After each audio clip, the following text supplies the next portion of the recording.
Made him famous, mate. Yeah. Right, okay.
Good morning, everybody, and welcome back to Warden Law.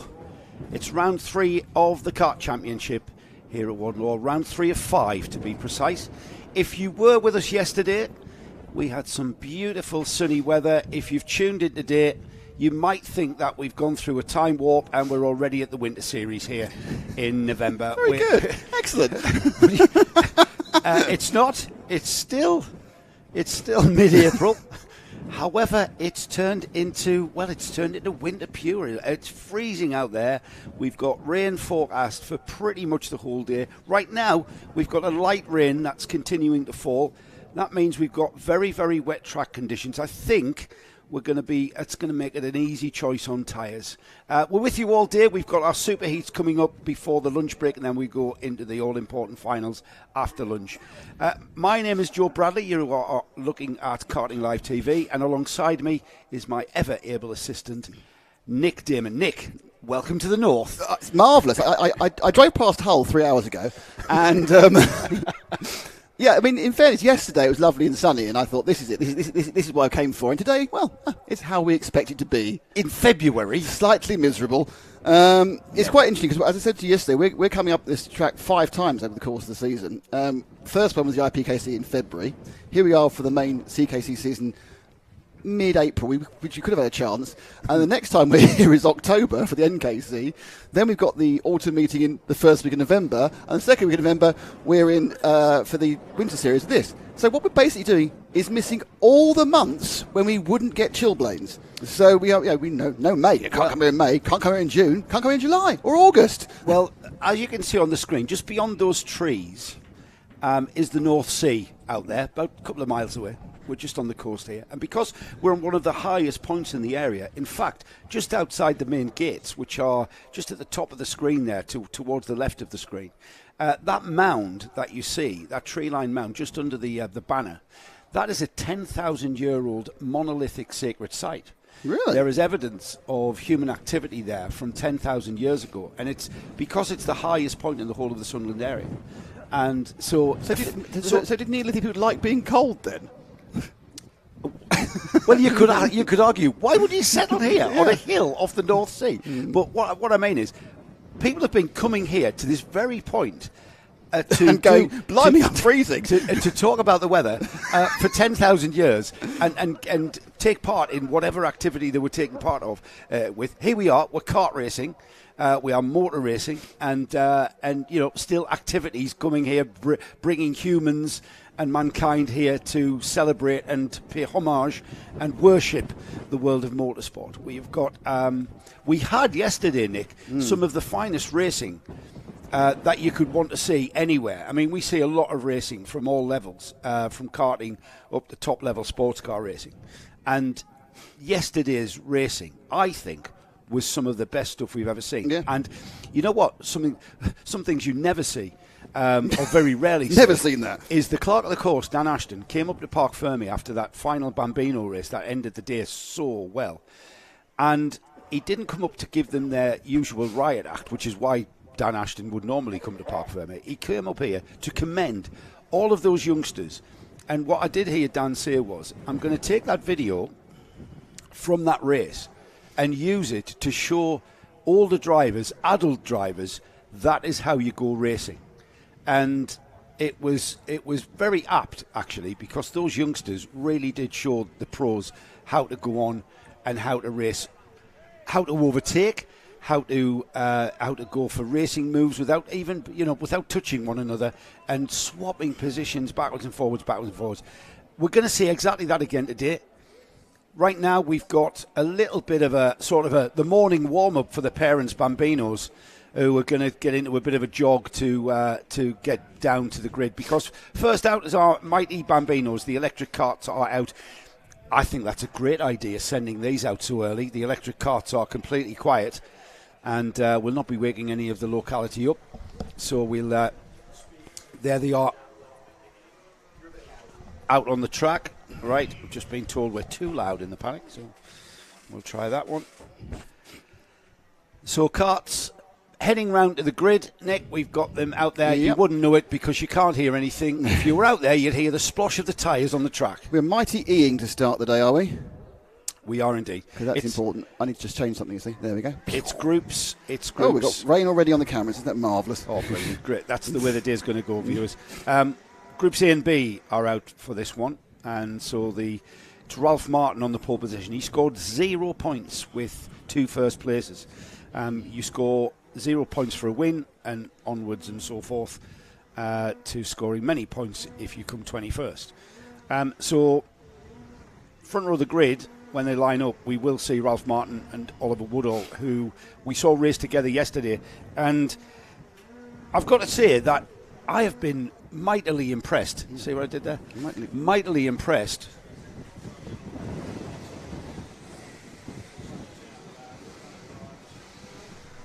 Hang on. I've been mightily impressed with the performance of these mighty carts. If you compare them directly with the Bambino Coma C50, which is a petrol-engined kart, exactly the same. They deliver pretty much the same lap time, but in very different ways. Nick is able to tell us yesterday about the torque curve of a motor, or lack of a torque curve. There isn't a curve, it's just a peak. It's just from 0 to max. And the electric carts perform in that way, whereas the petrol carts, they kind of build up to their maximum power in a different way. But eventually, when they get round to the finishing line, they're exactly the same lap time. And the way that the drivers race these carts, completely in comparison to one another, the petrol cart and the electric cart perform exactly the same. And the drivers are able to do exactly the same, because effectively, it's exactly the same kart chassis. They're on the LeConte all-weather tyres, which means they're treaded, even for the dry. They certainly need their most deepest tread out there at the moment. I think you need all the tread you could possibly get, and then a bit more. Maybe a paddle in a canoe would be better suited. I've just been talking there, Nick, about the torque curve on these motors. You're more au fait with the technology of electric motors coming from the world of RC racing. Mm-hmm. Just big RC cars, mate, these are.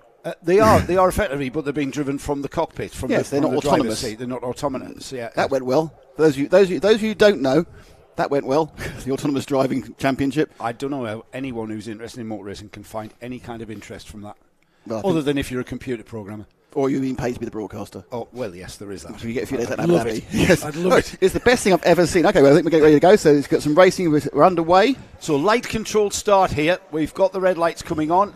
Dan Ashton, our starter and clerk of the course. I think he's race director, actually. I think it's his title. He's in control of when these carts are released. There's no engines rising. These are electric carts. The mighty Bambino's about to get to day underway. It's the first of our super heats. The grid for this was formed yesterday with the results of the heats. Today's 2 super heats will form the grid for the final, and you will also get championship points. So a little bit of a delay to the proceedings. I think we've got a green flag at the back of the grid, Nick, and we are about to get going. Here we go. And away they go. And a great start from Ralph Martin there, who absolutely shot off the line there. That's what we saw. That's what we've been talking about, I should say, about the torque curve. And they come round the first corner with the... we're getting rooster tails almost off these things. It's fantastic. Wow. Change for the lead, Nick. We had wet running on the first day in Wilton Mill, on the first day of Wilton Mill. That's right, we did. Obviously, I was about to say it separated the men from the boys, but it separated the boys from the really small boys, didn't it, I suppose, in this particular class. And we did see much bigger gaps, Joe. We saw some of the guys were struggling with the wet weather, but once he got back to dry, because it's basically what none of these kids have is experience. Yes, as well, and an experience of avoiding puddles as well from this first few corners. Heath Smith has gone off and taken the lead. By the time they came out of the dogleg, he was splashing his way across the curb. And you'll notice as well, if you are familiar with karting here at Warden Law, you'll notice as well that the complete different racing line that these drivers are taking. They will take a wider line through most of the corners, slipping and sliding their way through the back chicane there. And Nick, you're spot on. Already things beginning to space out considerably, which is completely out of character for any kind of Bambino racing. And there's a great example of all the way around the outside. Now, why is that in the wet? Why is that the case? And a cart just slipping off there, just losing the back end. But you know what? They're so spaced out, he didn't even lose a place. Yeah, I mean, it's these guys, it is definitely a voyage of discovery. The most anyone these kids will have had is a year's experience, and most of them, certainly on these Mighty E's, they've had very little experience. And of course, the more, I suppose they're not coming with tons of power, but the more aggressive delivery you'll get from the electric without the clutch is going to make it slightly more difficult than it is with the actual Comas. Were the Mighty guys, didn't they tell us that there's a different setting I think for the so. wet that actually adjusts that so it's more drivable? Yeah, this is the point. We'll just spin in front of me. The thing is that effectively, when you are dealing with batteries and electric motors, it ends up being all about the software. Just with a fuel engine, ends up being all about the jetting and the mixes. It's all about the software. This is one of the reasons you can make these absolutely even. Because it doesn't matter if you've got a good battery. It doesn't matter if you've got a good motor, because you have the speed controller saying you can get X watts and that's it. So the motor will still go the same amount and within very small tolerances. But of course, you can have a wet map. If it's declared wet, they put down it's declared wet, and you can have a wet map, and the wet map can make the power delivery more smooth. So how easy is that to program in? I mean, I know you're an expert on Mighty Bambino karts, and maybe it's time to get the guys in from Mighty. It's exactly the same as you got with Reading Trail cars. You literally need Johnny. I'm putting a shout out to Johnny from Mighty. Johnny from Mighty, come and see us, please. We've got many questions to ask about these wet conditions.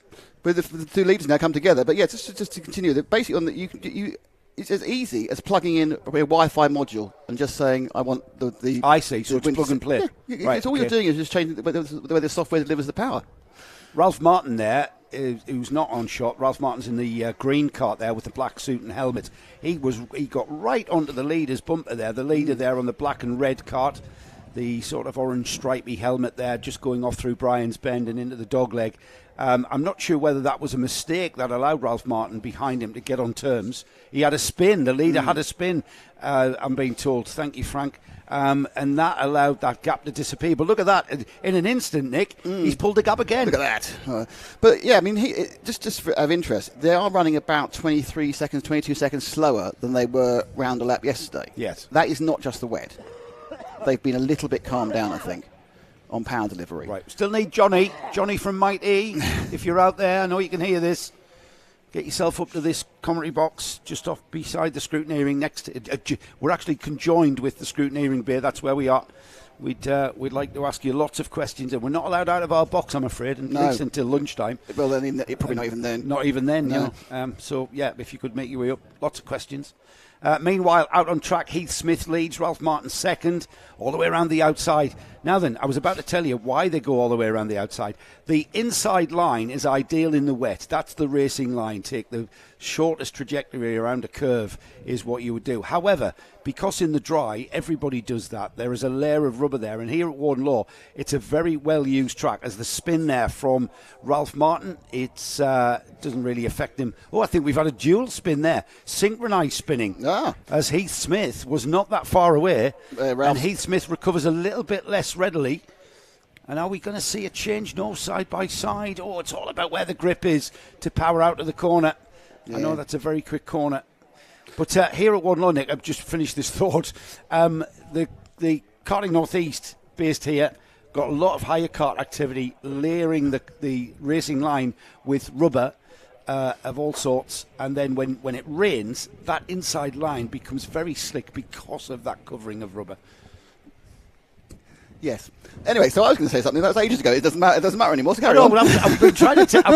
I've been trying to describe why people are going around the outside, and then we keep going off on a tangent. That's called racing. We get It's the distracted. racing tangent. Oh, look, Yeah. squirrel. Oh, there's a squirrel. That is an actual squirrel. No, we had an actual rabbit yesterday, didn't we? We did had have a rabbit on the track. Yeah, there was a rabbit away. So this is not what you expect in the dry of the Mighty E's, but they have massively spread out, as we said. In fact, there's a gap between first and 15th, of 16th of a minute and 6, but it's really going back. Oh, there's a spin. Oh! Dear, and that's the leader. He's all right. That's the leader. He got it all wrong under the brakes. On the brakes, I should say. As, oh, hang on.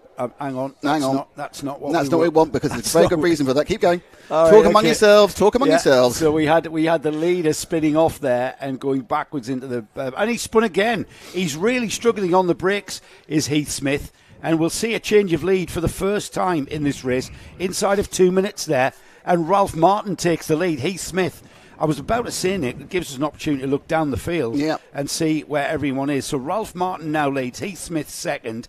It'll be Ollie West, who's way behind, quite a gap to Ollie West, who's just crossing the line now. No, West is in third. Oh, no, he's dropped. He's dropped out. That's why. Michalski. So we've lost Ollie West, have we? Well, he's lost some time. Right, he's come through now. He's regained now. He's come through, and he's got the company of Jack Harper. Let's have a look at that one in fourth place there, just going through Brian's Bend and towards the dogleg. Ollie West, Jack Harper. I was about to say Jesse Plowman was with them, but Jesse's had a spin in front of us. Yeah. Alfie Hennell in seventh, and then Summer Upton will come through next. Summer here for the first time in the Kart Championship. Summer, the Uptons are stalwarts of the Warden Law Kart Club Championship. Who's that going off? Don't know. The 47. That was Arthur Thompson. Right, Arthur's in 15th place at the moment. This is the 51. Right. That is Max in third, Max Michaels. Right, Michalski. That is Michalski, Maximilian Michalski. No, that's the problem with it when you got that much, is Michaels. Yes, I know. Yeah. Oh, and there's a spin again, the number 57, Jack Harper this time. All of a sudden, Nick, I think it might be a confidence thing with these drivers. They are finding their feet in the wet, and now with what they've had 6-7 minutes, well, they've almost had 8 minutes of time that's elapsed. They're finding they're getting their confidence and now beginning to push. And by pushing, they're trying to brake a bit later. They're trying to turn in a bit quicker, and the kart's just giving up. So they're now discovering that actually I was going through this corner as fast as I could. Yeah, it's that learning process, and as you begin, as you're right, Joe, they would start off very circumspectly, and then I'm going to push it a bit. We're on to the last lap, and Ralph Martin has gone. Ralph Martin's got a 8.5 second lead going into the final lap. He's on the number 32. We got Ollie West just going past now into third. Then you got a battle of fourth and fifth, which is this one here, which is 57 and 51. And Jack Harper and Maximilian Michalski, they just changed positions again. So Ralph Martin, who is now just coming out of the saying 2 laps ago. chicane. It's not saying last lap yet. I'm surprised there because 750. Right, that's why. Yeah, just crossed the line underneath with 10 seconds remaining. They've become so spaced out. It's like watching a 24-hour car race. This, with Martin leading by, as I said, 8.5 seconds. Heath Smith second. Ollie West is in third place. That is the number 32 there. That is Ralph Martin, our leader. So coming towards the final stages, this will be the last lap board for Ralph Martin, who's now found his feet. Heath Smith, who's had they've all had a couple of spins. I think there's everybody out there, I think, has had a spin. Certainly, every time I look up, there's another kart pirouetting somewhere. But they're retiring them. Oh, they're stopping them. They're putting the... Oh, okay. Right, I'm not sure what happened there. They pulled the 77 off because his bumper's gone. Okay, I thought the marshal was trying to put all three of them into part firm. Maybe it was just the 77 of Nico Moam, who's unfortunately had a bumper detached from the rear. So effectively a meatball flag, but it's done by a marshal pointing at you, rather than throwing meatballs at you. Yeah, I would imagine it's very hard to see. Remember, there's no... you haven't got windscreen wipers on a crash helmet. You've got and these karts are going relatively slowly in comparison to what they're capable of in the dry. Ralph Martin now just picking his way through the back markers. Oof. You can see how slippery the track still is with Ralph Martin turning the wheel and nothing happening, basically going straight on. That's called understeer. And when the back end comes around, that's called oversteer. Ooh. And look at that. Look what he's presented with. Karts down the field, spinning off in front of him. They're on treaded tyres. They use the LeConte all-weather tyre in this Bambino class, so not exactly a tyre choice that comes into being a factor in any kind of result. And we are into the final few corners now. He's into the horseshoe now, which is that never-ending left-hander. That leads into the final turn. Look at the puddles that are developing here, Nick. That's the way that the weather forecast looks, that's not going to improve. If anything, those puddles are going to grow. And there's the checkered flag. The checkered flag. Oh, some vigorous waving there. Well done, Mr. Checkered Flag waver. I think he's vigorously waving, just the fact that he's finished without binning it off into the tyres. Well done, young Ralph. Ralph Martin takes the first of the superheats. Heath Smith follows him in. A bit of a character-building superheat for all of our drivers out there. Even the leaders had a few spins and a bit of a learning curve as well. In fact, you know what? I was just thinking there. Yes, we saw, I think, one or two of the heats at the first round at Wilton Mill was in the wet. But we could be in a situation, if these drivers have only ever raced in the Kart Championship, that could have been their very first. In fact, the Mighty Bambino's only raced in the Kart Championship. So that is effectively, some of those drivers will have never raced in the wet before. So that was really the voyage of discovery. They've had no practice in the wet here. Friday was dry, sunny. Yesterday, beautiful weather. Today, completely wet conditions all the way through the day.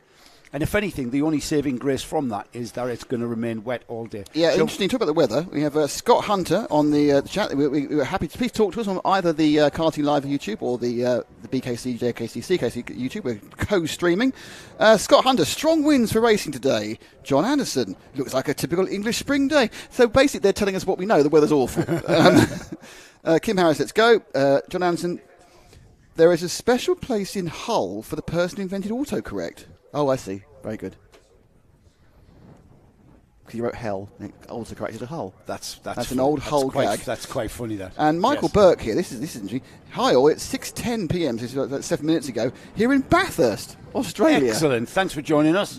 I if you live in Bathurst, you're probably a racing fan. You've got to be. Yeah. If you're not, you soon will be. Now, we haven't got a mountain here, we've got a couple of light hills, but what we do have is some conditions which are just as tricky as going around the mountain at the moment. We've got a monolithic mound outside the front gate. Yes, absolutely. Now, very good point, yes. Yeah, it looks a bit like a mountain.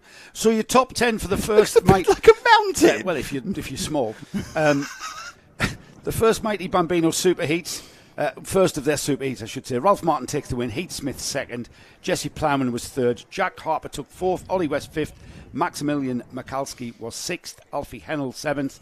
Summer Upton, a great result for little Summer there on the number 98, the Upton family here this weekend. Stalwarts of the Warden Law Kart Club Bambino scene, and just moving on to the Mighty E, which is a great move, I think. Less to fiddle with, I think is the term. Ninth was Arthur Bath. Hadley Jarvis was 10th. Sorry, I got a gag there. Arthur Rhodes, 11th. 12th was Frank Pearson. Arthur Thompson was 13th. Oliver Woodall 14th. Nico Mohan was 15th. And Junior Wright rounds off the 16th. Myself now. Yes. Right. It's a good friend of mine, Les, to fiddle with. Where are we going next?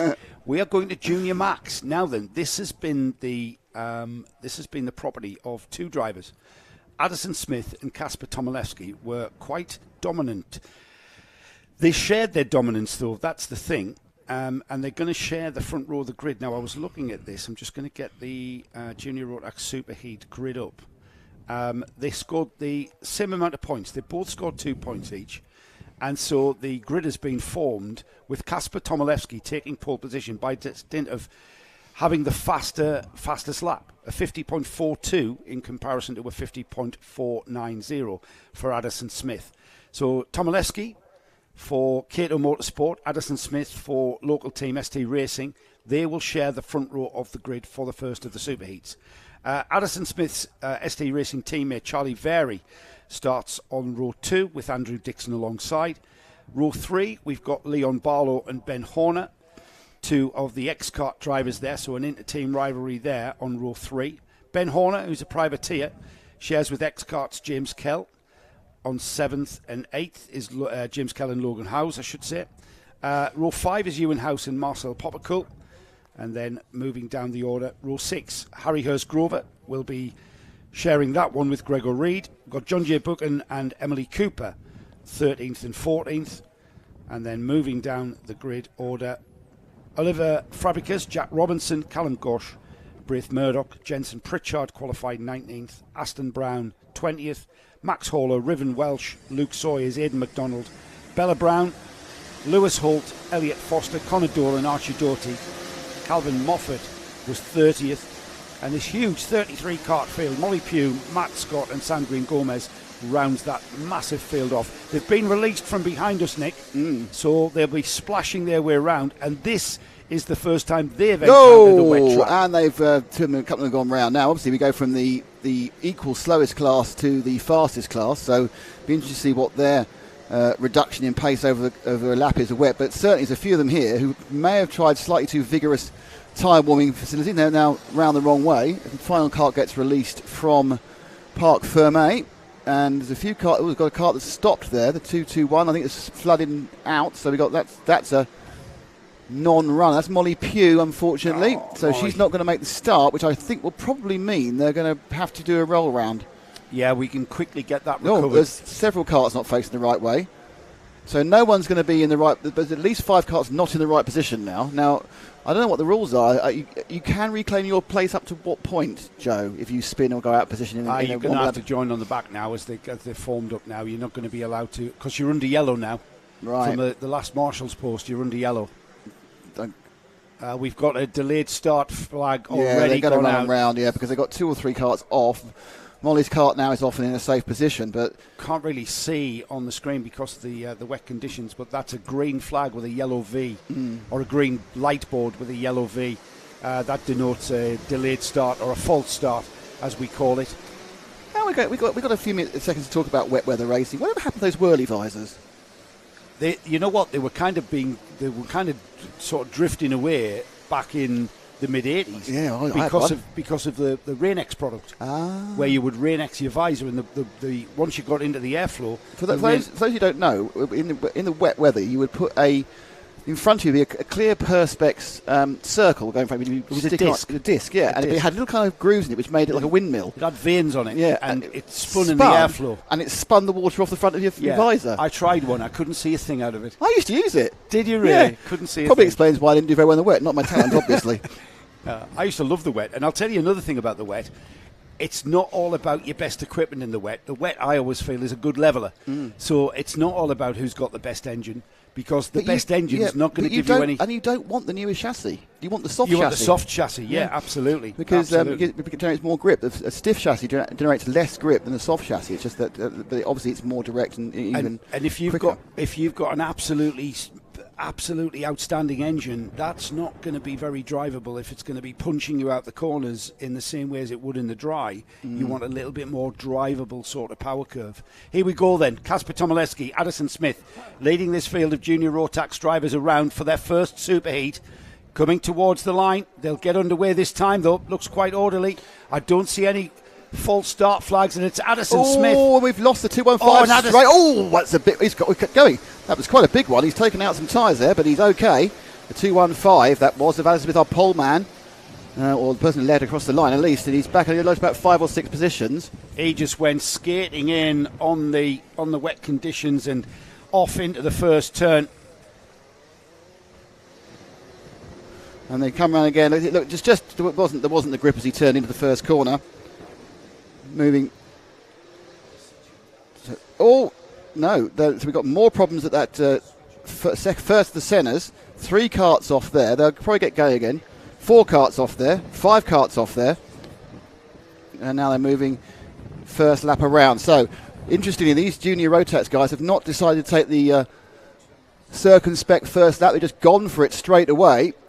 The wider line around the Gasworks hairpin seems to be the one that may work slightly better in this wet weather conditions. And they come pouring down now through the first lap. A nasty snap there for the kart in second place. And they're now going to come to complete the first lap. And they've all got wetsuits on. They'll still be very damp as they come through, splash into the post. Right, over the line at the end of the first lap. And let's see who it is who's leading. and it is Kasper Tomaszewski, the man who did the bow, who certainly dominated one of the races yesterday. 290 in second place. Oliver Fabricus very lucky not to understeer right off the corner in the first turn one there. There's Kell, Barlow, Dixon, Buchan, Welsh, Pritchard, and Addison Smith, who had that problem on the first corner, coming around in ninth at the end of the first lap, Joe. Great first couple of laps great first lap from Jensen Pritchard, moving up to 8th place. The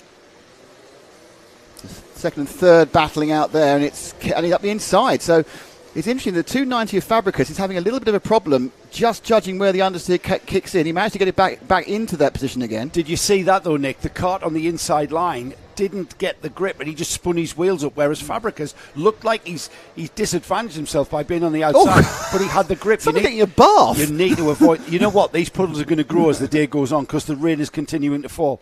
It is continuing to fall. There's a variation on a theme there. Didn't work. Didn't work on the outside line. That was the lead, wasn't it? That was Tom. I think Tom Leslie didn't want to be there, but he ended up there and thought he'd make the most of it. That was probably, I think, too optimistic braking. You've got going wide in the gas work. You've just got to let the kart breathe on these conditions. You feel the kart like sort of you're losing control. The kart's just sliding. Just let it slide. Here's a great example into the first turn. Braking very, very early. Look how wide the line is there, and then cutting back and it can get the power on the grip of your tarmac. Still, I'm not so sure because I just watching the 223 of Riven Welsh there take the racing line. It was as quick as the wide line. I don't necessarily think that. I think some of the corners, yes, the wet line is working, but some of them, the traditional. This is what these guys are going to find out of these first 4 or 5 laps, where the grip is, and then up the inside and into the lead goes Oliver Fabricus. So after thinking he didn't know he was having problems, he's actually got the grip, and he's perhaps been out exploring the corners and working out where he can get the drive. He certainly has. He came out of the left-hander at St John's, and he was absolutely barreling towards that first centres. They're hooking. You'll see them hook their wheels across the curbing, and it kind of the wheel gets hooked on the inside edge of the curb, and that stops the slide as well. There's a spin off into the barrier, has gone to 220, which is Kasper Tomaszewski, our pole position man. He's had some problems with that hairpin 2 laps in a row. So absolutely, and that's just brakes, Nick. He may have too vicious a brake. They're damnedest to get rid of that puddle on the inside of that final bit of the horseshoe, aren't they? They're trying to disperse that water. Here they come across the line then. It's 3 laps completed. Fabricus the leader. Riven Welsh second. Big gainer James there. Kell. Big gainer. 3 places there. Oh, he's gone very wide. Just about. There is a bit. There is. I think the problem is, I think the middle bit of turn one's where there isn't that much. You either have to go wide or in. There's another accident about to happen in front of us on the 230 spinning off. So I'm not sure. That's Emily Cooper. She's back in again. Got rolling. With advantage of these clutched carts, because in the past we'd have just been stuck, wouldn't we? Yeah, we would. You and I would have been. Down the inside at the centres. Fabricus getting the lead. Oh! So there was that Riven Welsh who just temporarily got into the lead there, and then Fabricus went, "No, I want it," and I think he got a little bit of a touch, but I don't think it was particularly the reason he went off. I think it was carrying too much speed in the corner, Joe. Yeah, I think he got caught out on the brakes, to be honest. The leader, though, seems to be settling in now. There's a more conventional line. Hooking his inside wheels on the inside of that curb helped him a lot. Now, who is that in third? The bright yellow and blue livery on that kart there is ST Racing's Addison Smith, who we saw off at the first turn, well off into the grass. I think he bounced off the tyres and bounced himself back on. He moved six of the bundles of tyres. A significant difference. I mean, they're quite springy, but in some days, I'm surprised the kart's not been slightly knocked out of alignment. They are quite tough on side by side, aren't they? Oh, look at that! See, I told you this inside line is working. Well, it is working. The inside line is working. But look how Addison Smith fired off the corner. It's all about traction off the corner, Nick. And that's where Addison Smith looked like he was about to be overtaken by the kart on the inside of him. However, it didn't happen because he's got the traction. Now he's lap already, you know. There's a what, sorry? I think a couple of karts ahead of them are about to get lapped. Yeah, well, that's how tricky the wet conditions are, isn't it? And, if you've got no experience in the wet, you are going to be left behind. That's Oliver Fabricus and James Kell now coming together out of the second centre towards the chicane, just turning in, bouncing over the curb there, using the curb to great effect to get the kart to grip, and then off towards the gasworks hairpin. Let's see if Kell can line this up. two variations of a line through that corner, and both working as effectively as each other. In tight in, wide out against wide in, tight out, both the same. Oof! Oh, it's gone round. But I think I don't know whether was he hit or did he go into a puddle? I think the 290 there of Oliver Fabricas had a cart spinning in front of him. He's got a cart spun in front of him. No, did you see that? He went. I did. I think you're right. The cart spun in front of him. No, he wasn't. There was a cart on the inside. I thought that was a cart. Can we see that one again, please, Frank? It was a cart off the track. Look, the cart's off the track. It's not in front of him at all.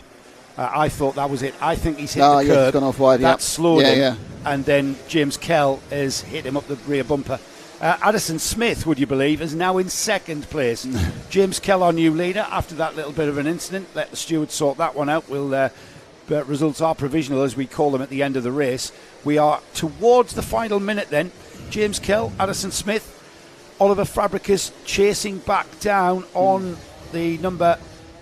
he's chasing Addison Smith. Riven Welsh is being chased by Leon Barlow there. That's the 290 of Oliver Fabricas, and that's a change for position, as Riven Welsh has gone ahead of Fabricas in that little fracas, and that's the change of position for third place there. I think he's second. I think Riven's now second. Yes, he is, and now he's not. Oh, no, he's not. No, he's not. He spun off. So Riven Welsh was actually... Was he second? He was second very briefly. Where's Addison Smith? Our leader's coming across the line now. So he's got a massive lead all of a sudden, I think. This is a lapped kart. Yeah. Now Addison Smith was second. No, James Kell is leading, and he's massive lead. There's our second and third now, which is Fabricas and Barlow. Who's Barlow? Where's he come from? Right. So my point is, Nick, Addison Smith was second. He's now fourth. Yeah. So the positions are changing. Absolutely. Everyone in the top five has been in every position so far. Every corner, we're getting a different a variation on a theme of who's where. And Tom Leski, who led early on, is down in seventh, so he's not enjoyed these wet conditions at all, but he's managed to kind of hold on to something. Up the inside, they prevent an overtake. I think both to get grip and prevent an overtaking manoeuvre is Fabricas in the 290. That's the all-red kart. It's the white X-kart of Barlow, who's come through the field and now looking to get second place. This is the penultimate lap, going through the chicane. And now we're going to see I think that what they're really trying to find out is trying to work out how to get the Gasworks hairpins. It's catching them out in all sorts of different ways. Well, it's terrifying, Nick. I can assure you. You head towards that in the wet. Look at that. The carts are sliding sideways on the brakes there, trying to be controlled. And there's a cart going all the way around onto the concrete edge, which is actually the grippiest part. There's a puddle you don't want to hit. And that's our leader there, just coming through the horseshoe. The number 252, James Kell, about to see the one lap to go board. James Kell, who qualified in seventh place, the X-Kart driver, literally splashing his way around here for the first of the superheats. All the way around the outside is his preferred line at turn one. Oh, 242's gone off. Leon Barlow dropped a position. He went too wide at turn one, right in front of our commentary booth window. And just flicking it sideways there as he went into the dogleg. Here he comes, and we'll just follow this kart around. He takes the inside line. That's the conventional line through St John's, avoiding the puddles on the way down to the first of the centres. Inside line for the braking area, which is where there's less rubber, of course, on the inside line into the corner. Comes out of that one. That's the second centre. Now on towards the chicane through that curving entry. This is tricky as well because you're on the brakes and turning at the same time, which is something you'd never want to try and do. But, look at that. Just a beautiful power drift out of the chicane and then towards the gasworks. This is the tricky one. Let's not take things for granted. Look at that, sliding towards the outside of the turn and just a little bit too much power too early, and the kart can be around pointing the way you don't want it to point, and everything can turn to a disaster. As James Kell then, he will take to the checkered flag readily and be thankful that he's made it and survived that one to take the superheat. In fine style, Oliver Fabricas was second. Fourth, Harry Hurstgrover fifth, Riven Welsh was sixth, seventh is Aidan McDonald, Ben Horn eighth, ninth was Andrew Dixon for X-Kart, and then Jensen Pritchard, the local lad, was rounding off the top 10. There's your result there on the timing bar at the side of the screen. As we continue around, some drivers choosing to go around on a slowdown lap, other drivers coming straight in with potentially a problem. That's certainly a variation which will be sorted out. I think in these conditions it's probably wise to go around once again rather than all barrel into the Parc Fermé off the start-finish straight. So you know what, that is a round of applause to James Kell. And a round of applause to everybody who finished that race, because that could have gone absolutely anywhere. And it did. I mean, look at pole man, Kasper Tomileski, who started on the pole, ended up in 12th place, way down the order. That will not do his points any good whatsoever going towards the final. We had the SD Racing's Addison Smith recovered to third. That was a fine recovery drive there, Addison. Where was Charlie Very? Charlie Very started on the second row. Charlie, torrid time there, just ahead of Kasper Tomileski in 11th. So we've got more of this coming. So we'll try and make sense of what we're seeing. It's wet, which is no mean feat. We've got our Micromax runners out next. We'll have a quick look at how their grid has formed up, and from taking the results from the 2 heats of yesterday, of course. While you're looking, let me just say we had Anthea Martin said, "Come on, great racing, Ralph Martin." To which John said, "You might be slightly biased, fair enough." Michael Burks, you preferred Rain-X in the rain. Well, you weren't around in the 80s. Yeah, me too. You weren't around in the 80s, were you? No, Rain-X was coming in the 80s, and that's why I didn't use a whirly visor. I used Rain-X as well. I've ever told you how I thought, for a brief 2 corners, I thought I was Ayrton Senna in the wet ones. What do you mean? Brief 2 corners? Yeah. Why? Were you, what? My first ever race in the wet at Buckmore Park. Drawn grids. I think I started about 12th or something of like 25, 30 carts. So off we all go. So the first 2 corners of Buckmore Park is a big sweep, a couple of sweeping rights, and then a little left. And so off we go. Oh, okay, I've never done this rating before. This is great. I'm going to go. First corner, past 4 carts. Second corner, past 4 more carts. Down the next straight, past 2 more. I'm in third. Next corner, I realise why I'm in third, because I'm going way too fast. I literally get the corner. Oh, this is marvellous. So that doesn't quite go onto the road, but I'm spinning very fast backwards, and I completely cream out the guy in second. Spin off, sit there with a busted cart, 2 busted carts, thinking, well, I was good for 2 corners.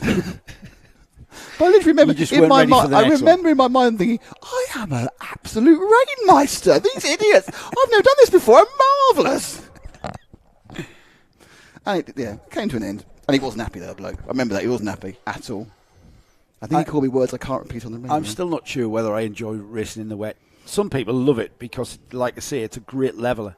The thing, you know what? If it's going to rain, be like today. Yeah. Where it's going to rain consistently. The weather forecast is that it's going to rain. It's actually, I've got forecast it's going to stop about 2:30, 3 o'clock. No, which you want, though, because you're doing post-race interviews in the rain. I am. And you have to be branded up. You can't be branded up with the coach you've got. I can't be in a raincoat, can I? Not the one you've got, no. Harry Host Grover, who came from way back to 5th place.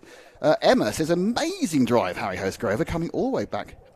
Coming off on lap 1, well, if you did that, and making your way back to 5th place. Well, that's Emma is a big supporter of HHG. Yeah, there was a few. There was a few. That's midday, Nick. What is it at 2 o'clock? We're just looking at the satellite. I didn't want to see that weather forecast. There's 2 o'clock. I like the much more basic BBC weather forecast, which told me it was going to dry up at 2 o'clock. No, it's going to start drying at 5 o'clock. No, I need to dry up it early. The last thing we do is pack up in the wet.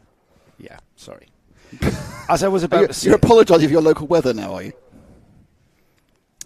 I'm going to apologise for the weather, but I'm not, because what I was about to say is, if it's going to rain, leave it wet all day.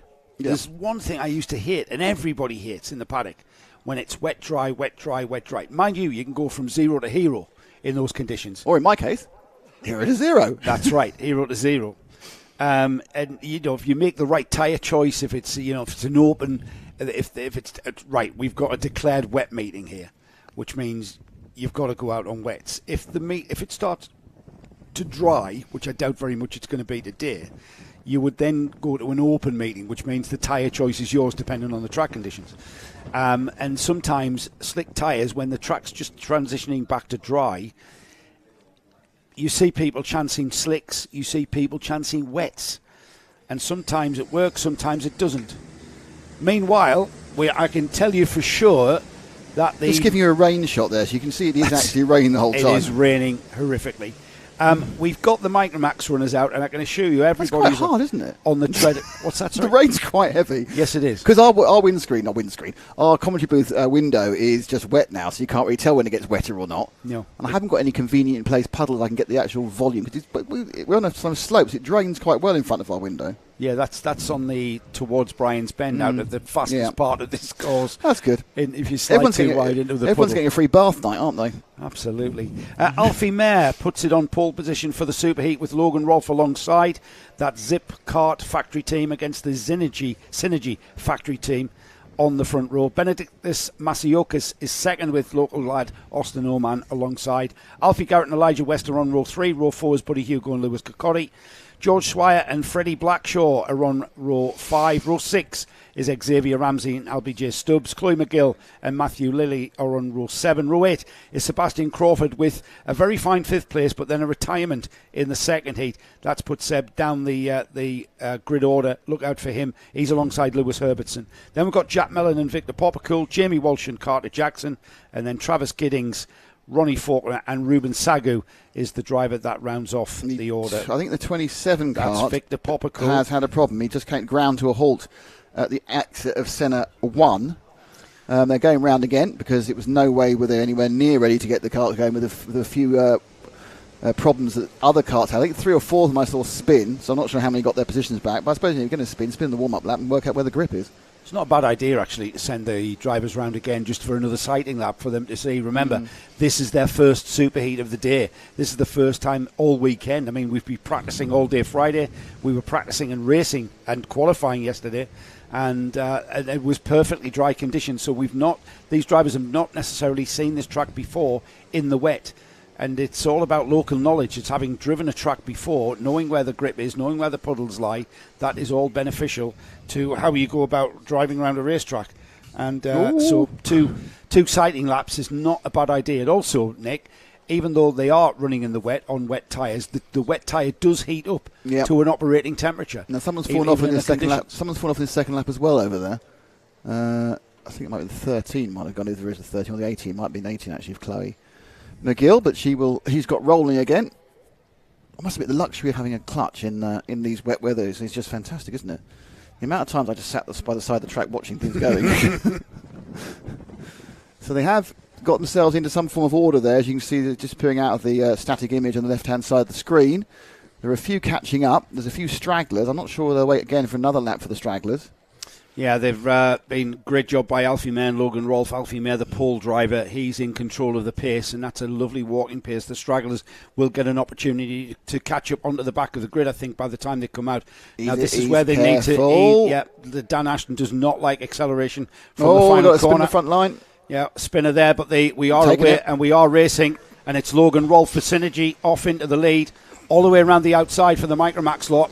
Well done. And just slotting back in behind him as they go through Brian's Bend, off towards the dogleg now. It's Logan Rolfe very much in the lead, the number 15 of Alfie Mayer, who's pretty much been, I wouldn't say unchallenged, but he's had a great day, and there he is before they even get to St John's. He had a look at the lead. He's lost it again to Logan Rolfe. Back to the inside goes Alfie Mayer on the Zip Kart, takes the lead momentarily as his teammate Masiokis has a look as well. We've got a Zip 1-2 as Masiokis down the inside. We're three wide almost there, out of Senna 2. Off to the chicane, Nick. Yep. And I'll let you sort that one out coming out of there. Rolf's the loser. He's dropped down to 4th in this kerfuffle we have going on through the first few corners. They're going to come down, and this is where the gas chicane, where it all works out. They've got to decide which loop they're going to go. And up the inside there, the red cart, I think he certainly got in position, went from 3rd to 2nd. And that, just waiting to come across the line and see the colours and who they are. But that was a good move. So I don't think the outside line is the fastest. Well, free bath and the steam coming off the exhaust as they try to they steam off that water being splashed at them fast. Being in the lead at this point is nothing to do with spray. It's about staying dry, isn't it, really? Well, as well as that, the spray from your front wheels can completely cover your visor, and for momentarily you can be blinded by the wet on your visor until you keep moving through the air and it blows off. We've got a cracking battle. Yeah, it's Austin Oman who's come through in 2nd in the red cart. Oh, 3rd place, 12. Benedictus Masiokis has spun behind. Oh, that's a beautiful move from the 21 there. You can't really fault that from Oman to take the lead. Mayor in second. What was I telling you about local knowledge? Austin Orman. Austin Orman's dad virtually lived here at Warden Law. He was the Super 1 champion back in... Was he up on the Neolithic mound? He was not that old. He's not that old. But Austin, continuing the family Orman dynasty here at Warden Law and leading this superheat in the Kart Championship. Let's have a look at this move. Look at that. Just came in knowing where the grip was, wasn't he? Just knew where the grip was. Look where he used. Look how he used the curb, though. He used the curb there to, and he knew where the grip was. And he's still out there scrabbling for grip. As we get a look at, I think that's Logan Rolfe there in 4th place. Logan Rolfe, the 32. Benedictus Masiokas, the number 12, was the car that we saw spinning earlier. It's the 11 kart, actually, of Buddy Hugo. He's made some movements through during the course of this first couple of laps. He's up to 4th now, and did look quite racy. I think while we were watching the replay, had a bit of an argument with Logan Rolfe going into the gasworks, which he didn't win. But the first, certainly breaking away, is Austin Oman, as you say, the local lad, and then it's a noticeable gap now to seconds. This is the closest battle towards the front, 3rd and 4th. 32, Logan Rolfe in the white cart, and then you've got the pinkier machine, the 11. These numbers you can read really well on the screen, can't you? Some of the numbers you can't read so well on the screen. Chloe McGill is just behind these two. Now that's another local driver. Chloe, quite familiar with Warden Law. That's not the line. We've got a swap of position there out of the second centre hairpins. And that's the number 11 of Buddy Hugo going ahead of Logan Rolfe towards the chicane, and he gets it all wrong on the exit. Sliding wide, back end, just lost it. And then slid across the curb. So the number 11 of Buddy Hugo will drop down at least 2 or 3 places. 2 or 3 places lost to him there. We'll have a look at this again. And that was he just put so much power on. I think that was just speed carried through. The back end just gave up. The grip on the back tyres was just like, can't do this. Oh, more carnage. It's a 32. That's Logan Rolfe. Where is that? Where is that on the track? That's the final turn. Is he shortcut the final turn? Yeah, he's gone off, coming out the horseshoe. He's resumed. Let's see where they are. So Austin Oman leads by 2 seconds. Alfie Mayer second. Lewis Kirkcaldy now inherits 3rd place. Logan Rolfe continues coming back onto the track and come through in 4th. Buddy Hugo, after that spin, is 5th. Lewis Herbertson 6th. Chloe McGill 7th. Albie J. Stubbs is up to 8th. 9th is George Squire. And there's Xavier Ramsey. Great drive into the top 10. Yeah, despite spinning, some of these drivers were able to actually almost retain position. Let's drop back to the next 3 carts. Just have a quick shifty at the 5, 6 and 7, because every cart's going to overtake every cart. So we'll get back to the front again towards the end. Just over half the race to go. And there we go. And then there is a move as I speak. And it's undone. So it's under and over. And the positions stay the same. And that, I think, that's the 96 cart there. That's Albie J. Stubbs, who was gaining and losing a position to, I think, George. Whoa! And they're both gone. Albie's now lost that entirely. And then, for good benefit, he got a bit of a splashing as well. So Stubbs is the car in the middle there. Same again. Oh, he's just tickled the car behind him as well. That's the exact same point that caught out the number 12, wasn't it? Still exact rolling. same point. That point in the chicane where maybe it's a change of tarmac, but certainly a change of grip position. They're not frightened of that puddle, are they, at all? They're literally going as tight as possible. Position's changed to 12 there, which is that's Benedict Masiokas on the way back. Okay. Yeah, but he's just been overtaken around the outside by Chloe McGill. He still made 3 places up this lap. So the pink cart, that is the 18. That is Chloe. You're 100% right. Yes, that's the Chloe cart, as they say. Easy to spot Chloe. She's on a pink cart with a pink helmet and a pink race suit. Pink sleeve wetsuit. So, yeah. Easy. I can spot Chloe from a mile off. Rather than the man in black behind her, they both get equally wet, though, in fairness. Looking up the inside, Benedictus, is he going to go for it? He is. He's going to get both of them. George Swire. Oh, and he's going to lose the drive now, but good cart placement prevented Chloe coming back at him. George Swire is that blue and white cart in front of them now, as Masiokas has gotten by Chloe McGill. Chloe McGill in the pink helmet chasing them down, and Masiokas for Zip Kart chasing down Swire. It looks like Swire's got good pace though, and I'm looking to see where George actually qualified 9th. He qualified 9th on the grid for this one. I mean, it's I think a lot of them are just. This first chance in big wet conditions of the whole weekend. That includes the days they'll be here practicing beforehand.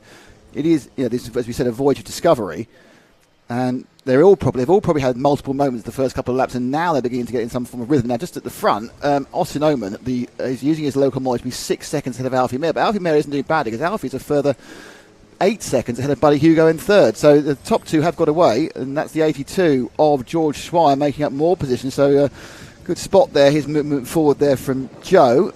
Benedictus has followed him through. We just missed Chloe McGill. We were talking about her with the pink helmet. She's had a spin and dropped to 9th. We're seeing karts disappearing out of our view. Lewis Herbertson there on the 53. He's circulating with good pace with Benedictus Masiokas, and George Swire there on the blue and white kart hits the curb. That slowed him down. Will Masiokas have the momentum to get towards him into the chicane? He has. He's right on his bumper now and into the braking area for the next corner. You've just got to ignore those puddles. They're just huge splashes. The kids are getting covered in muddy water. No, that's a great line. The concrete's got some grip. The concrete's got massive amount of grip around there, and George Swire knows that, and he's using it to great effect, because look at the gap now. Hooking his wheels over the curb. That's what they're trying to do, and that's why they're going around the puddles. Oman leads by 7.3 seconds from Alfie Mayer now, who has 8 seconds to Buddy Hugo in third.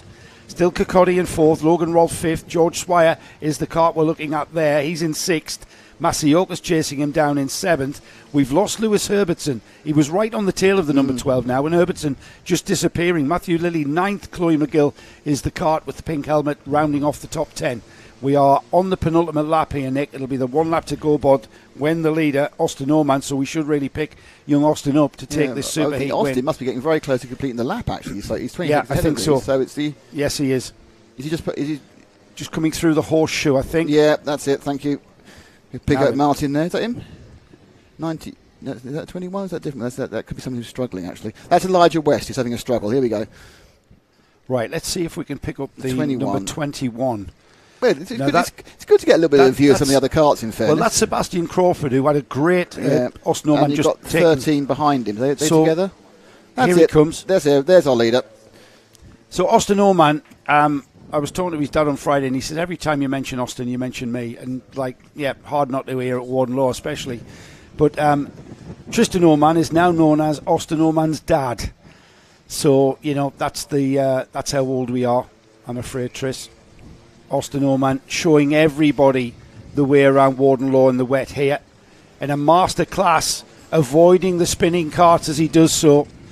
A masterclass in the wet weather driving here at Warden Law, local knowledge being a thing, and just picking his way past the back markers now, and that's Sebastian Crawford, whose first year in Micromax from Sebastian Crawford, had a 5th place in the first heat and a DNF in the second, and I'm not sure if Sebastian has any wet weather experience here, so he's learning as he goes. But Austin Oman, he's been here many, many times, started off in Bambinos, and here he is in the Micromax class, about to take his superheat win, going forward towards the all-important final. Now, the conditions are going to remain the same all day, as we've said from the weather forecast, so that bodes very well indeed for the drivers at the front. Austin Oman takes the win. Alfie Mayer finishes almost 10 seconds behind, so Austin Oman was increasing that gap and that lead every single corner, every single lap. Alfie Mayer likewise was doing so in second place, so these two were the fastest karts on the track. Alfie Mayer 10 seconds to third place Buddy Hugo. Lewis Kirkcaldy was 3 seconds further back in fourth. The further 3.5 seconds was Logan Rolfe, and then right on Logan Rolfe's tail, pretty much on and off during that race, Benedictus Masiokas through in sixth. George Swire did not hang on to that 6th place. Masiokas making that move eventually on George Swire, who will finish 7th. 8th was Lewis Herbertson, Matthew Lilly 9th, and Chloe McGill, after that spin that we saw, finishes and rounds off the top 10. The rest of your finishes are there on the light bar, on your screen, on the timing bar. Light bar? On the light bar. Sound bar. Sorry, are you going rallying? Timing bar. You got yeah. Or Not the sort of bar the we public like. bar. Yes. Or the saloon bar.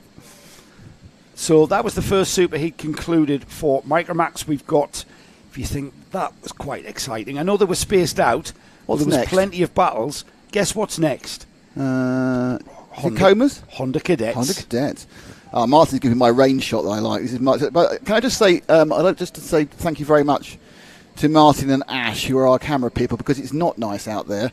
and they're doing a tremendous job. So we really do appreciate the work these guys are doing. It's a good job. They love it, isn't it? I think they like it in the sun, but in fairness to Martin is a local, so he knew what he was signing up for. I've driven Ash 4 hours to get this wet.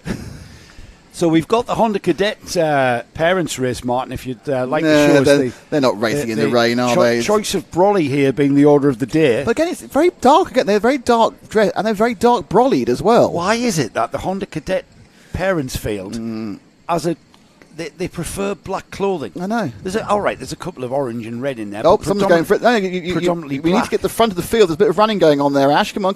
Forward, here we go, because there's a man with fluorescent sleeves looking to take an early win. So let's have a look at the grid then for the Honda Cadets before they are released from there. He needs to get these. You just need to take him over the line. You can't just go off. You do taking the parent over the line. They weren't really into it. Well, he's jogged. He's actually given it some. But they weren't really. Nobody's into it there. The Bambinos love it. The Bambino parents are more involved. Just more competitive, and they wear brighter clothing. Do you want me to read the grid down or what? Go on then. Right then. Thoughts in me head about what I was going to say. In your head? Yes. That's a new experience. It is a new experience for me. Yes, absolutely. So on the front row of the grid, on pole position, is the 2023 double champion. He won the Vera Tools British Championship in Honda Cadets, and he's our champion, the Kart Championships Honda Cadet champion, carrying the number 1 and scoring the least amount of points in yesterday's heats. He's racing for Project 1. It's Ryan White, who has come all the way down from Aberdeen. I know his family are local to the northeast, but Ryan travels. His dad Paul brings him down. He's run by his dad Paul within that Project 1 operation. He's on the pole position, but right beside him is the Zipcart factory team of Archie Loveridge. They will start alongside. Ralphie Branscombe on the O-plate holder there on 3rd place with Kevin Ivanoff alongside. Ed Spain and Elliot Barker on row 3. It's Ronnie Smart and Archie Cannon row 4. Then we've got Luke McGall and Albie Smith rounding off the top 10 in the first 5 rows. Row 6 is Ricky McIntosh and Riley Blakemore. Ashton Horsepool and Ella Dixon are next. Then we've got Daniel Barton, Jack Wykes, Tyler Banks, Oliver Ratton, Luke Jardine, Finley Thursfield, Dino Rowlands, the first of the novices. 22nd is Otto Amy, Noah Clark, Jane Prakash, Sophie Morris, Jacob Letherby. In 27th, Jaden Patel Scott. We had a lovely chat with the novice driver Jaden Patel Scott, who's absolutely loving his racing here this weekend in the Kart Championship. Freddie Budd is next up in 28th. Then we've got Ollie Knox, and then a plethora of novice drivers rounding off the 32 kart field. James Pearson, Jerry and Reggie Dufficy. So what are the thoughts you had? I forgot now. There you go. So it obviously wasn't that important. Usually in Honda Cadets, Nick, who, by the way, are about to have a standing start, if you're wondering what's happening. That red flag just means that the grid will be stopped and will be a light-controlled operation. You've lost a couple again, I'm afraid. There's been a few spinners. Well, what I was about to say, Nick, yesterday the Honda Cadets gave us, as usual, some of the best racing you'll ever see anywhere in the world. Trains of karts, 15, 20, 30 kart trains, line astern, bumper to bumper. They will continue round by like a high-speed train, and then you'll see them breaking formation and trying to overtake one another. What have I said? You said high speed without the following sentence normally. High speed? Yes. Actually, if anything epitomises the term high-speed game of chess, it's the waiting game played by the Honda Cadet field. They just sit there and they wait for their moment and take it very cautiously and circumspect. And we will see exactly how Honda Cadets are about to race off and are in the wet. I suspect they're going to be a little bit more spaced out with the cart sliding around underneath the drivers. It's a little bit harder to stay in contact in the same way that they do. I'm pretty sure they're going to prove me to be a bit of a fibber, but we'll see. We're about to go and get on with this race. The grid is being cleared. I think we've got the cleared grid sign up. We have indeed. The red lights go out. And we are racing, and it's Ryan White who gets the traction down. But from the second row, it looks like Kevin Ivanoff, or is it Ralphie Branscombe that goes through? All the way around the outside. Now, talking about local knowledge, once again, the number 50 of Kevin Ivanoff slotting into second ahead of his Zipcart teammate. But then Loveridge coming back at him. And if you looked away and then looked up, it's still Loveridge in second. Kart's bounding over the curbing there. as they come out of the dogleg. Oh, the number 50 of Ivanov there absolutely fired himself out of a cannon through St John's. Local knowledge coming into play again, I think, in this one, as Ryan White knows this place like the back of his hand. He's raced here many, many times and already showing everybody where the grip is. Into the chicane for the first time. Just to remind everybody, these heats are 8 minutes and 1 lap. 8 minutes and 1 lap are the duration of all of our heats, unless we tell you otherwise. And Ryan White has checked out. He's only at the horseshoe for the first time, and already he's got about, 2 seconds on the rest of the field. And that's what a puddle does for the number 50, Kevin Ivanov, from third place. He just hooked his wheel too far to the inside. And if anything, he may have been unable to avoid that with a cart on his right-hand side coming out of the Gasworks hairpin. So across the line for the first time then, Ryan White leads. He's got 1.7 seconds on second place, Archie Loveridge. Ronnie Smart it is, now up to third. Luke McGall, fourth. Ralphie Branscombe on the all-plate fifth. Ashton Horspool sixth. Riley Blakemore, Ed Spin, Jack Wykes and Kevin Ivanov recovering and rounding off the top 10. Through St John's then, and as I thought, things beginning to space out, avoiding the puddles as best you can.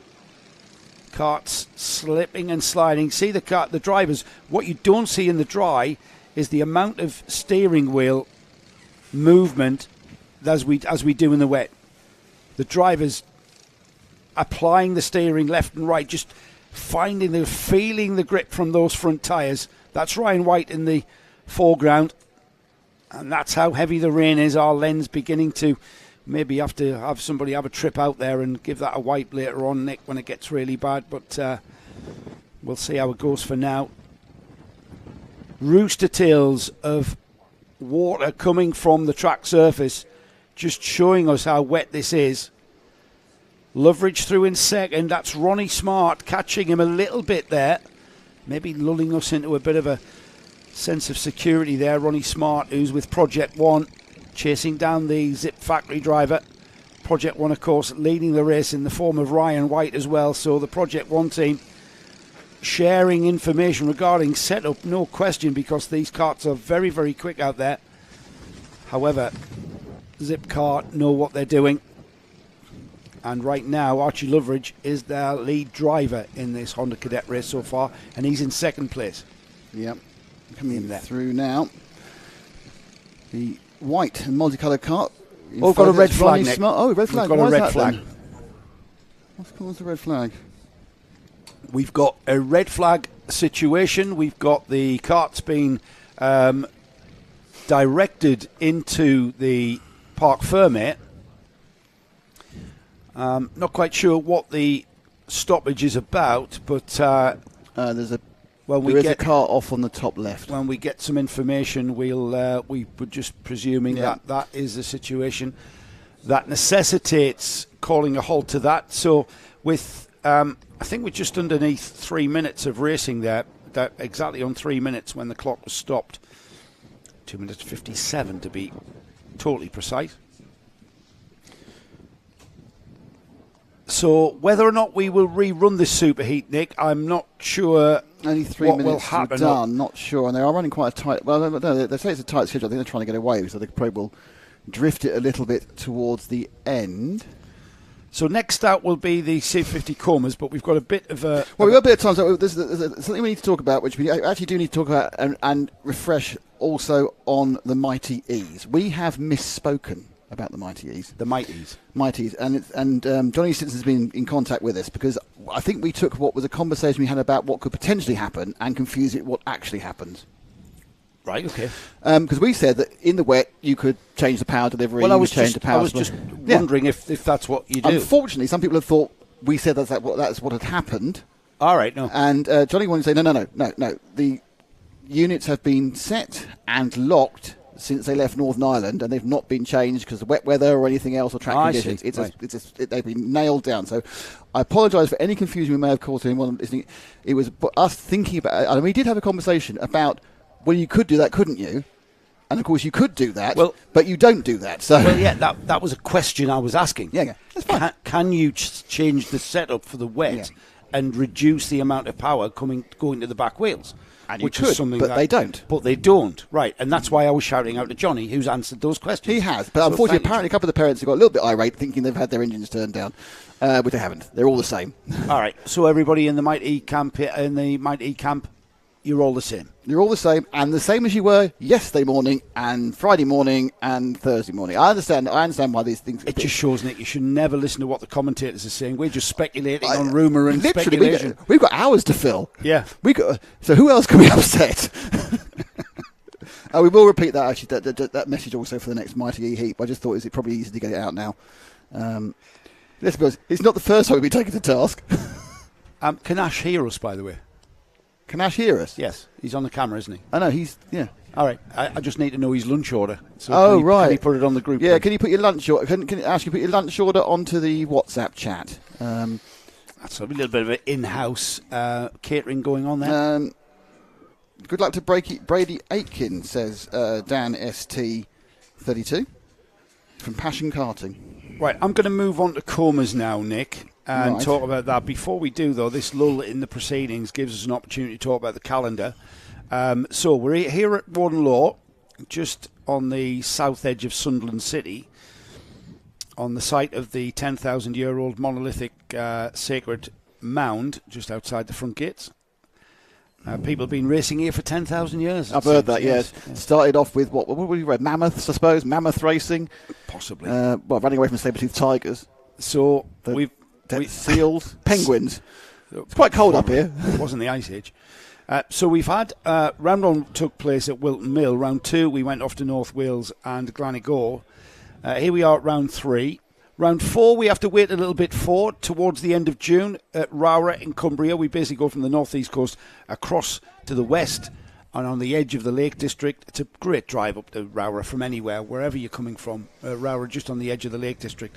Absolutely wonderful place to be in the world. Wonderful place to go racing. Did I mention, Nick, that Rowra is the track that I first raced a kart at?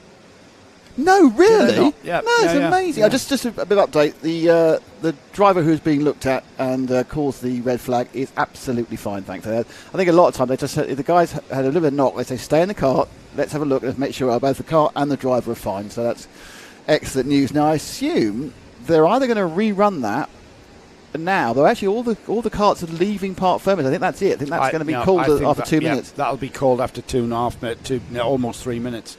Let me quickly round off the calendar for this year. So from Rowra at the end of June, we go to mid-July. Actually, that's not far away. So weekend of the 22nd, 23rd of June for Rowra, and then the weekend of the 13th and 14th of July across to Lincolnshire for Fulbeck, that old-school airfield circuit at Fulbeck. I better start driving up the driveway now. Yeah, you might have to do that, Nick. So everything concluded by round 5 in July.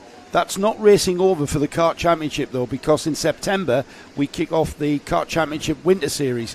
Right at the very edge, the last weekend of September, we're back to Wilton Mill for round 1. We come back to Warden Law on the 16th and 17th of November. And remember that the weekend prior to the 16th and 17th of November, we have a 2-day race meeting for Warden Law Car Club for their Autumn Cup. And it is a great meeting to be around, and some great prizes being geared up. Yeah, fantastic prizes. Absolutely. I'm sure now, because of our link up here, you'll get some prizes from Darren. Possibly. Yeah. Well, we did last year. We had entries from Darren, for the comas. Yeah, for the you're right. Bambinos. Yes, you're right. Well, sorry, you're right. I know we got everyone else, but and then the third round Winter Series. Oh, it's all going to be wrong there. That is wrong. Yeah, something wrong with that. Third round Winter Series concludes on the 7th and 8th of December at a venue to be confirmed. We are waiting for information on that. Meanwhile, Nick is laughing because out on track we've got karts They're in fine. all sorts of angles. They ended up, but they what I liked was the way the guy the nose of one cart lightly mounted the side pod the other, and they were just going, well, they're just trying to push him off. Go, get off my car. Luckily, it's very tricky. So what we've got out on track now are the Bambino runners. These are the petrol-engined Bambinos. It's exactly the same car, exactly the same tyres, the LeConte all-weathers, and as we saw with the Mighty Bambinos, struggling for grip. Now, interestingly, talking about the weather, which we do, and struggling for grip. Just because you do that, you don't have to speak that minute, You can just, take a breath and... I've got some Twitter to look at. Go on then. Not really. Adam Crossfire says, morning all, glad to see some motorsport happen today. Washout at Donington, Santipod and Silverstone So right I hear, yes. Yeah. Can't park. So, spectators struggling to park at Donington. tell all your friends it's all happening here at Warden Law. It absolutely is. If it's happening, it's happening in Stockton-on-Tees. We're quite close to Stockton-on-Tees, aren't we? Well, no, yeah, we're not bad. How yeah. far? Yeah. 10? 15? Oh, no. What, minutes or miles? Miles. 30 miles. Okay. Well, it's still counting as Stockton-on-Tees. If it's happening in Stockton-on-Tees. Any more? No, but I just wanted to say that, really. Okay. Because I'm worried. I've noticed sometimes once you get going, it can be hours before you stop this weekend. Who, me? Yeah. That's my job. That's my job. Yeah, Can I talk about the grid? Go on, then. Only opportunity. Standing start, as ever, for these Bambino runners. Noah Wicklow finds himself on pole position after the heats. This is the first of the super heats. Will Wainwright alongside. Benjamin Shivar and Logan Hodgett share row 2. Arthur Bowers and Henry Hales row 3. Jack Swong, Ollie Wester row 4. And then we've got Jess Bailey and Hendrix Fallat. Calvin Simon with the best helmet out there. John Stevens alongside. Max Ahmed, Brady Ack and Ray Thorne. Riley Aston Wilkins, Arlo Gamble, Max St. Hilaire and Santo Amico round off what is a 19-cart grid. We've cleared the grid. We are racing down to turn 1, and that's Noah Wicklow. The red, white and black cart of Noah Wicklow.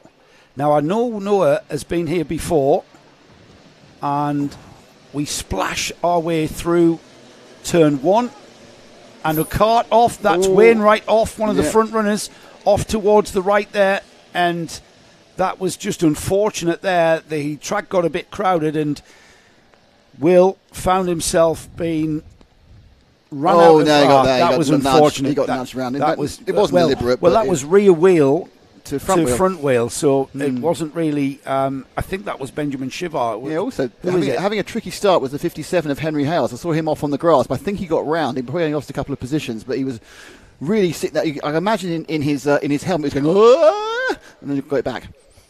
The kids do that anymore. So good lead for Wicklow, isn't it? Wicklow, sorry. Yeah, Wicklow leading. I'm trying to fathom who that is in second place. I think that's Logan Hodgett. May well be. He was good yesterday. That's Shivar leading the pack in third. So Benjamin Shivar with the green helmet, just looking over his shoulder. Great interview with Benjamin in the paddock show coming up at lunchtime as well. Look out for that. And that's Shivar off. Shivar slides wide. He spins backwards. Well avoided. Oh, and he's going to rejoin right in the mid-pack. He was avoided very well indeed, as you say, Nick, but that just shows just how little grip there is still. Yeah, I mean, he just reversed it in, but luckily no one hit him, so that was the good news. Right, so they're going to come across to complete the first lap any second now, and it's been a bit of a... Oh, and Wicklow's lost it. Wicklow's lost it on the start-finish straight, so he won't be scored in the lead, because you can see him recovering there on the right-hand side of your screen. Wicklow lost it, spun, going too wide. So it's Hodgett from Hales, from Fallat, from Wong, from West, from Wicklow, who was leading right up to... Oh, and now who's off in the corner there? I'm not sure what the number on that cart was. That went off, spearing off towards driver's left. Is that 15? I think that's Hendrik Fallat who's gone off there on the right-hand side. So it's Fallat. There's so much rain on our window out of our box because that cart is just outside of our box. We can't even see the number on that. It's the 1-5. Yeah, it's Fallat. So Hodgett gets off and into the lead. Oh. The number 57 of Henry Hales, though, he's chasing him down there. That's the 67 of Jack Swong, who finds himself now in third. But this is the lead battle right there. Yeah. Through the second centres, splashing the way through. Hales is a fantastic cover from Hales. He was off the track going into corner 1. He's got the lead. But he's just, obviously now he's actually not on the grass, and when he's on the tarmac, he's having a much better time. Henry Hales has just driven into the lead there, and he made that look so easy. Great traction, great power, great line, and he leads into the Gasworks hairpin for the second time. Going well, Wicklow making a place up there. So Wicklow's now running into, well, he was up for a tiny amount of time there into fourth place. Top two, going around the horseshoe. They're looking. Let's just drop back to the next pack. I think Hales has got. He stays pointing the right direction. He's got a bit more pace. Yeah, there's fourth and fifth. He's got the bright green helmet, which I think is Jack Wong. Let's see as they go across in the second. They cross the line now, Nick. While we gather the field up, Henry Hales leads by a second on the line. Logan Hodgett second. Jack Swong, Ollie West. Fallat has dropped out. I think Wicklow spun for the second time on the final corner. He did that twice now. Yep. We know there's a lot of water there. So and Wicklow pops out in 13th place, Nick. Yeah, interestingly, these carts are having a problem with the final corner. With the paddock bend isn't the final corner. They're having a real problem with that. We've not seen anyone else have, but somebody actually stopped at the far end now. Because obviously it's a worry. I don't think it happens too much these days, but in the past, obviously you could drown your engine, couldn't you? Because you get the electrics all over and that'd be it. But these days, with much better waterproofing, probably not a problem. We're at half distance now. 4 minutes have gone. 4 minutes remain before we see any Jack sight Wong of in the blue cart, and he's just lost a place. That's your recovering Benjamin. No, it's not Benjamin Silver. That's Ollie West, isn't it, in the 20? Yeah. So he's come up to third. That's a third-fourth battle, Joe. Oh, West getting it all wrong there and across the curb. He might lose out a bit of momentum. He's looking over his right shoulder, but it was across his left shoulder, which was where Jack Wong was. And Wong has got the chance to overtake again, but the switchback happens. And Ollie West retains that third place. Side by side through the horseshoe, though. On the inside, the green cart, that's Ollie West. On the white helmet there is Jack Wong, who's just lost out. They've swapped which side of the track they were on, and they've come back together at the final turn, but then space out again. Ollie West fighting for the grip there as they came out the final turn, and he slid very wide indeed over the exit curb, and this is going to allow Wong down the inside. There's a big massive puddle on the inside which you don't want to hit. That's it there. It's growing by the minute. Side by side again. They've switched back though to the other side of each other, and Ollie West continues in that third place. Oh, Wong's just went with a little bit too much pace into the exit of Brian's in the dog leg, but then 2 corners later, there's a minor mistake elsewhere. So it's a 67 with the white helmet of Wong, who was actually ahead of West for about 150 metres, and now looking to get the inside again. Quick glance over the shoulder from West. Sees that Wong is going to sit behind him through the centre one. Looking at the tighter line, will he get the drive? Sort of. Now you can only do an over and under at this point, but no. Inside line. Oh, and West's got a bit of a squiggle on, but he's looking behind him. No, Wong is still there. I think West has got a little bit of basic extra pace, which is helping him out here. Wong takes a very conservative line through there. Probably haven't seen the big moments that West had the previous lap. And they come to the gasworks hairpin again. Let's see how much we can see and how much is water on the lens, which is a very long way away from anyone can wipe it. So this is almost like let's see how wet the track is, and it's very wet. It's going to get wetter though. It's only 10:15 in the morning here, and by midday the rain is going to increase. I mean, it's steadily been downpouring. We've not seen any sign of any kind of stoppage of rain falling from the skies. Pluie, as they say. And look, I mean, even the Bambinos are putting up plumes of spray. That's how wet we are. And look at this. Ollie West has now consolidated that third place.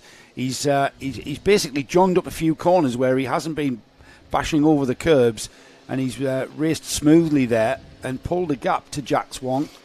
It's Arlo Gamble behind these two. Benjamin Shivard just coming through now in 6th, and then the rest of the field coming through. There's a little bit of scrappage further down. Just let these carts go through the frame, Frank, and then we'll see there's a bit of a battle down about 8th or 9th. I tell you what we need to pick up. We need to pick up 6th, 7th and 8th, because we've got Will Wainwright, who started on the front row. That's the bright yellow cart, number 21, that we're going to pick up in a minute. He's chasing down Benjamin Shivard. These two were front runners. Wainwright was the cart that we saw off of turn 1. Right, there's the 72. That's going through, and then we have there is the 78. That's Shivard in 6th. And then someone just had a spin. Wainwright had a spin. Oh, Wainwright was coming back so well. That's the yellow cart we've been trying to pick up. Now, Wainwright was in 7th. I think he's about 11th there. He just literally spun. He saw his head come into the shot. Yes. Face not going the right direction. But now there's 4 of them. There's 5 of them, all battling over, 7th, 8th, 9th, 10th, 11th. And they're coming into, they're on the penultimate lap. There's one back for Wainwright. One position back. There's a possibility they might just tick it in time. I think they're going to, no, the leaders aren't going to tick it in time. No. Are they? Where's Hodges? Where's Hales? No, Hales is 2. There's 2 to go. Hales just made it. He's across the line there. He's so far ahead, and they come into the gasworks. 4 different lines, 3 different lines for 4 different carts. Oh, again, I get the impression that Wainwright is pushing really hard after getting a little bit fired up by that bad luck he had in the first lap. He's really trying round the outside, and he's going to get one of them, is he? looking like he's going to... Oh, and they've gone again. Synchronised. Oh, and a big wave. Excellent. No, that was because they had a coming together there, Nick. They just crowded each other out and then contact the rear of that pink cart in front of him. Wainwright went in, took it, and then they both spun. Because you've got a short wheelbase and then grip, you're going to go round. He ran out of space, basically. There's Calvin Simon in the 12. The best helmet on the grid there. He's full centre. He's got JPS sort of side pods. Hasn't he got the Marlborough sticker on the front of the helmet as well? It's very much a JPS livery, isn't it? Black and gold. No, he's got a Marlborough sticker on the front, so that's Senna's McLaren days. That's it is, yeah. So it's a full homage. He's just literally gone full. Ayrton Senna. No Tolman, I noticed. Ayrton Senna winning his first Grand Prix in conditions very similar to this Estoril in 1985. Yeah. So today I'm going to Estoril this year to do a 3-day bike track day. No, not in the middle of a race. It actually says John Player Special. He's got tobacco advertising all over that helmet and cart.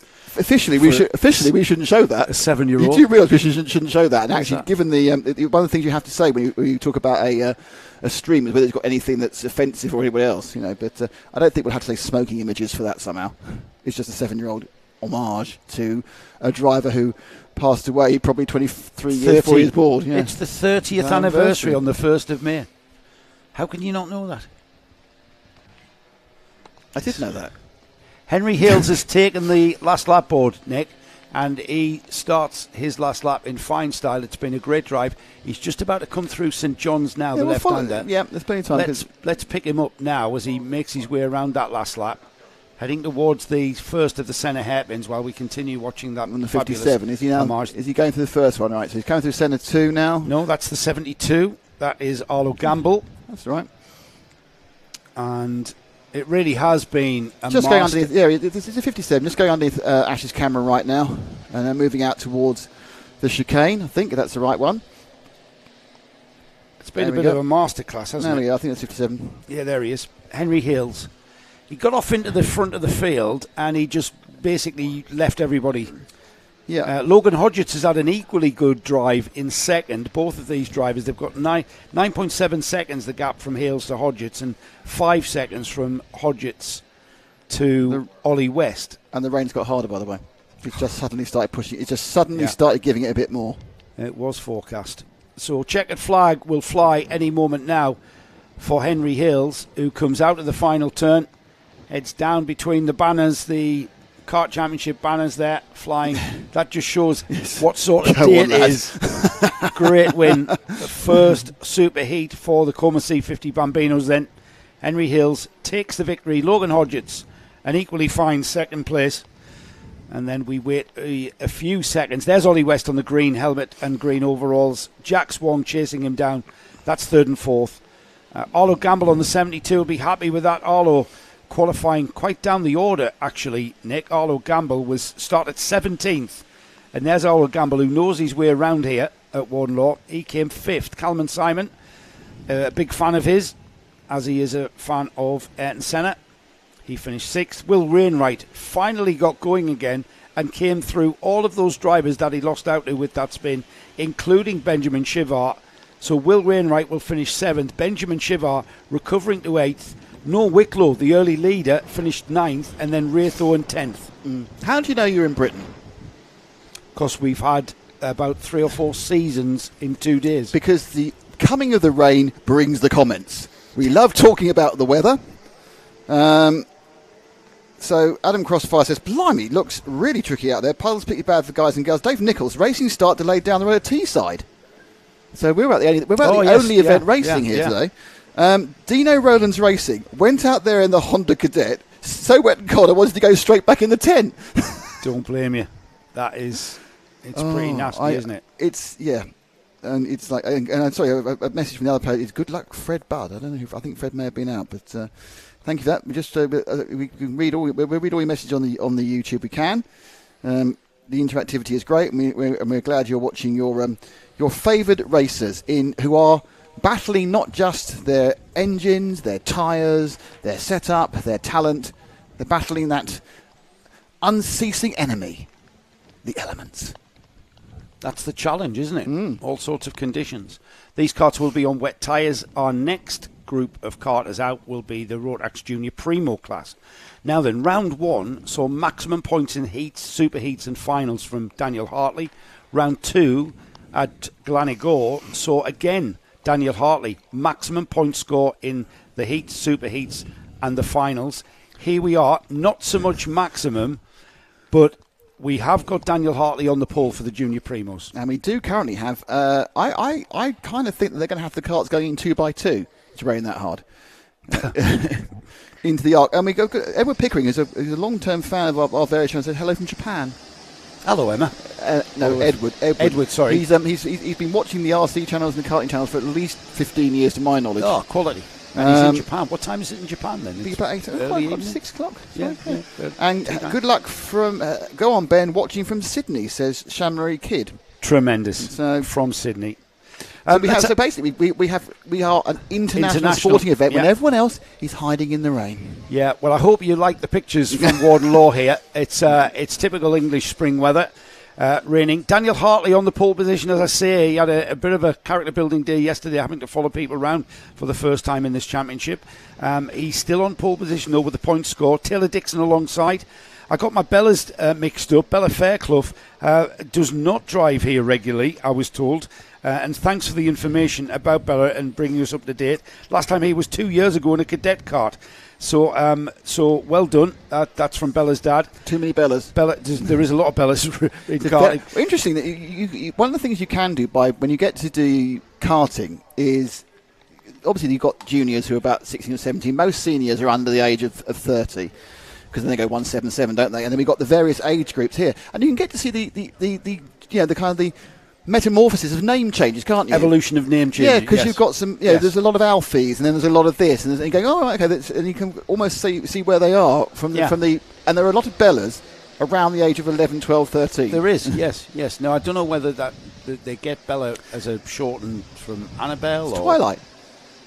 Of course it Twilight. is. It's Twilight. We're on to you. We're on to you. So the parents, 13 years ago, when they're having these babies, it was the Twilight. I've never watched Twilight. Interestingly you have. How many Harrys are there? I don't know. How many Severuses? But so they're a bit older now. I've got time. Can I just make a point about this? I've got a daughter who is now 21, so 13 years ago she was 8, 9, 10, 11, 12, and despite the cinema ratings, of course, she was watching Twilight. And you know with a young child, the damn thing's on the whole time. The grid is Daniel Hartley, Taylor Dixon, Bella Fairclough, who kicked that conversation off, but interesting. Stanley Clark alongside Bella on row 2. We've got Ellis Daly and Maya Simpson on row 3. Leighton Kelly and Laurie McVeigh are on row 4. Alfie Forrester and Eddie Stewart, row 5. Riley Mason-Lewis and Tyler Davis are on row 6. We've got Oscar Pitt and Thomas Butcher on row 7. Then we've got Sophie Caldwell, Zach Kay in row 8. Row 9, rounding off the 18 kart field, is Ethan Bath and Ewan Stevenson. This is a very spread out field, and they've had 2 laps. So this Rotax Junior Primo was called for full starts twice yesterday, and they are massively spread. And someone else had a spin. There's no way he's going to get going because there's somebody else off the track. They've had no end of problems getting these going. That's the number 43 of Taylor Dixon at the front of the field. There's no Daniel Hartley there. Well, there's people off the track over there. Right, that's Bella Fairclough on the yellow kart. And it's not running. So we've got Taylor Dixon, who's taken up the responsibility. Someone's off at the side of the track who's got. I think that the water now might be getting in the electrics. It's so heavy. We have got puddles across the track now. They're not just in the edges of the track. They're forming across the track because of this heavy rainfall. You can see the rainfall there.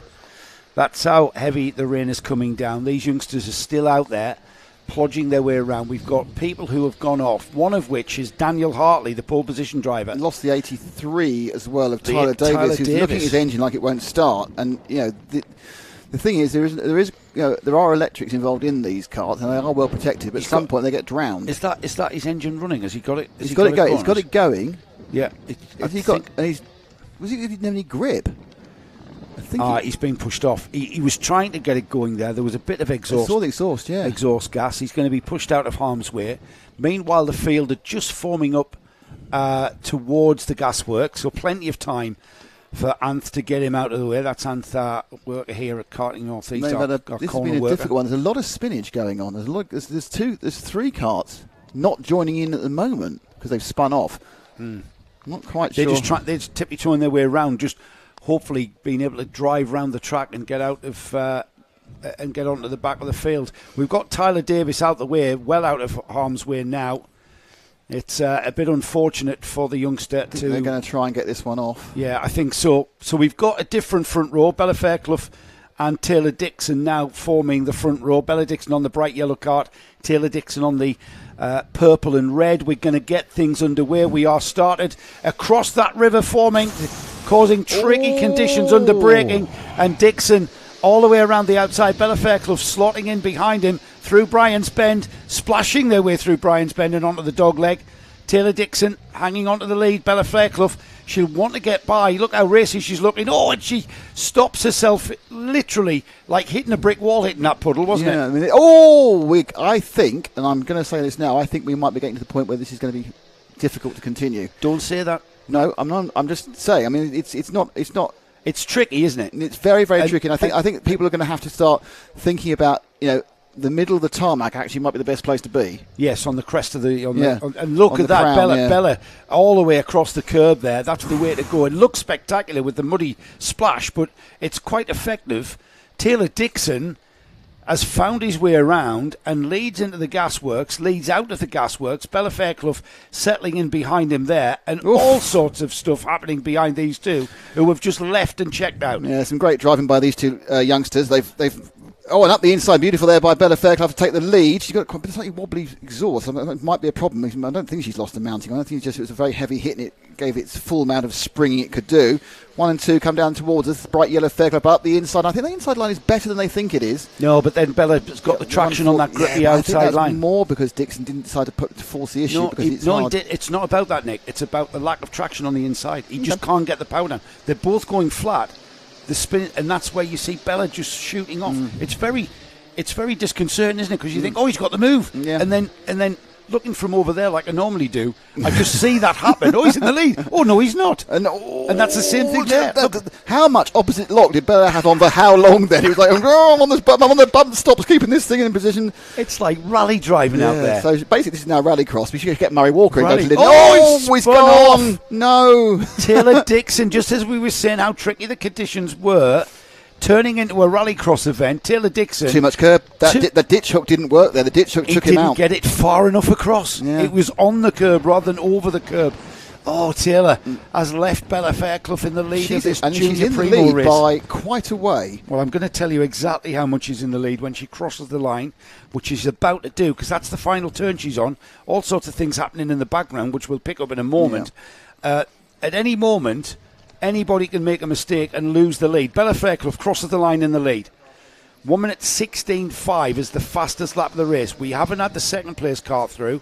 Yes, we have now. That's Taylor Dixon, 3.6 behind. Maya Simpson, it's an all-girl 1 and 3 so far. Maya Simpson trying to get on terms, 8 seconds further back. Laurie McVeigh in 4th, Stanley Clark in 5th, Ellis Daly 6th, Alfie Forrester, Sophie Caldwell, Eddie Stewart splashing his way around in 9th. 10th is Zach Kane. Then we've got Oscar Pitt and Ewan Stevens and Thomas Butcher. Daniel Hartley is not on the order there, so I'm not quite sure. Points, that's for sure. The blue car in the focus mode is a 16 of Ellis Dealey. Scored 6 across the line. Not sure he still is, and he's gone. Behind him, cart went. Sorry, Nick, quite a few carts not coming up. We've only got 13 carts. We lost 4 just on the warm-up laps. I see, right. They're parked by the side, yeah. So they didn't click over the timing. They never started the actual start, yeah. So we actually they didn't roll. If you look at the cart in the distance, there's the cart parked just coming into this chicane there, 3 or 4. So there's 3 of these carts going into the Gasworks hairpin now. It's the 47 of Stanley Clark coming up the inside of Laurie McVeigh. I think it's gone too wide. That hasn't happened. It's like viewing through a net curtain. Yes, isn't it? At some point, one person has to walk down there and clean that, and I hope it's not going to be me. Well, I'm hoping when we get this heat out the way, Eddie Stewart's going to pop in and do a heat. That'll enable you to nip down there and wipe it with a cloth. I do need to go to the toilet, to be honest. So so do I. Do you want to commentate with Eddie? Eddie. Right, down the line we go. Let's see where they're scored as they come underneath us now. So the bright red car. Oh, the braking's really hard there. Yeah. And that was the 47 that was leading out. Stanley Clark. He's now lost the position. No, he hasn't. You're absolutely right. Again, that outside line's got that drive, but you have to avoid the big puddle. Yes. Which is getting narrower. Yeah. That outside line is getting narrower there. You might have to go through the big puddle to do that next time. I know this actually looks like this must be awful to race on, but actually looks quite a lot of fun, to be honest. 79. Sorry, the 78 goes back past. Oh no, 79. That 9 and 8 number is not very clear, to be honest, but for old eyes. But they are having a marvellous. I take it they're teammates because they're in the same sticker kit. With BSR, that Alfie Forrester, the number 79, is with BSR. So and they swapped again. Are they going to swap again? Is it up the inside? Goes Forrester? Nope. It was held there by Stanley Clark. Just at the front, Bella Fairclough now has a 5-second lead, and then Dixon has 12 seconds over Maya Simpson in third. And we're a couple of seconds back to this next battle, which is going on past this secluded view. Yes, we've got through the stained glass window. Yes, through the stained glass window. The church of kart racing. That's how horrible it is. They're certainly looking for it. So, are they the same livery, Nick? They look very, very similar to me. So Alfie Forrester's with BSR. Oh, and a mistake a little bit too wide by. Yeah, they is are. That Simpson, the 96 ahead of them, because it's constantly changing so much. I think it's Maya Simpson. Car. Yeah. Oh, ouch! Is she carry on going? Yes, she will. Yes, she will. That looked a lot worse than it is. Just hit the puddle on the left. Puddle's she didn't. dragged her. Yeah, and it drags you in. That looks a lot worse. Like being on a that fairground ride. What's it called? The waltzer, where you just getting spun around. But she'll be fine. She continued. Maya Simpson, tough girl, continues on and gets back on with her race. We'll find out just what position Maya comes back round on.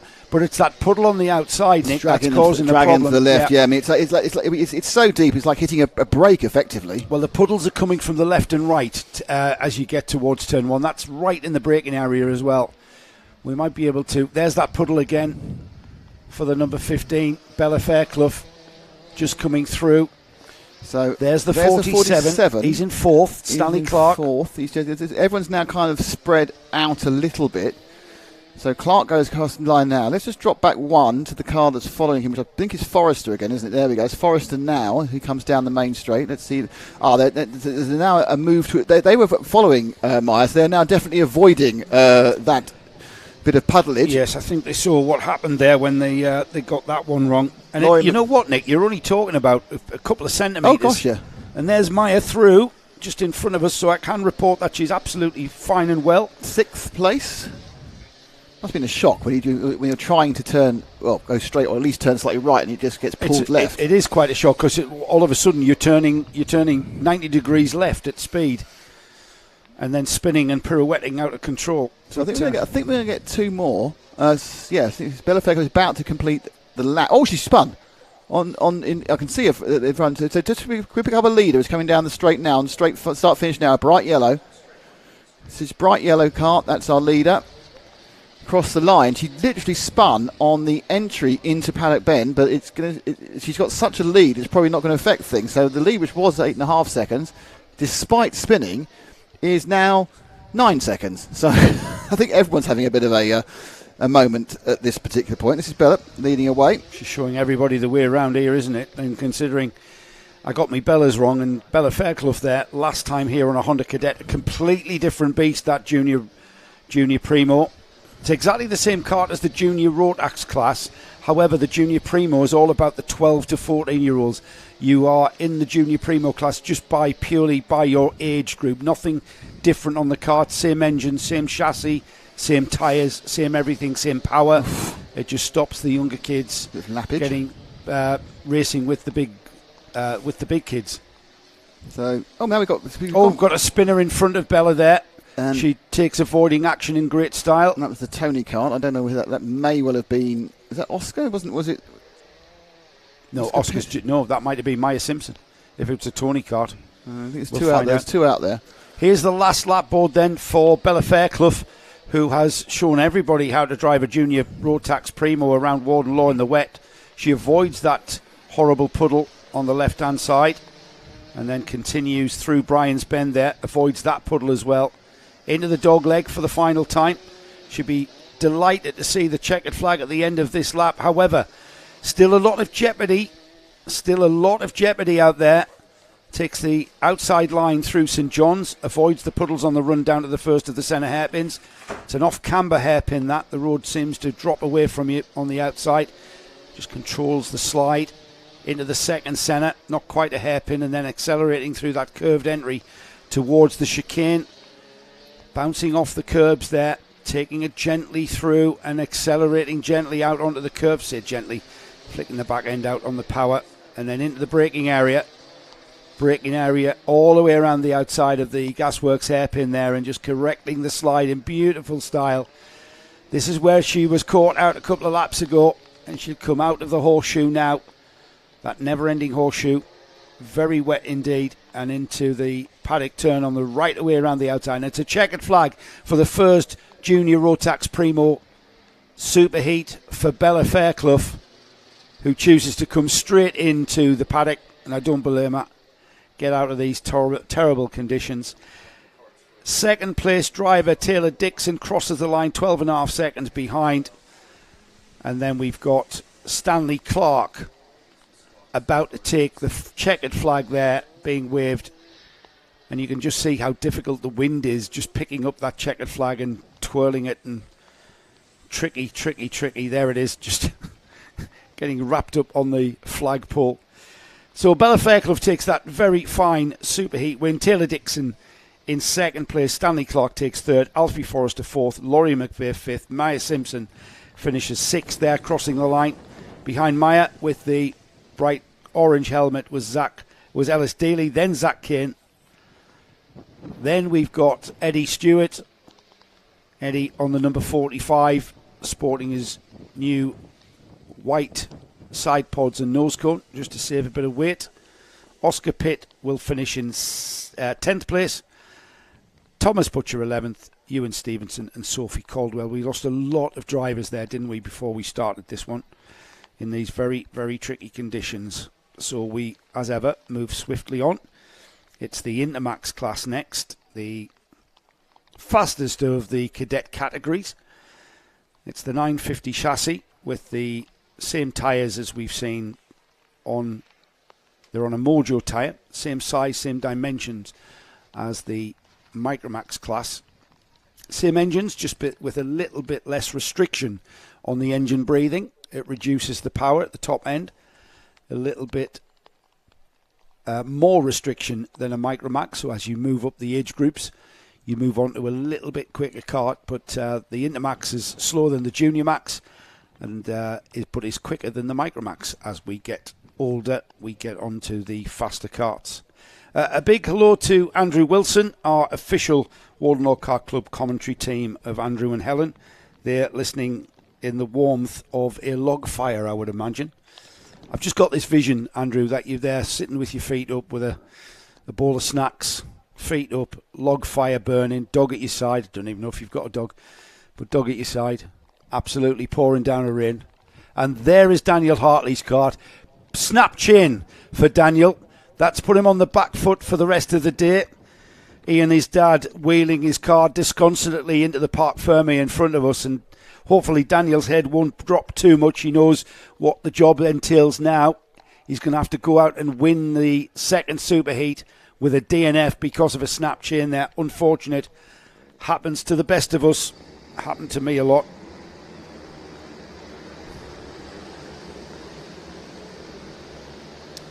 We've got the Intermax karts leaving the Parc Fermé, the collecting area, and making their way around. Their first look at the track conditions here. They've been eagerly watching the other classes, so they'll have some form of idea. It's Riley Murrow who starts from the front of the pack with perfect results from the heats. Max Gilman will start alongside. The second row is JJ Lowe and Jensen Sale. Drew Davidson and JJ Plowman, the first of the novices, 5th and 6th. Fourth row of the grid is James Fabricas and Sebastian Clark, with Jensen White and Fraser Anderson on the 5th row. 6th row is Adam Turacek and George Ralston. And then we've got Jack Moss, Sandro Kemp and Jensen Walker. So two novices, JJ Plowman in 6th, George Ralston on the number 199 in 12th. Well done. I feel much better. Oh, great. Do you want to? Oh. I will do that after this one, eh? Yep. So here we go.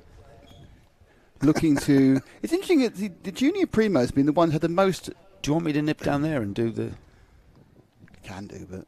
Yeah, probably, yeah. Yeah. But, keep on top. yeah, the junior primos, interestingly, are the ones who seem to go round the most often. They've gone around every single one of their heats. Most people have managed to get a reasonable start. Now, whether they're going to give people a second lap anyway, but this is very much these 950s in order to take the start this time around. The Intermac's about to go off and go racing, I think. Dan Ashton is happy with that and sets them on their way. Great jump there, right from the front, from the 138 of Riley Murray. He really went for it too much. He's looking behind his shoulder to make sure he hadn't jumped the start, I think.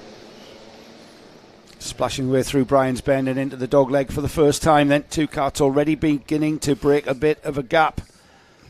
Heading down towards St John's.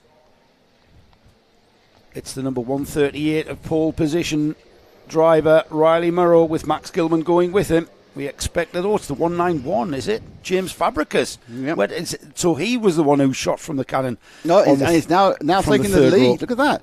Fabricus from the third row of the grid now leads for the first time into the chicane. Obviously a big fan of these conditions. Fabricus, a bit of a rainmeister, comes straight through from 5 to first. Absolutely Coming to the hairpin, which I believe now the camera is now so wet we can't use it. So it's focusing on the water rather than the track. That's probably remote cameras, especially remote cameras which are very, very remote. But we'll sort it out. Don't worry. And you can see the track. Oh, he's off. Oh, he's gone wide. There's too much confidence. Can he get back on again? Yeah, Fabricus going wide at the horseshoe. Oh, fantastic! Free showers for all. You can get 3 points of your licence for doing that something these days, you know? Yeah, I know. You always could. Not these days. Oh, off we go then. Second and third, very aggressive going there. Oh, is that going to stop? I don't think they come into that knowing for certain it's going to stop. That was Adam Turicek there, getting it all. Oh, very wide came back in again. It's amazing some of these lines that don't cause the problems you think they're going to. That was the third place man. Seb Clark, I think, had that problem. That's Turicek down the inside, is it? No, didn't quite make it. And no, he's definitely not made now because he's not facing the right direction. I'm liking this. There's unrivaled. There's just unbridled aggression in this one, isn't there? Just really seeing what they can do. Well, it comes in again. It's the curb. It's hard enough with four wheels on the not saturated tarmac. You start sticking wheels on other bits of the track, and you're asking for trouble. That was Turicek who spun though, Nick. Yeah, and he was asking for trouble. Yeah, because he went on it. So more changes around there. There's the car in the middle of that pack getting a little bit beaten up. Just trying to see the number. Obviously, that's the 158 again. That's Jensen White having an issue. Has now got that place back again. And they go round.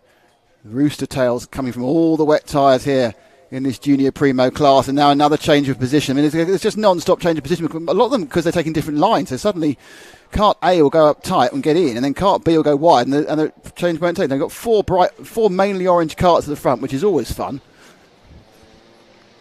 And they are currently running in second, third, fourth and fifth. Slightly breaking away, it's Sebastian Clark, who's got past Riley Murrow. So Clark at 151 leads. And this is the battle for second, third, fourth and fifth. The leading, was it third? No, it is. So out in front is Clark. And then we've got Murrow in the 138. I would say in the orange-sided cup is the blue helmet. White and blue helmet is Murrow now coming from the back. It's the 191. That's Fabricus trying to come through. Fabricus some great speed. Oh, that's going to be a penalty because he's taken out completely the Jensen White car he took out. I think the 158. I think he did. He just poleaxed him. Now the other thing I think probably is he's going to maybe well get a bumper penalty for that clunk. But that is different with the 138 to the 158. I think that was actually Murrow in the end who actually got hit. So Murrow got hit from second by Fabricus. And that's just gone off, and that's Fabricus again spinning out. So that's there's no harm. Nothing deliberate. No one's trying to do that. It's just what happens, you know. Now I think we've also had a change to the lead because the lead has spun at some point, so they're all facing the wrong direction. And I'm not sure whether actually back in the lead may have gone Clark, but he's not in the lead as much as he was. He wasn't in the lead at one point earlier on. So it is Clark. Now it's Fabricus in second. Third place is Turicek, and Turicek now comes in. That's never going to stop. Oh, it just did. In the blue side pods, Turicek white helmet coming into the wide line through Brian's Bend. Gives him the drive now through the first part of the dog leg. That's the lead just ahead of them. So it's 1, 2 and 3 on frame at the moment. And they sweep in a little bit too much curb again. That pointed him far too much wide, and suddenly the Oh, a little come together there, but he got away with it. A little bit of a kind of tyre to tyre, and now into second place goes Turacek with the blue side pods, but then he just gets eased gently out as he tried to brake for the second centre. Did not quite enough there from Fabricus, but I think there was more kind of different lines than anything else. And they go sweeping now down round to the Gasworks hairpin, isn't it? That's enabled Clark in the cart ahead of them to just get a little bit further ahead. You can see him there, pinky helmet, as they go through the Gasworks hairpin, and now they are with 3 minutes to go. They're going to come back and complete another lap. This is the long left-hander of the horseshoe. Avoiding that big puddle, they have managed to reduce the size of the big puddle over the last couple of laps, and they come round through Paddock onto the main straight. See a little bit of air between them. The lead now for Clark is going to be round about second, I would think. 1.5 seconds. And then it's back to Fabricus. Behind Fabricus, there is a train of carts. Again, mainly line astern. Anderson, Ralston, White, JJ Lowe, Sale and Ploughman. So with the first three, let's just, as we move now, let's just, Martin, you can just let them now go through frame a little bit, and we'll just run them through, and let's see, get an idea. It's a good shot though, get an idea of the gappage of all of them. Let's just pick up and run with a couple in the middle there, going into the hairpin now. That's it. That's the 192. Sorry, that's going to the centre one now, in the centre two. That's the blue helmet. Oh, and a spin behind them.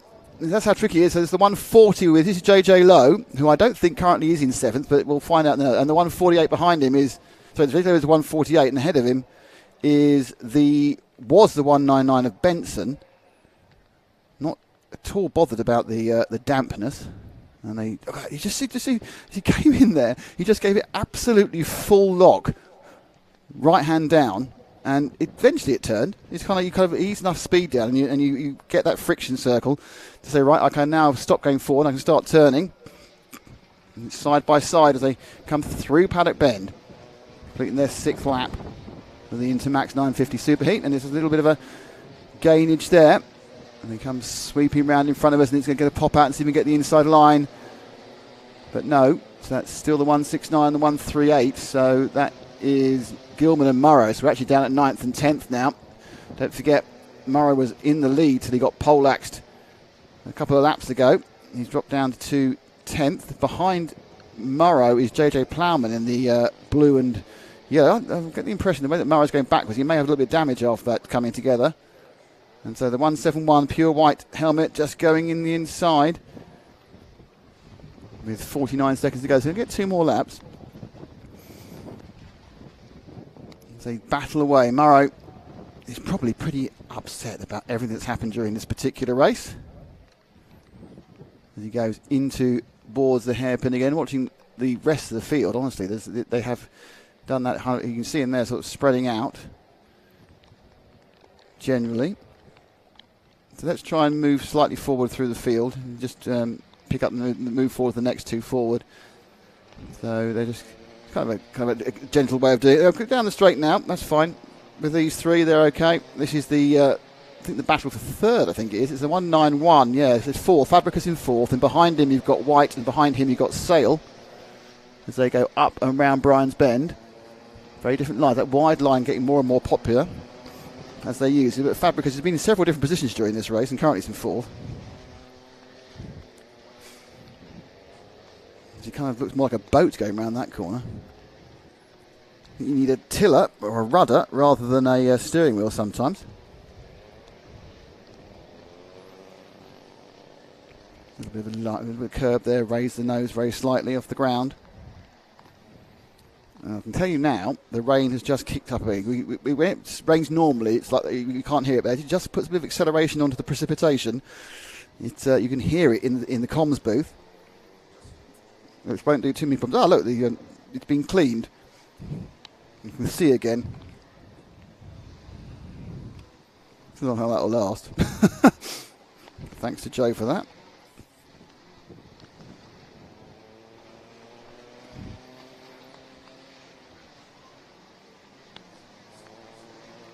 So there they come, accelerating beneath now, and they're on the final lap. So this is the last lap of the Primo race. As we've seen, I think, quite a lot within these wet lap races, there's actually a huge amount of action, but it doesn't tend to be overtaking action. It tends to be people just slightly losing it, and then eventually people get into their comfort zones, and it all sort of spreads out, and everyone gets into a little bit of space. As you can see, it's a couple of seconds of space, but it's kind of enough for you to plough your own furrow. And of course, fast in tends to be slow out, and slow in tends to be fast out. And where's our leader? He should be coming across the line any second now, I think. That's 158 of Jensen White. So just a bit further ahead with Sebastian Clark in the 151. I think he's going around the horseshoe now. Just kind of a guess. I think that's his cart. And I think that's him going over the line. I could be completely wrong. And there goes our leader across the line, and he's just taking it. Sebastian Clark, nice result. He got there, very happy about it. He didn't get old fist bump. So there's the top points. He's got a bumper down though, so he's going to have a 5-second penalty. So Clark is definitely getting a 5-second penalty, which actually doesn't matter because he's 10 seconds in the lead. So he had a bumper penalty on Clark there. I can see that was down. As they're crossing behind us, you've got also with a bumper down is the 112 of Turacek, so he's going to drop down to 8th. So there's a couple of bumper penalties out there, which, as you know, if you watch karting regularly, means you get 5 seconds added to your time. So the final result was Seb Clark who won it, Fraser Anderson was second, James Fabregas came third, Jensen White was fourth, Adam Turacek was fifth, Jensen Sale was in sixth, and JJ Lowe seventh, Max Gilman eighth, Riley Munro, who started well and had an unfortunate incident at centre one, is in ninth, Sandra Kemp is in 10, Jensen Moore came 11th, Drew Davidson was 12th, and JJ Plowman and George Rawson didn't get the trip and retired a bit early. And the rain currently, I'd say, is at about intensity 3, perhaps 4 from what we've seen. We have seen a little bit of 5, but it's certainly, what's the word for it? Wet. So, what is next up? I need to navigate over to the computer and find out what's going on here.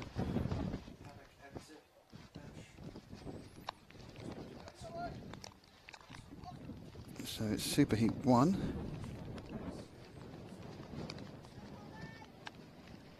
And it's the second heat of the mighty Bambinos.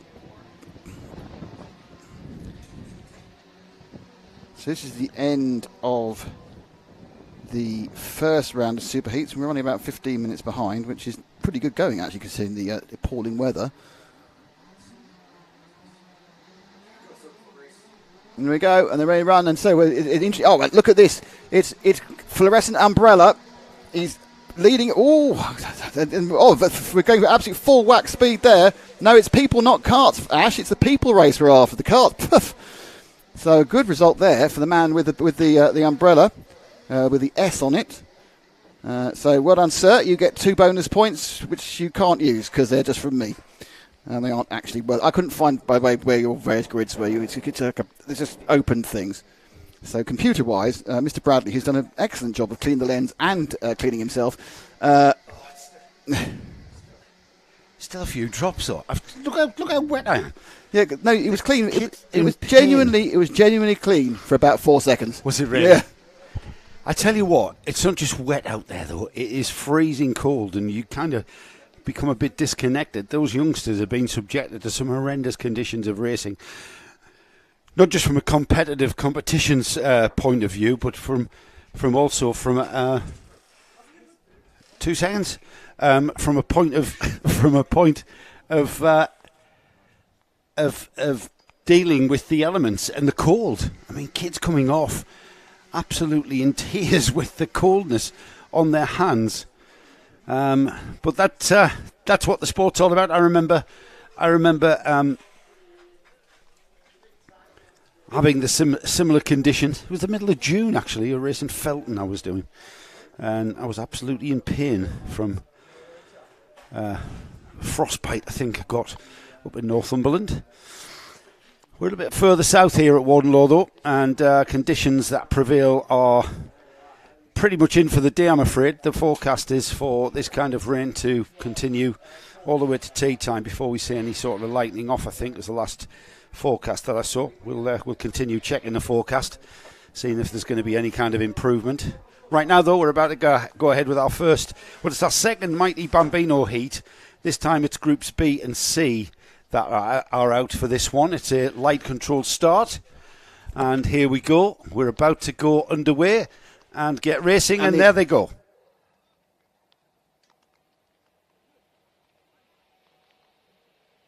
So they're right, and there they go. And it's a good good start. We've got a cart off on the puddle pulled across. And there's now a cart spinning in the field. The 16 and the 81 have gone round.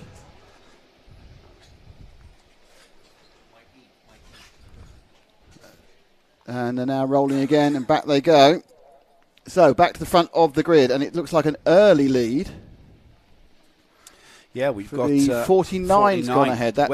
So the 49 doesn't exist. That doesn't exist because we can't read the numbers. Got the 45 off. That's Jensen James Williams. Probably the 40 actually, I think. Yeah, the 40 is Oliver Woodall, which figures from starting on the front row of the grid, and then we've got the 72. Is that behind him? The important thing to say right now is all these carts are at absolutely full power, the normal power they normally have. They are not in any way retuned for wet weather. They are locked down, leaving Northern Ireland, and they're all the same, and no one can change them apart from the people who are in charge of Mighty E. And I'm saying this because we speculated about something earlier today about what you could do if you wanted to do it, and people thought it was being done. No, and there's it's been not. a bit of consternation. So all the carts are exactly the same. They're all exactly the same amount of power as we were yesterday in the dry, and we apologise for any inconvenience caused. Yeah, we were speculating about the technology, the kind of technology that we're seeing in Formula E, isn't it? Where the cars are continually adjusted and set up for varying conditions. The conditions are very, very wet here. I don't have to tell you people out there. Really, are they? Oh, they are. They are horrible. And we are continuing to race. The rain has turned a little bit lighter, actually, so we're seeing those puddles begin to... No, it's not. It kind of has... But that one's growing, isn't it? Yeah. That was what's called northeastern wishful thinking, because everything visual tells you the only times the puddles get smaller is after about 5 laps when they've managed to drain the most by carts running through them. Yeah, that's true. So into the lead is... it's still Oliver Woodall. Woodall is... so we've got second and third on camera, which is West and Maximilian. Yeah, he's pulled out 3.5 seconds to Ollie West, which Ollie West is the green helmeted driver there, and behind him is Maximilian Michalski. Now, this is an interesting situation here, Joe, because there is a massive advantage here in this mixed grid situation, because half of these guys have been out before today, and half of them haven't. Yeah, the Group B has. So you've got they have a. I mean, there's nothing you can do about it. It's just one of those things. It's just life. But they have a huge advantage over the Group C teams because they haven't had any wet weather. So they're coming to it first, but the others have got 15 minutes of experience. It's a good point. And Ollie West. Oh, I say that. They've all gone wrong. Yeah, Ollie West and the number 51 of Maximilian Michalski, a bit of synchronised spinning there. Ollie West, I think Ollie West was distracted by that cart regaining the track there. And then he went on the brakes. And then Michalski was distracted by West. Like what happens on the M25, everybody starts braking out. And somebody else has fallen off. They're all having a little bit of an issue at the Gasworks hairpin. But the net result of that, I assume, is a massive lead for Oliver Woodall. Yeah, Oliver Woodall has pulled out. No, actually, it's gone down to 3.2 because Jax Wong's got a bit of pace. Now, Jax, of course, has done one heat already. Jax Wong, fastest lap of the race there. Henry Hales regaining ground now. Henry Hales on the 67. Didn't Henry win the last one? He's been out before. Yeah, Henry won the last one from positions behind. I think you'll find that most of these people at the front are Group B. Tandy in 7th, I think, is the first person I'm absolutely certain hasn't been out before. Yeah, but he's a long way behind in 7th. That's the number 28 there. I mean, this is interesting. Tandy was Felix Tandy was his first time out. He's the guy who won last time out, and he is within 3 laps. No. Tandy won the last event at GYG. Oh, I see. Last time out, I thought you meant the last heat. No, the last time out. I'm saying he is 15 seconds behind the top 6, who I believe all have been out before today. So we're not just picking a random guy who happens to be in Group C. This is the guy who was the fastest guy at the last event. He won the final at Gleneagles. And I think that's indicative. There's nothing you can do about it. Whilst it's unlucky, it's not unfair. It's just the way the things have been drawn. It's all random. But it just shows the advantage of a bit of track knowledge, even for these youngsters. bit of an unsafe rejoin there. We'll let the steward sort that one out, I think. As we continue then, Oliver Woodall continues to lead this race from Jack Swan. 3.2 seconds is the gap. They're about to come round and complete 3 laps. 3 laps completed with 3 minutes, just over 3 minutes remaining. And we'll see what the gap is down to now with Woodall just crossing the line there. The gap is down to a second. So from 3.2 seconds, Jack's won. So let's go forward a bit, Nick, from that one. That's Ollie West through in third, Maximilian Mikalski through in fourth, Jesse Plowman fifth, Henry Hill sixth. And we'll try and pick up our leader, Oliver Woodall. That's Jack Swan now. He's doing the chasing, and he's doing a great job. The blue and black livery is chasing down the orange and white, well, red, white and black, isn't it, of Oliver Woodall. And that gap has come down from 3.5 seconds, and only in a lap and a half, it's now down to a second across the line. And I think, Nick, that's even underneath a second now. Yeah, because Woodall is lapping 2 seconds. Sorry, Wong is lapping 2 seconds a lap faster than Woodall. So Jax has definitely got the idea of what's going on here. Woodall, though, now he can hear the... But he can't hear it, of course, it's in my tea, he can't hear a thing. Now he can sense that Wong is behind him. He's just put a bit of a spurt on again, isn't he? He can't, because he can't hear any engine. Exactly, I'm saying he can hear he can sense him, or he can look round and just hear a whine. He can hear the splosh of the tyres. Oh, it's gone. And the leaders are off. Both leaders are off. That's going to give Ollie West a chance to take over the lead. And it was a spin by Oliver Woodall, and then Jack Swan seemed to go off in sympathy, didn't he? He was totally distracted. Remember, these are only 6 to 8 year old drivers, so it's easy to distract them.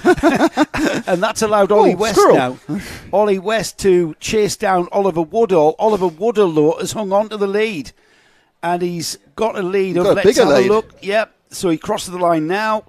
Ollie West 2.7 seconds, so it's ebbing and flowing like you wouldn't know. With a 1 minute and 35 second lap that time, there's a chance that it's going to be 1 lap to go next time by. I think it's a bit slow because of the spin, but yeah, it's going to be close either way, whether it's 1 lap true. or 2. But he didn't actually lose that much time with the spin, to be honest with you. I think he found a bit of pace. He went for like a 1:30. Yeah, he actually didn't. Ollie West did a 1:34, and he didn't have a spin. And Oliver Woodall, who did have a spin, just he lapped 1.2 seconds slower. That spin cost him 1.2 seconds. Because he basically backed it into the tyres and pulled away. That was all it was. Kept on sort of progressing. That's Ollie West. Maximilian Mikalski is the yellow striped overall driver. And Ollie West, the bright green helmet, bright green overalls, into the chicane. Mikalski chastening. These two are battling for second, up ahead of them by about 2.5 to 3 seconds as a move down the inside of the right-hand curve of the back straight, and there's the leader off again. Oliver Woodall off again. Ollie West off. Ollie West off. That's allowed Mikalski through. And again, Ollie was distracted by Oliver Woodall regaining the track again. Now, that's delayed things enough for potentially 10 seconds to go. 9, 8, 7, 6, 5, 4... I don't know, that's really close because our timing is about a second behind reality because it comes through the internet. 7:58 the official timing. Right, another 2 laps to go. So 2 more laps of this. And you know what, Nick? It's 2 more laps where literally anything could happen. And probably will. The leader has had a spin, consecutive spins at the Gasworks hairpin. Still leading. So that heavy braking area into the Gasworks off the curving back straight is really catching drivers out, especially the driver at the front. However, it hasn't affected his race position whatsoever. He's still maintaining the lead. Jesse Plowman, I've got to say, just put in the fastest lap of the race at 1:32.6. Now, Jesse Plowman... That's mainly because he kept pointing in the right direction the whole entirety of the lap. That's the cart there with the stripy cart, yeah. That's the cart there with the pink stripes on the front fairing. So, as you can see, he's got a bit of pace on him. Sorry, Jesse could be... It's Jesse, Jesse. I'm not sure if Jesse is a boy or a girl, but with pink fairing... don't know. Stereotypes, let's not get there. Still don't know. People out there, maybe tell us. Please come and tell us. Oh, he's got it again. He's done it again. 3 consecutive laps and for Woodall. Into the tyres. His hand's in the air. This time, he's gone into the tyres and he's not coming out like he has done. Oof. You know what? He's gone in faster and faster each lap. I think his hands in the air. He's just alerting. Is he like wedged in there? Is that the problem? I think he's stuck. Yes, he's underneath the tyres, right? That's Jesse Plowman, who's going to come through in second. That's our new leader, who will now take. Michaels, is it? That's a Maximilian Michalski, who's about to take the 1 lap to go light board. Because of this situation, they're going to end up winning an 11-minute race. What is the race time? We're 9.5 already, and there's a final lap to go. Right. Yeah. So just because the people keep falling off, but they actually end up with an 11-minute race, which is just about the maximum you could possibly run at 8 minutes, isn't it? Really, it's kind of a car race lap time, isn't it? 1 minute 30. You know, you get that sort of lap time around places There's like Michaels, Donington Park. And actually, no. Jesse Plowman dropped right out of it. It's not Michaels. It's Michalski. I know. So Michalski. So it's Hales now, who won the last one, and now he's second in this one. So he's looking good for a pole for the final. And then behind him, it's Ollie. I shouldn't have said that, should I? Really? That was a real curse to commentate. That was. That really was. Yeah, Henry Hales has just spun through 180 degrees and he's pointing in the right direction. He's got to regain safely. That's allowed Ollie West that second place from him. Meanwhile, just up ahead is Maximilian Michalski. Let's pick Maximilian up, Nick, because he's had a cracking race there. He's hung on to the car there. There he is with the bright yellow stripes on his overalls. He circumnavigates that very tricky Gasworks hairpin, and then now he's off and around the horseshoe and towards the final turn there. Paddock turn, all the way around the outside he goes. It's Maximilian Michalski who will take the superheat win. What I love is that all these kids are absolutely au fait with the celebration of the victory. There's no one who just goes past and goes, I'm so cool. I've won, it's waving. It's like, None of them give it kind of like, I'm not too sure about that. I think it's fantastic. No, he knew fine well. He won the race, didn't he? He turned the heat off. Yeah. He has got a bit toasty. Yes. Should we talk about Ashen? Honestly, out there, I wouldn't say Martin that. might know, yeah, good People point. hate us to start with, Nick, for getting everything very good wrong. point, yeah. But we've corrected both those things now. All these mighty E's are at the same power as they always are. Yes, we have. So, Michalski takes the second of the mighty Bambino superheats. Ollie West was second. Jack Swan was third. Jesse Plowman was fourth. Henry Hales recovered to fifth. Oliver Woodall recovered to sixth there by the looks of this. That's because he was a lap ahead of everybody else. Or was he? No. Felix Tandy through in seventh. Arthur Rhodes is showing 6 laps, but there's Arthur Rhodes. I'm saying this, I thought we'd finished. We haven't. We've still got drivers out there who are finishing and heading towards the checkered flag. So as it stands, Felix Tandy 7th, Arthur Rhodes in 8th. We wait for Kai Ergensoy to come through the final turn. Here he comes now.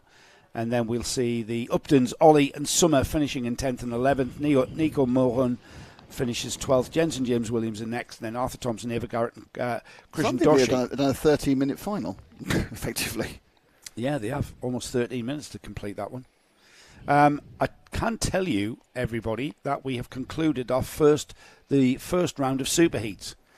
The next race out will be the second superheat.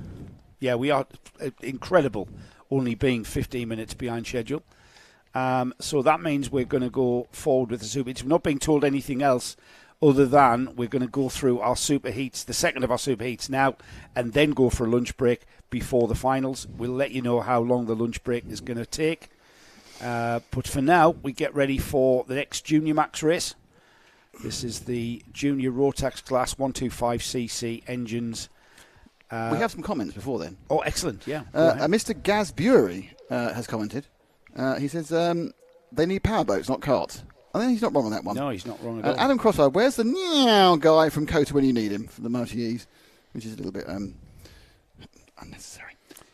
I don't even know what that means. Do you not remember the Formula 1 at Kota a couple of years ago? There was a guy who was standing next to the... What are you pointing at? Oh, there's a car coming out. There was a guy who was standing next to the effects mic. That's a track inspector. Going, meow, meow. And it was being picked up and going out on the broadcast. Really? Yeah. I don't remember that. So there's a track inspection. I think so. I think that car has got a couple of officials out there looking at the puddles and just checking. It's a nice Mondeo, about 10 years old, I'd say. Just checking. If you're looking to buy a Ford Mondeo, there's one going around right now.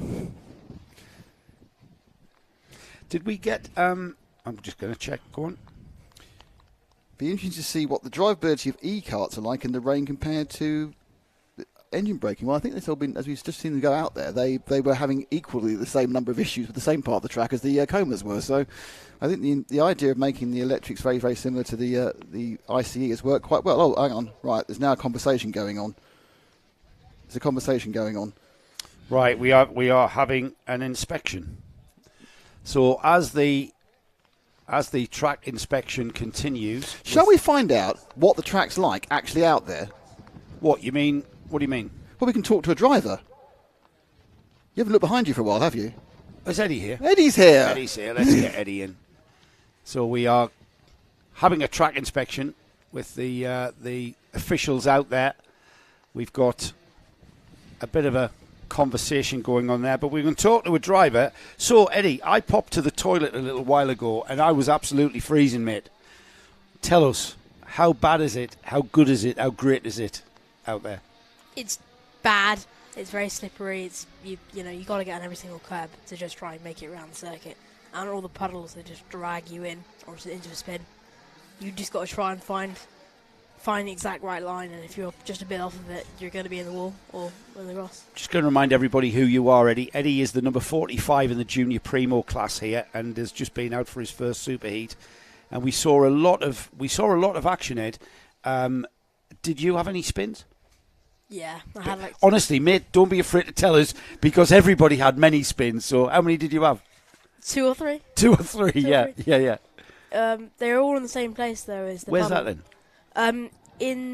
After Gasworks, there's the big horseshoe, in the horseshoe. Yeah. On the final corner, the one just before that. It's hard to describe, but there's like a big puddle on the wet line. Right. That if you get into it, it will just drag you sideways, or even to make you spin. And that just makes the cart unstable, and the back end comes around, and the next thing you know, you point. Do you get no warning? I wouldn't. I mean, the way that Maya Simpson, you probably didn't see that Maya Simpson hit the puddle into turn 1. And that fired her off. She got no warning. Do you get any warning whatsoever when you hit those puddles? No, not until it's too late. You don't really, you don't get the what's going to happen if I do hit this. And what I did notice was as I came back from my pit stop, the drivers were coming off from the Intermax race. Or the Rotax, and they were freezing cold. Their hands were cold. I mean, it's cold out there, and especially when you're wet and the airflow across the car. Is that uncomfortable? Is that another challenge altogether? Like yeah. The fitness level and the coping with the elements. Yes, it's definitely. If your hands are cold, you can't really grip the steering wheel as much, and if you do get in a spin, you can't really react as fast. But you're going to see that's maybe if it continues into Superheat 2 and the final, and not really in Superheat 1, I'd say. Right. Sorry to tell you, but the weather forecast is for the rain to continue like this. I'm sorry to say that to everybody out there.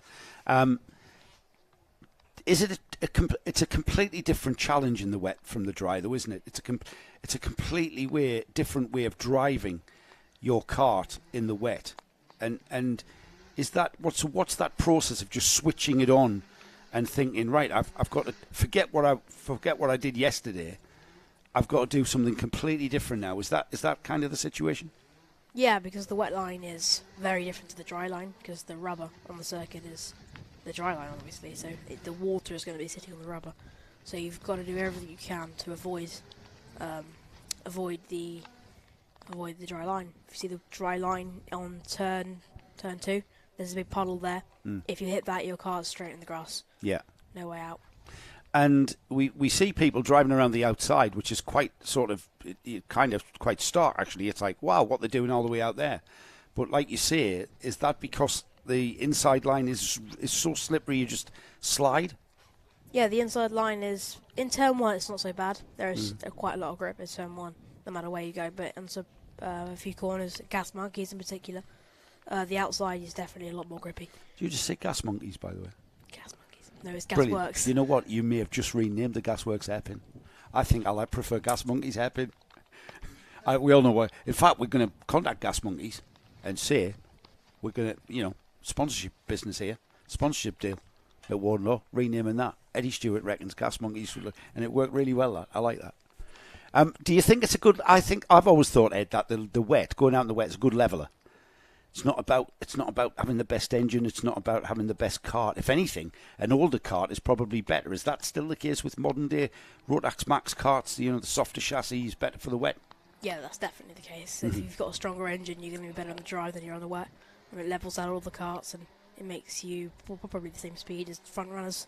And it's down to driver and grip. Now I know you only have the one engine, but I've seen people go for their less competitive engine for the wet, and that's not just because they want to save their best engine. That's because their less better engine is perhaps more suited to the wet.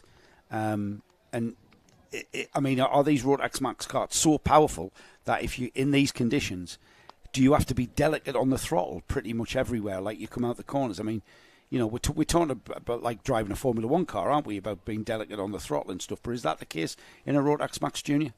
Yes, it is around most corners. If you can't just nail it out of the corner, and the rear end will go around with no notice or anything. Wow, so literally everywhere on the track, you can't just nail the throttle. You've got to be very delicate. Yeah, very delicate. The only place you might be able to nail it is a start-finish straight into turn one, but anywhere else, it's very delicate. Right, brilliant. Do you like racing in the wet? Sometimes. If the car and I feel like I've got enough grip with it and I've got enough confidence with it, I can drive with it and I like it. Mm-hmm. But when it's all sliding all over the place, especially on a new circuit, I've never driven in the wet. They've also all the races we've had this morning, Ed, have been a bit. It's like buying a lottery ticket, isn't it? It's like you go into a wet race like we have today, and it doesn't really matter where you come out the other end, as long as you finish. I think is the most important thing, I would think, because karts are spinning off everywhere, you're hitting puddles. I bet you're just glad to finish, are you? Yeah, the main goal is to stay on the tarmac, and if you do that, then try and get faster and try and get faster. But if you go on the grass in the wet, it's slippery, it's sticky, you're not going to be able to get out of it. And Marshall, I don't think they can give you assistance, can they? No, I don't think they can. So if you do get stuck, then you are, certainly in car racing, you're allowed to be moved out of harm's way. And in that process, if you rejoin, then you're all right. And I'm pretty sure it's the same rule. Yeah, I think it is. I'm not sure. I'd rather not try it. No, don't try it, Ed. And if you are going to try it at a place where you're not going to end up on a muddy grass bank and you can't pull out of it. Exactly, yeah. I'm going to turn to Nick now and suggest he perhaps pops his head out and sees if there's any update on what's happening. We're still under a delayed start. We've had a track inspection.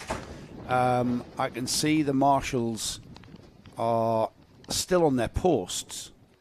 So that means we haven't sort of delayed to have an early lunch break, say. Are they leaving? Are they leaving their posts? Yeah, I think they are actually, Ed. So I'm not sure whether a decision has been made. This might be an early call for lunch. We've still got the carts in the collecting area, and they're our junior Rotax class. Ed, that's the grid for the junior Rotax class. I think we're going to have a chat about that now. Yesterday, now this is the junior Rotax class that from completely exactly the same as your junior Primo kart, isn't it? Exactly the same engine, exactly the same tyres. The Primo class is about drivers aged between 12 and 14. We've got Nick with a bit of information, Ed, so if you just hang about. Big information. Yes. They are, because the tracks are not quite ready to go, we are going to take lunch now. Right, Ed. We're taking lunch now, and then they're going to try and see what the situation is in half an hour. So we're going to go to lunch. So as we're going to lunch, two things that means. Could the cameramen lock off and come in and get dry? And secondly, it means that we have a chance to play our pit board. First of all, thank you very much, Eddie. To be honest, the feedback was probably even better than the race commentary. We wanted someone actually been out there in the wet and seen what it was like. It's all. Can I just say, Nick? Yep. In my experience, it's always been a massive advantage when we go to a red flag and a delay to have a driver pop in and actually give us the insight of what it's really like out there. So I do appreciate that, Ed. I don't know if you want to get away. We're at least half an hour. If you have time, pop back, for the restart, and we'll have a look at this junior Rotax grid. And just like to say thanks, I've been to check with Matty Street, obviously one of the team. He's down at Brands Hatch with one of the junior sports car people, so they're having an interesting day as well watching it. They're also delayed by the rain, so it's great fun. But we are now going to show you the grid walk, pit walk, paddock walk. Well worth watching, to be honest. Don't tune away because it's got some fantastic stuff in it. And let's go and see and talk with Joe to the wonders of a very dry Warden Law. Well, hello and welcome to Warden Law, absolutely on the north-east coast of England, quite close to Newcastle and Middlesbrough. Is that correct, Joe? Sunderland is the closest city. Yeah, I wasn't going to mention that, though. We are here for round 3 of the Kart Championship, and we have brilliant sun, but unfortunately it's Saturday, and I think if you're watching now live, you know it's got significantly worse. Give us an idea of that, so how those changing weather conditions are going to affect the racing today, Joe. Oh, massively. For a start, everything other than the Bambinos, which run on treaded tyres, means a switch of tyres. I mean, and this track here at Warden Law, it's the sort of track that even when it's not if it's rained, the track seems to just stay greasy, and you've got to stay on the treaded tyre. And I hope that if the rain does come, it stays all day. It doesn't keep going away and coming back, going away and coming back. That's a nightmare, absolute nightmare. For us, though, Nick, we're in the entertainment business. Absolutely. And if things are getting a bit stale, which, in fairness, in the Kart Championship, it very rarely does, but if it does, add water. Absolutely. Now, the other thing you need to add to any Kart Championship day is a paddock walkabout, where Joe will go and talk to the various contestants, entrants, and, of course, some of the dads as well, and find out how they're tackling the North East Premier Karting Club and Track. We're going to start with a pretty sad story, really. Our junior Rotax grid is going to be one down because this fella here, Lewis Sumner, has got his arm in a sling under there. Lewis, commiserations. You're not out of here at Warden Law. You must be pretty disappointed about that. Yeah, it's going to be a disappointment in the championship because I am 5th in the run-ins. But hopefully we'll come back stronger at Rara and hopefully finish out well at fullback as well. So what exactly have you done? I was just running about and I got tripped up onto this side here. Yeah. So, and then I somehow broke it. And what have you broke exactly? My collarbone. Ow. And is it painful? I'm not going to touch it before you say. It was for the first sort of 4 days, Right. but it's been fine now. So when are you going to be next out in a kart, do you think? Probably start of June, maybe. Just do a bit of testing, try to get strength back into it. Because it really has lost a lot, I feel, already. Yeah, that's so you're going to have to train a bit, aren't you? You're here with X-Kart, that's your team. But you're still here, showing support to your teammates and stuff. Must be killing you, is it?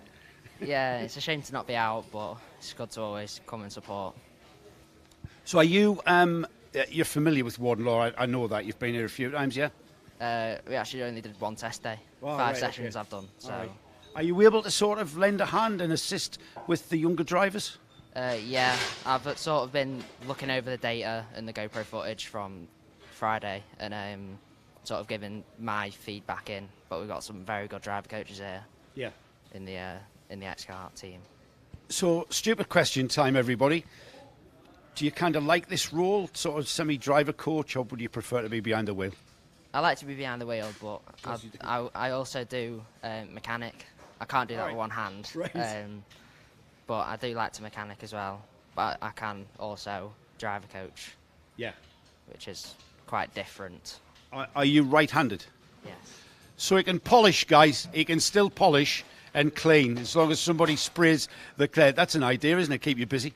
Yeah, it's all right. So you'll soon get through this one. I know it's going to be a bit of a sickener for you, having to watch all your teammates out there. But I'm sure best of luck. Get well soon, I think is the term, and keep that smile up, and we'll see you next time out. I'm pretty sure. Thanks, Lewis. Thank you. Number 16, Micromax driver here is Sebastian Crawford. Now, Sebastian Crawford knows Warden Law like the back of his hand because this young man was our 2023 club champion in Bambinos. You're a bit older now, though, aren't you, Seb? So you've moved up to Micromax. You're enjoying the Micromax so far? Yeah. Yeah? Is it good? Is it faster? It's a lot faster. A lot faster. Wow. So last year, you won the club championship here on your Bambino.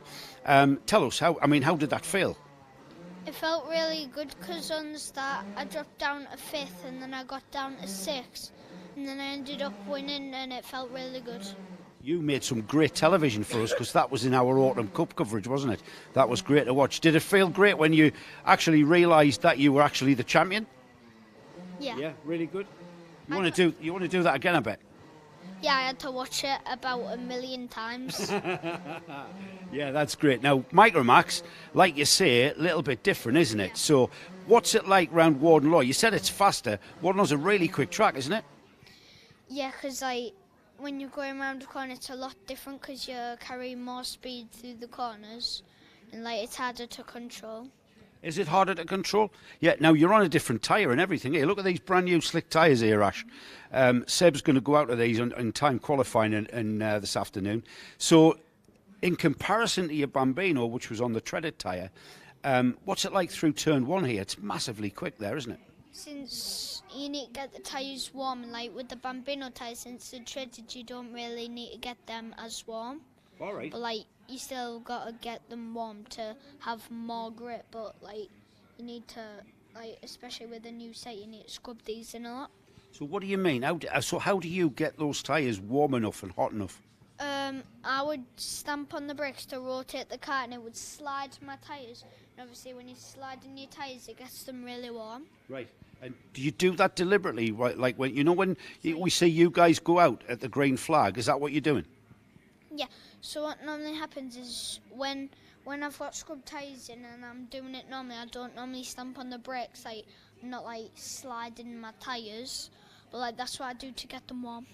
So there's a lot more to think about, isn't there, with a Micromax than the Bambino? The Bambino, you didn't have to worry about that. So, how do you sort of get your head right for the race? So you're about to go out in time qualifying. When do you start thinking about that? When I'm on the grid. Right. And then do you go through, do you have like a set pattern of what you do? No, I just go out and hope to win. And concentrate, yeah? Right. So, how are you enjoying the Kart Championship? Because, last year in the Bambinos, in the Club Championship, now you're travelling the country. Is that any good?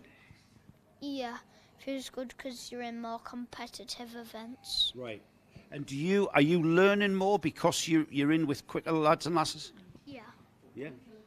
Yeah. So you're getting quicker, aren't you? Yeah. Do you know how I can tell you're getting quicker? I'm doing fast laps. Exactly, Seb. Exactly. Mate, have a great day. Thanks for talking to us. And that wasn't too bad after all, was it? Your first media interview on telly, eh? Yeah. Yeah, so you're going to do some more for us across the year? Great. Sebastian Crawford here, guys. One of the youngsters who I've seen many, many times out on track, but only now am I meeting the JJ Law. Pleased to meet you, JJ. I've seen you race so many times. You're here in Intermax. You're running the Thule Motorsport sticker kit. Are they here supporting you this weekend? No, it's just like Dad and Lad and my friend from Thule. Right, okay, so Thule Motorsport in the background, are they? Yeah, so. You're on the end of a Ford, are they? Yeah. Right. So how is your dad a good mechanic for you then? Yeah, best one. Yeah, he's got to be, has he? Except from when he puts the wheels on wrong way around. What, has that been done? Once. All right. And how long ago was that? Like a year ago, 2 right. years. So he's learnt a big lesson, hasn't he? Right, JJ, you are no stranger to Warden Law. Here we are, round 3 of the Kart Championship already. Looking forward to this track? Yeah, up in the top 3, fast pace and that. Yeah. So I think I'll do good. So when you're in the top 3, like you are so far, I mean you're running the top 3. Does that put a bit of pressure on you? The expectation is for you to do well. Well, because it's Dad and Lad, there's no pressure and it's just fun, yeah. And if I'm in the top 3, I'm just quick, so I don't really mind. I just got to get quick, haven't I? So. Oh, mate, that is so refreshing to hear that you're here and you're enjoying your kart racing. You and your dad. That's because everybody gets so intense about it, don't they?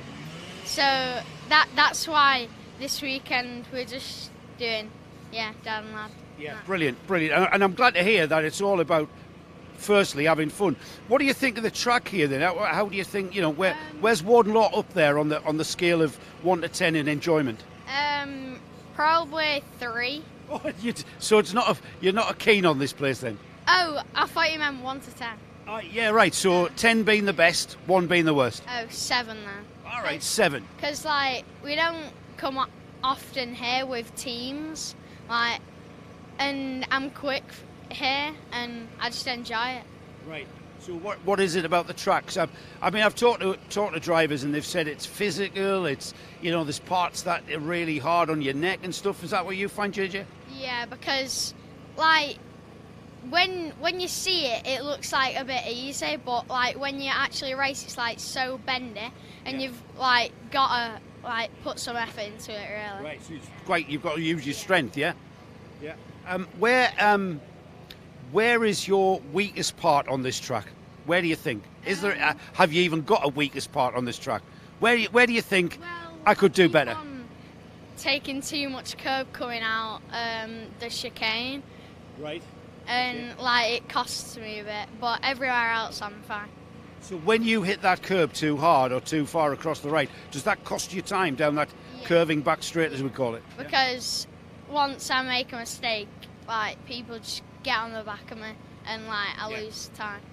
And if I do that on a lap, that lap will just gone to like a load of rubbish. So and then do you find you're having to defend, and you've got your sort of your head full of other people, yeah? Yeah, great stuff. So I think you've already answered this question, JJ. You're expecting to be in the top 3. Yeah. Will you be unhappy if you're not? If I don't get at least a top 5, like I might be a bit down, but like I've still had fun, and I've still been quick. Great stuff. Yeah. Best of luck to you and your dad, JJ, and it's a pleasure to meet you. Have a great one here at round 3 of the Kart Championship. So Jaden Patel Scott is carrying the number 88, and it's on a black number plate. Now, what does black number plates mean? That means that this young man is a complete beginner in not just in Honda Cadets, but in karting. And Jaden, I was asking you and your dad earlier, how many races total have you done? Probably about 6. 6, is that all? That's about it, yeah. Wow, and you're here in the Kart Championship. It's a big national championship. And I mean, you cadet guys are complete nutcases, aren't you? It gets a bit hectic sometimes, yeah. You've never stopped smiling, actually, since I've come to chat to you. So you obviously love it. Clearly. Yeah, clearly, yeah. Yeah, it's really good. I love the experience. I love the karting. I love the danger of it, really. The danger? Well, it is dangerous, isn't it? So it absolutely is, mate. But you're not supposed to know that at your age. How old are you? I'm 11 currently. Or 11, okay, yeah, I suppose you're getting, yeah. So, what do you mean, the danger? You actually enjoy that bit of, like, what, facing the danger? Well, yeah, I guess so. It's just, you're out there and you're driving and you just think to yourself, right, you either go for that move up the inside and you're sending, like, a dive bomb up the inside and you're thinking, this is risky, you can make contact, you could hurt yourself, you could fly out the kart, but you're okay in the end. And it doesn't put you off? Why would it? You've got it in your blood, haven't you? You've actually got a passion for this race thing. Really do. Yeah, you do. So you know what? When you're actually just driving the kart, is that fun as well? Yeah, it is. I love the speed. The kart. This kart. This is really good too. So. Right. What fascinates me about you cadet drivers is, you know, you see a train of cadets like bumper to bumper, and I see people tapping their helmets. What does that mean? Do you know what that means? Well, I believe it just means like trail with us, like, come on, let's push, let's go together. Or if they tap the bumper too, they do the same thing. Yeah. And they'll say, bump draft me, and we'll both get closer to the other packs. Right. And have you experienced that out on track? Not yet, but I guess I could do it. Well, I mean, as a novice, you're just still learning those intricacies of, like, trackcraft and racecraft, aren't you? Yeah, I am. Still just in there, just kind of. There's a bit of a learning curve. Everything is, I guess. Yeah. And especially this. You've only done 6, so I've got to be fair to you. We're not expecting anything. We're just expecting you to learn every weekend. Yeah. And keep smiling. Your dad's in the background there. Is he your mechanic? He is. Is he any good? He's good. Yeah. Do you ever break down? We don't tend to. I mean. Well, then he's excellent, then, isn't he? He is. Yeah. Some Formula 1 drivers wish they never broke down. Yeah, well, that's unfortunate for them, isn't it? Yes. Obviously, they DNF out the race and then they lose points. Simple as. So, Jaden, are you going to be in for the full season? Are you doing all the rounds, all 5 of the Summer Championship? So I've missed the last one at GYG, but I did Wilton. I'm going to do the next 2 too. Right. So we're going to have obviously 4 of the 5, but hoping to just get up there. Yeah, well, I think you're doing the right thing. I should have asked your sponsor, actually, shouldn't I? Who's your dad as well, I suppose. Are you thinking about the Winter Series as well? That's a 3-round championship later in the year. Not too sure about that yet, right. but we'll have to see, I guess, as time comes. Yeah, get that mentioned that to the bank manager, eh? Jaden, it's been an absolute pleasure and delight to talk to you. Keep sticking there, mate. We were all novices once. I remember carrying black number plates, and when's the 6 signatures coming then? That must be soon. Not too sure yet, but hopefully it's soon. We can move up to proper plates. Yeah. Yellow. What colour's your number plate then? When you're off the novice plate? It's yellow and red. Right, and you're looking forward to that? I am. Yeah. Yeah. Yeah, you don't get picked on out there because you're a novice, do you? No, you don't. No. Everyone's friendly. Good It's stuff. Kart community. It's a car. Mate, you have been a pleasure to interview. Good luck to you and your dad. Have a great weekend and keep learning and do keep smiling. That's a great smile he's got there, isn't it, guys? So you'll find racing drivers they have to be looked after. And some of them have palatial facilities to relax in and recover and basically sort of get in the zone in readiness for their session. And one such racing driver is Benjamin Shivar, who has just clinched our Warden Law Spring Championship. And here he is, one of the main front runners in the Bambino C50s. Ben, thanks for inviting us to your motorhome. This is quite nice, isn't it, where you're staying? Thank you for asking me that. Yeah, well, so do you sleep here as well? Yes. Yeah, is it okay? What's the catering like? Is the cooking okay? Yeah. Yes. What's your favourite food that you've been served this weekend? What's your favourite food? Pasta and the toast. Pasta and Toast. pasta and toast. The food of racing drivers. Now the pasta, I know, for energy, isn't it? Yeah. So Ben, I want to ask you about the spring series here last weekend. You won the championship, didn't you? Yes. So Warden Law is one of your favourite tracks. It must be. Yeah. Yeah. What do you like about it? On the turns and the straights. The turns and the straights. Yeah, that's pretty. Do you like the fast turn one? Yes. Yeah. Do you like racing people or just driving? Racing people. Right. What about Glanigore? Now, we watched your race on television. All of your heats and your finals were absolutely brilliant. Was it good for you? Yes. What was the best bit? The best bit was when it was the last lap. The last lap? What happened on the last lap? It was a battle on the last lap. What happened? Where did you come? 4th in the final. 4th in the final. So I bet, knowing Ben Shivar as I do, you'll want to win today instead of coming 4th, don't you? Yes. So how are you going to do that? By overtaking. Overtaking everyone. Right. Is your dad here looking after your cart? Yes, he's over there. He's over there, is he? Is he any good? Yeah. You haven't broke down or anything? Sometimes. Oh, well, surely not. So you want to thank your dad for winning the championship, I would think, isn't it? This is an opportunity to tell all the viewers out there how brilliant your dad is. Yeah. And are you going to thank your mum for the catering? Yeah, and the toast and the pasta? Yeah. Yeah. Good luck, Ben. It's always great to see you here. I couldn't believe how small this fellow is. He drives like he drives on the track, and then I meet him at the podium, and it's like, how are you doing that? He's brilliant. I tell you what, keep this name in your mind. Benjamin Shivar. That's him right there. He's going to be a star of the future, I can tell you. Thanks, Ben. Thanks, everybody. Thank you so much. Thank you. Brilliant. So the Kart Championship being at my home track here at Warden Law gives me an opportunity to catch up, and I never really get the opportunity to catch up to some of our local drivers. Jack Moss here, for instance, was the 2023 Micromax champion. Jack, however, this year, you can't rest on your laurels. Here you are in Intermax, slightly different car. Tell the viewers, what are the slight differences, if any, between this Intermax kart and a Micromax? So first of all, last year when I was in Micromax, I was running the Kart Republic chassis. All right. So now I'm running the Lando Norris, and I'm just getting used to it. And also, I also got used to the speed because it's much faster than my old Micromax. Right, and when you say it's much faster, is it like faster at the end of the straight, or does it, what exactly do you mean by that? Tell the viewers. Yeah, well, it picks up much quicker, and by Right. the end of the straight, I'm going like at least 5 or 10 mile an hour faster than I was in my Micromax. Right, and is it really that noticeable that it's much quicker? Yeah. It's a lot more noticeable because it's took me a while to get used to it. Right, okay. You're also you're on the same tyres, aren't you? You're on the same size tyres.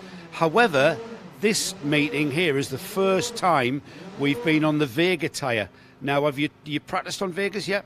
I've never practiced on Vegas before. Oh, right. So when you go out for time qualifying, first time on Vegas, what information have you been able to get about this new tyre? To be honest, I haven't heard anything about Vegas before. I've always run Dunlops and Mojos. Right. So it's going to be brand new for you. What are you hoping for? More grip? Yeah, I hope for more grip. More grip, more speed. Now, you're running here with True Performance Motorsport, which is Ivor Powell's team, isn't it? Yeah, I think you've been with Ivor's team for a couple of seasons now, haven't you? Yeah, I started last year. I think it was in 2023, and I still had my old Micro. Yeah. Now then, you're with Ivor's team. However, your trusty mechanic, where's he gone? Is your dad, isn't it? What's your name, sir? Andy. And Andy, you're running, Jack, and you know what? When I see that, I see, people running their children. That kind of, for me, epitomises what this sport's all about. It's an activity that you can enjoy together, and you've got, and this is the important bit, you've got equal responsibility. He's the driver, but it's quite a responsibility putting these things together, isn't it? It is. It's my responsibility to get it on the track, and if it goes wrong on the track, the buck stops with me. That's right, and not just from a sense of speed and competition, but safety as well. Oh, definitely. I think that's the main priority, safety. Yes. When he's out there, making sure everything's right. So I have to make sure it's 100%. Yeah. No mistakes. No mistakes, because the driver's going to be right down your neck, isn't he? If there's anything wrong. Yeah. Do you find this? Do you get a pressure from Jack? To be honest, no. He's quite good at giving feedback. Right. So he's quite relaxed about it. But if I make a mistake, he will let me know. Generally in the car afterwards. But I think overall it's about Jack and yourself, mainly Jack, coming off the track smiling to a point. I know there'll be times when he's disgruntled, I would imagine. Oh, yeah, we always have the times when the head's down and he needs cheering up, but it's all about that smile and not the competition, the friendliness, the mates he makes here. Yes, it's all about that as well. Not just purely racing, the whole package. Yeah, exactly. Thanks, guys. I tell you what, though, you've got quite a responsibility carrying your surname, haven't you, Jack? That's quite a motorsport embedded name you're carrying there. So Sterling Moss, Jack Moss. You may have inherited something from the name. Do you think a little bit of speed? I don't know. I hope so. I think maybe. Thanks, guys. Is, Jim Clark. You're a Jim Clark fan, really? You go back that far? Have you been up to his museum? No, I'm also a fan of Ayrton Senna. Yes, I saw him race. I actually saw him race a kart and a Formula Ford. But let's not get into Senna here, even though it's the 30th anniversary coming soon. You're on a Lando Norris kart. Is he any good? I like him much better than my old Kart Republic chassis. No, I meant Lando Norris. Oh. Any good? Yeah. You rate him? Yeah. He was pretty quick in a kart, wasn't he? Yeah. Great stuff, Jack. Thank you, guys. Have a great weekend and keep smiling.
Welcome back to Warden Law. A bit of a prolonged lunch break for the weather conditions here.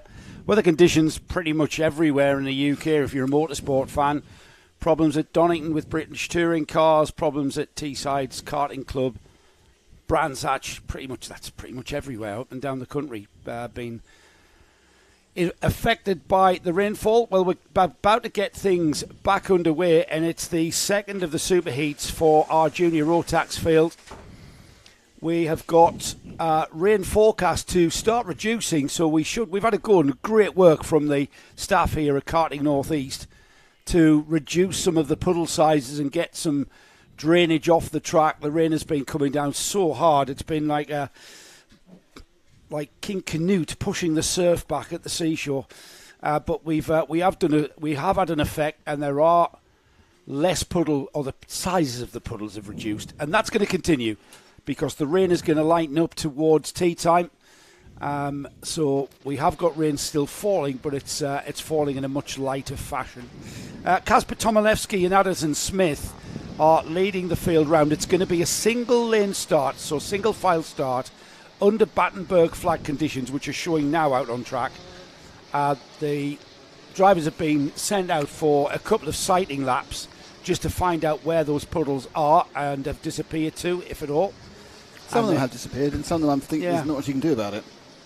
Absolutely not, Nick. And there's more that if the rain keeps falling out of the sky, then it's... Where else is it going to come from? It's going to drain away perhaps quicker than it is falling out of the sky. That's the equation we need. Yes. That's the drainage versus the plurage. Do you know what? It's actually got harder. I'm looking at look at that puddle. It's got harder. I don't want to look. I actually don't want to look. All of that. Just pack it in there. Here we go then. Kasper Tomilewski, Addison Smith. Have they actually started? No. We're in single file order. They will be gathering themselves. They're gathering now for the start under Battenberg. Kasper Tomilewski's job is to gather the field up. He's been given instructions, which he's carrying out perfectly. Addison Smith behind him. Charlie Vary's next. Andrew Dixon, Leon Barlow, Ben Horner, James Kell, Logan Howes, Ewan House, Marcel Poppicle. It was a strange one, wasn't it, the superheat for the junior Rotax the first time out. I mean, Tomilewski finished, I think, 12th, didn't he? Yeah, he spun. I think he crawled back a little bit further. I think from memory, 7th or 8th. But yeah, he was leading, and then he just had several rain-affected incidents. Well, he's gone. Where's he gone?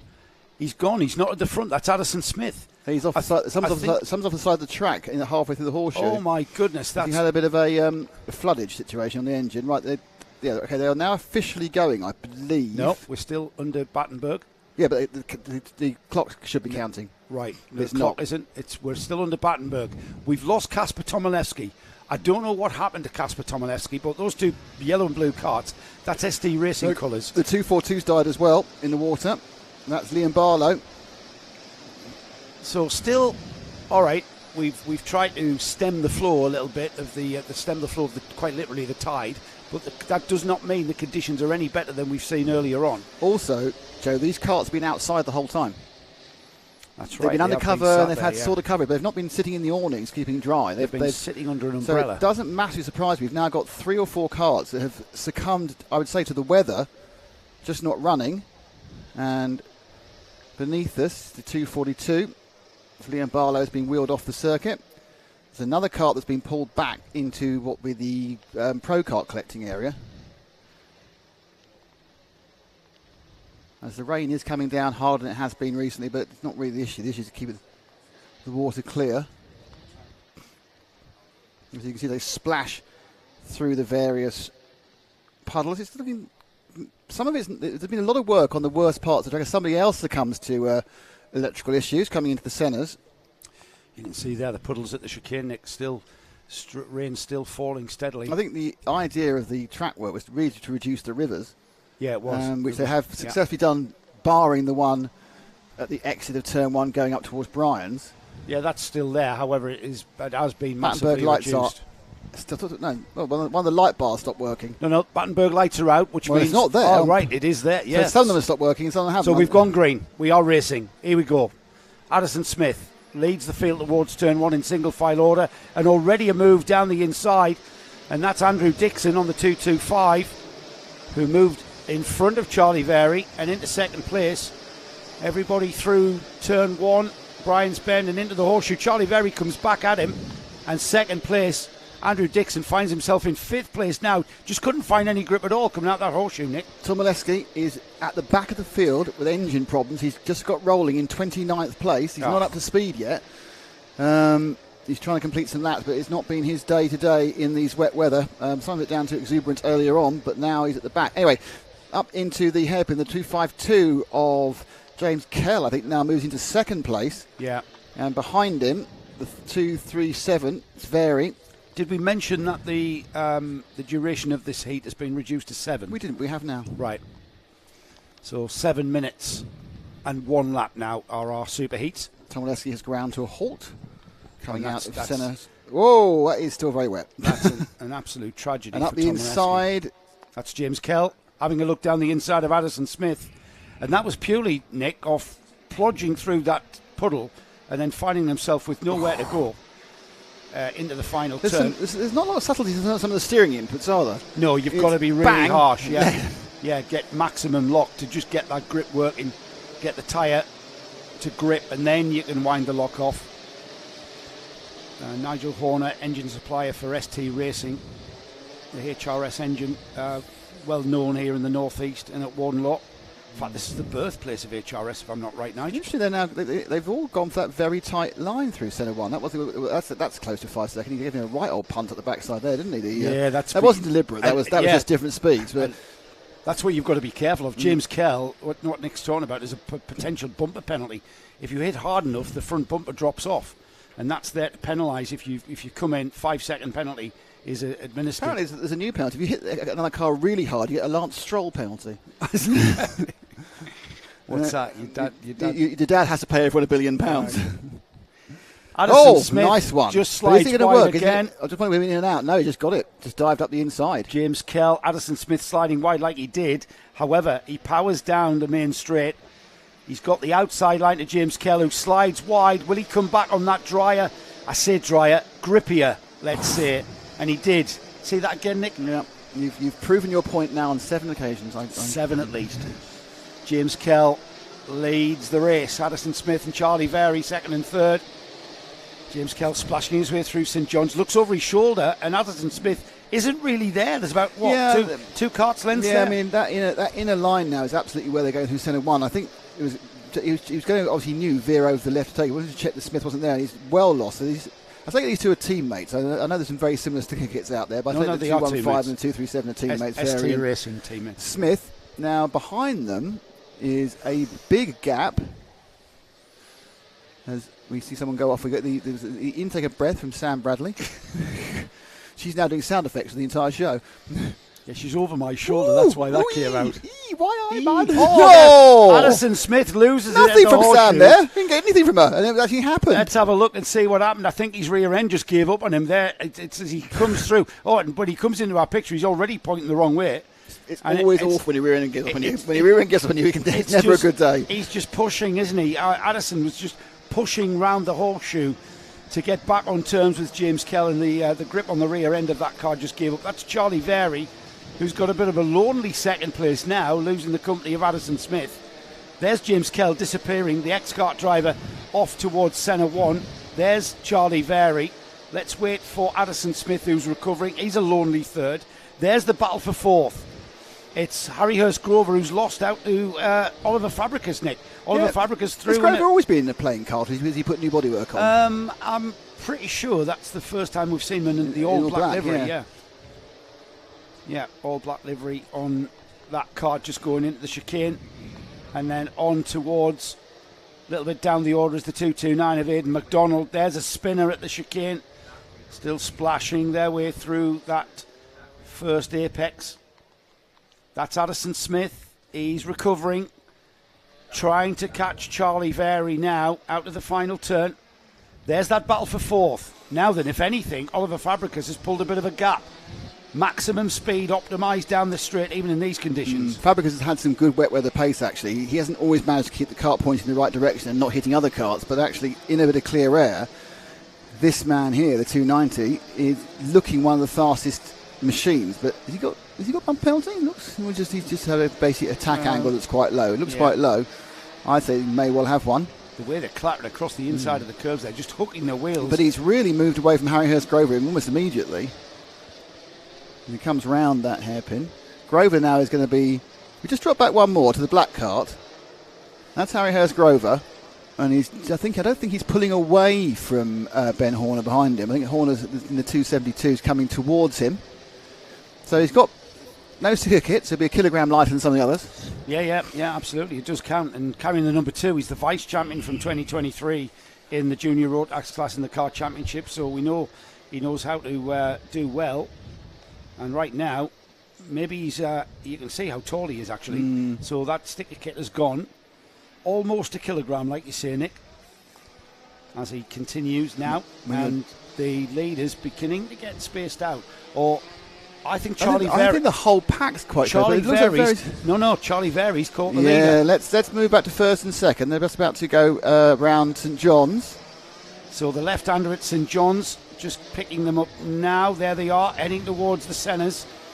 Into centre 1, and that gap has reduced, hasn't it? Charlie Very is invariably catching the leader. And you can tell the direction of the water's changed, because it's no longer on our commentary window, but it is slightly on Ash's camera. The wind's changed. Yeah. Rain's still coming down. I'd say Pleuret about 3 to 4. It has been as high as 6 at some points and as low as 1.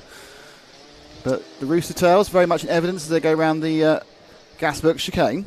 Gasworks hairpin. I like to call it Gasworks chicane, even though it's not one and it makes no sense. What did Gas monkeys? What did Eddie call the gas monkeys? The gas monkey hairpin. So we got the gas monkey chicane. Completely wrong on all the levels. That's got to be worth a sponsorship deal.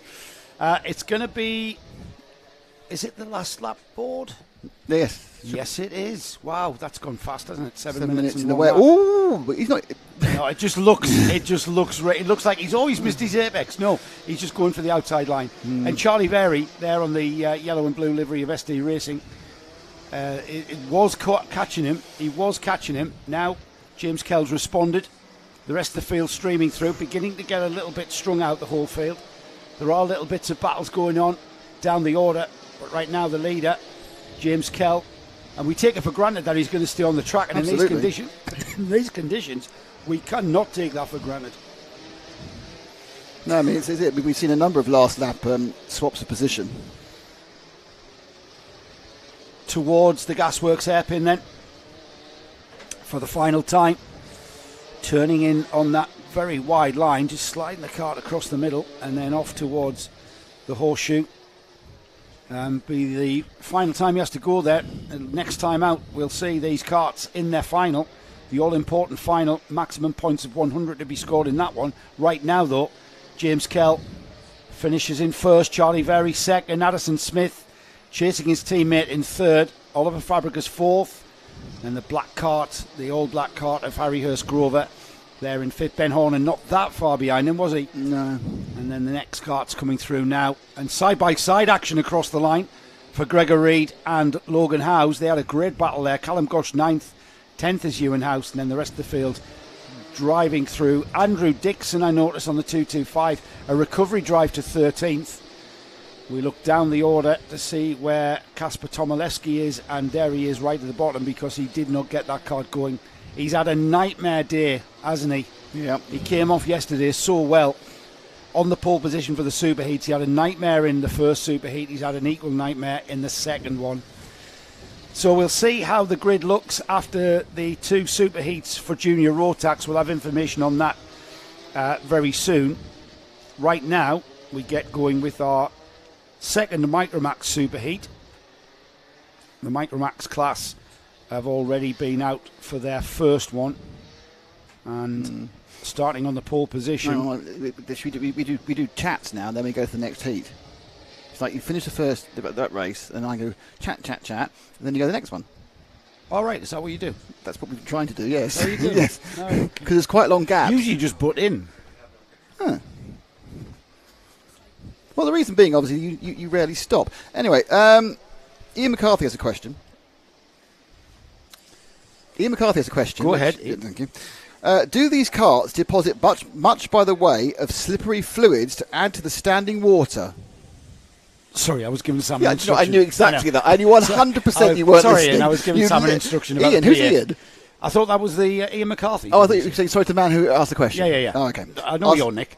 Who? You're Nick, aren't Yes, you? I am. I'll ask the question again, shall I? Yeah, please. Yep. Can we come in again? Yeah. Right, start again from the top. So anyway, what we do is we do the results. Not that far back. Not that far back. Just start with Ian's question. Do these carts deposit much by the way of slippery fluids to add to the standing water? No. No. None No whatsoever. oil, no chain None oil. whatsoever. This is not historic racing, Ian. This is, if we are dripping fluids of any sort, they will be given a mechanical flag and will be dragged. Or you'll have to go to the doctor. Well, yes. But no. You're in a bad way. The thing, it's a 2-stroke motor. The fluids that they could drop would be coolant. If that happened, that you would be in big trouble. Obviously, there's brake fluid as well. There's fuel, of course, in the fuel tank, the central fuel tank, literally between the driver's legs. And apart from ITs, of course. Unlike historic race cars, which from yesteryear, which tend to drop, which I'll be having a big taste of next week. So I'm commentating at the Donington Historic Festival, so that'll be the case next week. Following week, we're both doing it. They're not in the same place. The Portimao 24 Hours. Yeah, I'm not allowed to say that though. Why not? I was told that yesterday. But you're wearing a coat. No, I'm not allowed to say that. We're in Portimao for the 24 Hours. Oh, for flip's sake! I don't know what. No. That to me, No. and really, Karting. yes, karting. Karting We've got Live another TV. here. Live TV. Yeah, an Live TV. offshoot of RC Racing TV, and by far, I think today possibly might be the premier karting service because we're the only one. I'm not sure whether what else is running, but judging by the number of people who started watching us all of a sudden, I think not much. Spread the word. Spread the word. By the way, thank you all of you who are tuned in. Hopefully you're somewhere nice and warm and dry. We're Karting Live TV. The person I'm having a bit of an argument with is Joe Bradley. I'm Nick Damon. Behind me is Frank McKinney pressing the buttons. We've got Ash and Martin currently on the cameras. Martin just trying to avoid hypothermia at the moment, and Ash trying to look after his hair. And we have Sam Bradley, who's been providing the catering. She's the tea lady, isn't she, apparently? Oh, I'm in trouble now. So if you've got anything to say, please have a chat with us on the either chats of the JKC, CKC, BKC website, or more usefully, come and talk to us on Karting Live TV, and don't forget to subscribe. Now, more importantly, there's a grid, apparently, Joe, and you've got the 6 grid. corners. I've got the grid. Alfie. Now, the first superheat was won by Austin Orman in fine style, showing that his local knowledge came to the fore and put him very much at the front of the field. He took that in great style. Dominant style, in fact. But he's got to get past Alfie Mayer and Logan Rolfe, who's on the front row of the grid. He's got alongside him in third place Benedictus Masiokas. Behind Austin Orman in fourth, we've got Alfie Garrett and Elijah West. And then we've got Buddy Hugo and Lewis Kokori on row 4. Row 5 is George Swire and Freddie Blackshaw. Xavier Ramsey and LBJ Stubbs are on row 6. Row 7 is Chloe McGill and Matthew Lilly. Row 8 is Sebastian Crawford and Lewis Herbertson. And as I thought, single file starts for all of our classes, by the way. I've just become apparent. So row 7, Chloe McGill, Matthew Lilly. Row 8, Sebastian Crawford, Lewis Herbertson. Jack Mellon and Victor Popperculler next, with Jamie Walsh, Carter Jackson, Travis Giddings, Ronnie Faulkner, and the 23rd cart on the grid. Rounding off the 23 cart field is Ruben Sagu.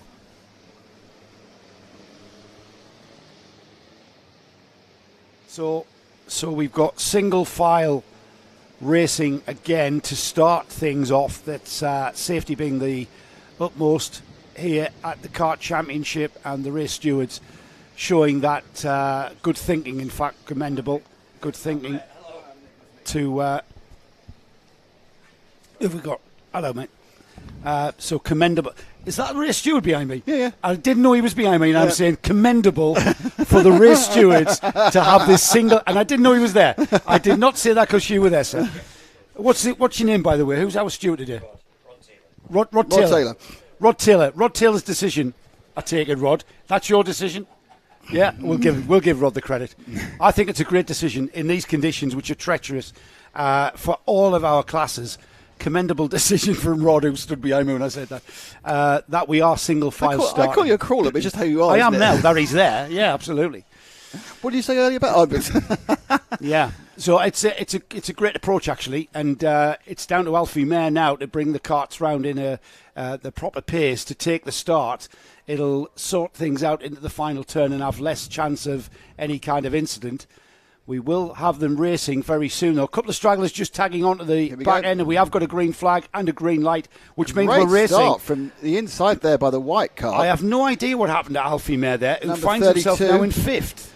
My guess is the engine bogged for some reason. So the 32 Logan Rolfe has taken the lead with an absolute lightning start. Mayer was scored second as they crossed the timing line, but he's certainly not second at the moment.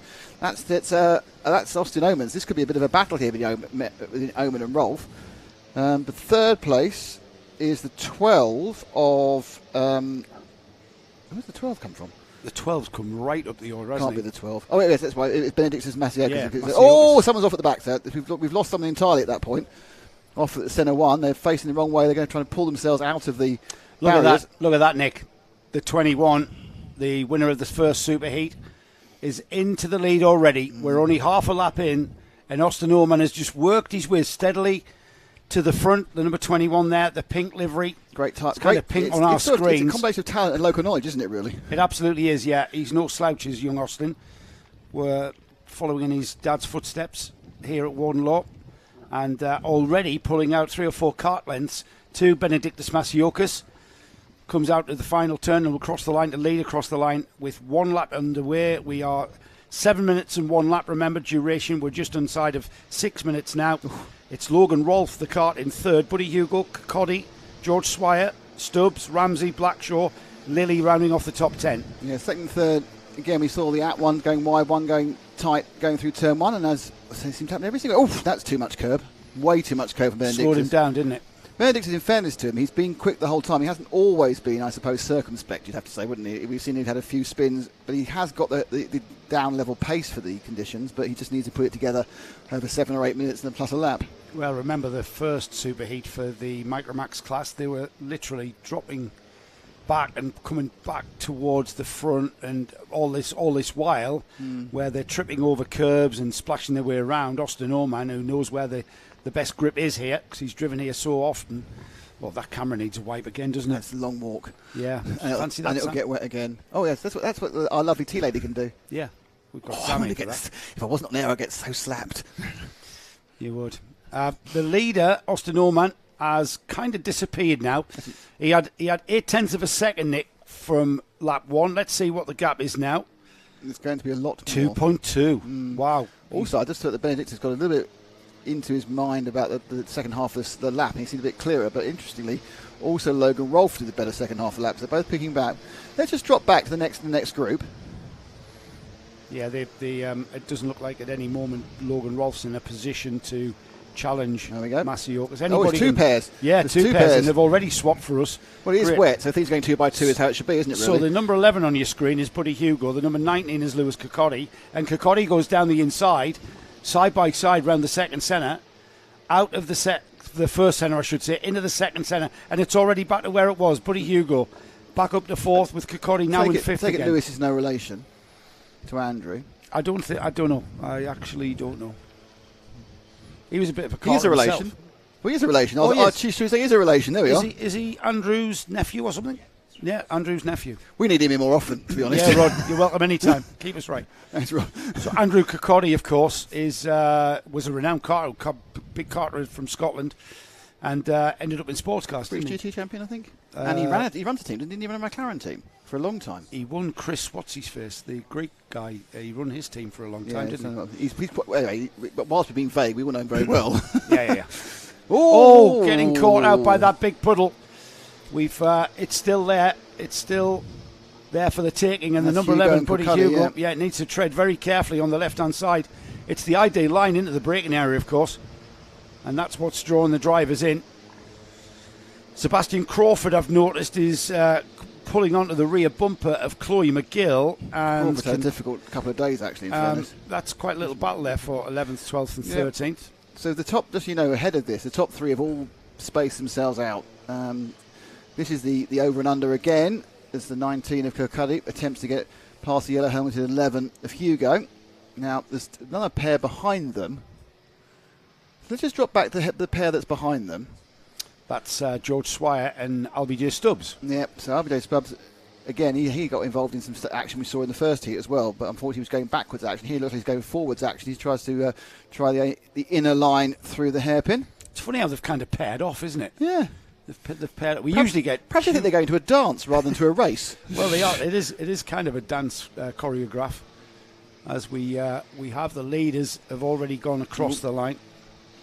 Yes, we do. So we lost a spinner there. And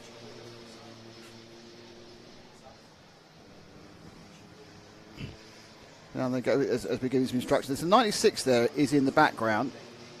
That's RBJ Stubbs. As you can see, he's just dropped off a little bit off the car ahead of him, which is George Swire. In fact, these four are now coming together. We're going to build ourselves a little bit of a five are coming together, actually. So we've got the 19. Oh, and there's a spinner, the number 11, Buddy Hugo. Who'd actually lost, I think, the position to Kokudis. There'd been a problem a couple of corners earlier, I think, and he'd lost the position. Yeah, he had. So he's trying to get back on terms with Kokudi and then just ask too much from the back end there. Well, it's what Eddie said, wasn't it? You can spin it, if you give it full power, you can spin anywhere at the moment. Yeah. Even on a low-powered Micromax, which is restricted. That's the number 19 then of Lewis Kokudi, who's up to 4th place. And there's George Swire. George on the blue and white cart there on the screen. He's catching Kokudi hand over fist. 2 laps to go. 2 more laps for certainly George Swire to improve his position. Meanwhile, out at front, 5.6 second lead for Austin Ormant from Benedictus Masiokas, who's got 3.5 seconds to Logan Rolfe, who has got 2.8 seconds to Lewis Kokudi, which is the battle we're watching there. Kokudi and George Swire. So Swire gaining nicely through the. Oh, look at that! He got a lot of extra speed. He did up through the dog leg there. He found the traction well there, didn't he? He's now going. I think he'd like to make a dive for the inside, whether he's going to be allowed to.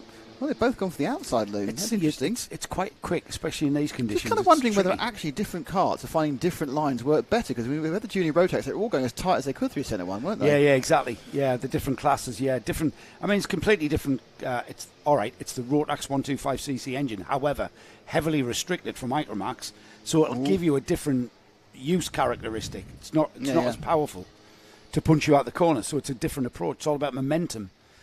Lack of power, but certainly in these conditions, there's no such thing as lack of power. Less power is probably good, to a point. Less power, more better. To a point. Yeah, great English. English and grammar with Nick and Joe. We could write a Chinese instruction manual, no problems. 1 lap to go, so let's have a look at Austin Ormant and give him some camera time, Nick, if we could. Yeah, Oman's about to go down towards. You stay on that. We'll get Ash find Austin Oman. He's just about, I think, going round the first centre. Oh, George Swire makes the move just as we pick up Austin Oman. So George Swire has made that move on Lewis Kokudi. We'll keep a wary eye. Yeah, Swire is in the lead, but we've got to give Austin Oman full credit here because he's had another masterclass of driving a Micromax in the wet here. He knows where the grip is. He's done lots and lots of laps here. And he will go towards the Gasworks hairpin now for the final time. Using the inside line and just letting the kart breathe to the outside. And then that left-hand sweep of the horseshoe stays out of that puddle, you'll note. Using the puddle as an apex, a clipping point, really. And there's Austin Ormant to take full marks. He will start the final from pole position. He'll not have any karts to overtake to get into the lead for the final, with maximum points haul for Austin Ormant in the second of the super finals. It's Zip Karts Benedictus Masiokas finishing in second. Then we've got Logan Rolfe in third. George Swire hung on to that 4th place ahead of Lewis Kokudi, who finishes in 5th. And then the next kart to cross the line, LBJ Stubbs in 6th. Buddy Hugo dropping down the order after that spin, Nick, through in 7th. Xavier Ramsey 8th, 9th is Lewis Herbertson. Alfie Mayer, who started on the pole position, ends up in 10th spot. And then just outside the top 10 is Jamie Walsh. There's the rest of the finishers there on the timing sidebar on your TV screens. As we are already into Parc Fermé and looking towards the collecting area, Nick, this time we've got our mighty electric karts for groups A and C out for heat. Well, it'll be the second superheat for Group A and the second superheat for Group C. Yeah, the other guys. So this is the even one where they both only had one go. The previous one, of course, got a bit changed because one had 2 goes. Yeah, that's right. Had 2 goes. One half Ewan Stevenson Racing says Ewan Stevenson Racing done so well in their last run. That's his dad, apparently. Well, yeah, I think Ewan Stevenson did do very well in the rain. A couple of heats back. And Catherine Potter Racing really hedging her bets here by saying good luck to everybody. Hello, Catherine. It will be nice to see you back racing somewhere. But glad to see you sitting at home. In fact, Catherine might have been involved in the Teesside Kart Club event that's ongoing today. It's not ongoing, is it? I don't know. I don't know what the. Someone said they'd been called. Right. Okay. I mean, it may not have been because that's the information I may have got completely wrong. That's right. I mean, again, rumour and it definitely speculation. was delayed at one point, as we were, but we inserted lunch. Well, we've got people taking the Bambino parents race very seriously. There we go. An early start, passing of the umbrella, and so it's the man with the fluorescent and the gilet there. He's thinking about it, but it's a bit more.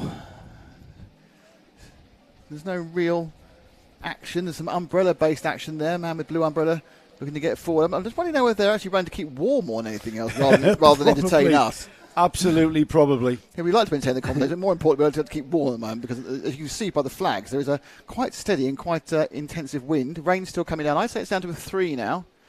Where are you getting that? Where are you gauging that from? No, but what do you mean a 3? Is that the Nick how Damon? Much rain there is in the puddle? Is that the Dick? It pushed up to Dick 5. Naiman. Dick Naiman, yeah. Is that the Dick That's Naiman? a 3.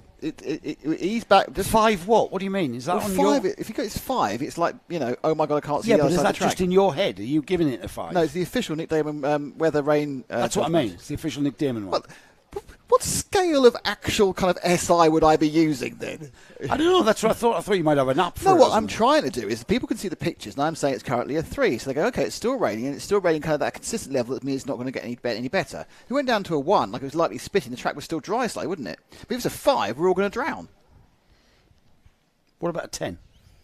Well, we don't get 10s in this country, do we? Right, I will hope not. That's the 10's the sort of stuff you get backed up by a hurricane when you're in the middle of Florida, or a tornado if you're in Right, okay. in Japan. Yeah. Right then. Yeah, okay, right. Sam's asking, how's that?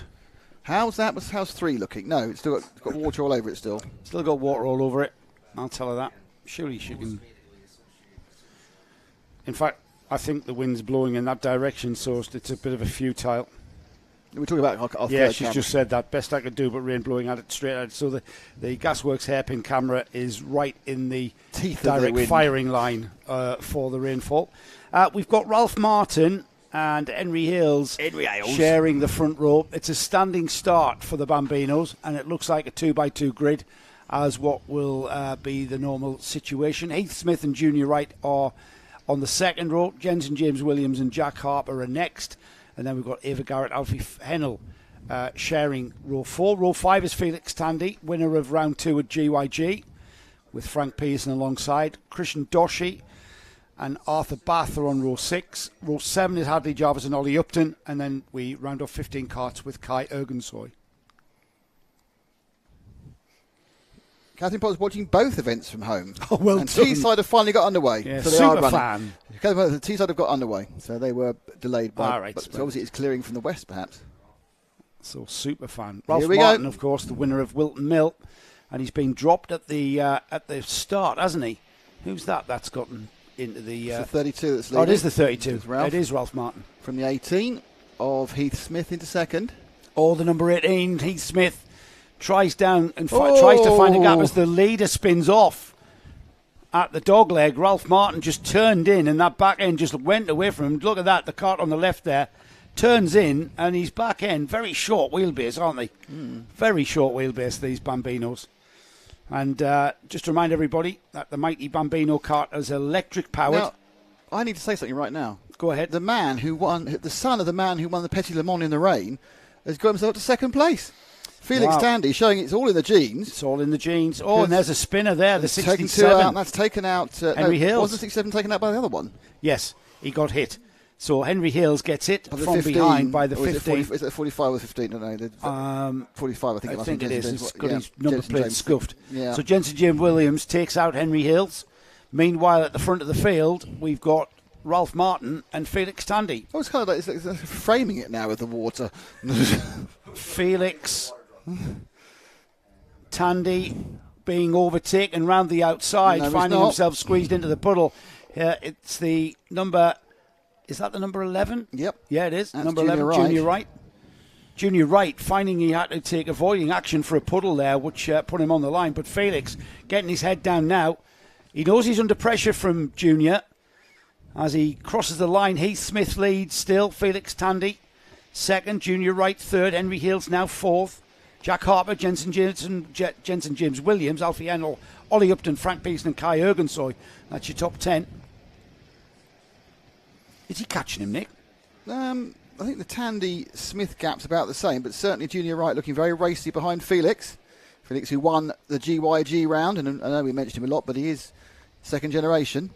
And the second generation of one of, obviously not well known, but obviously one of Britain's finest racers, but just not very well known. Well, didn't his granddad race something like stock cars and stuff? Whoa, and that's not great news for Junior Wright. He's not lost too much time, and look at that.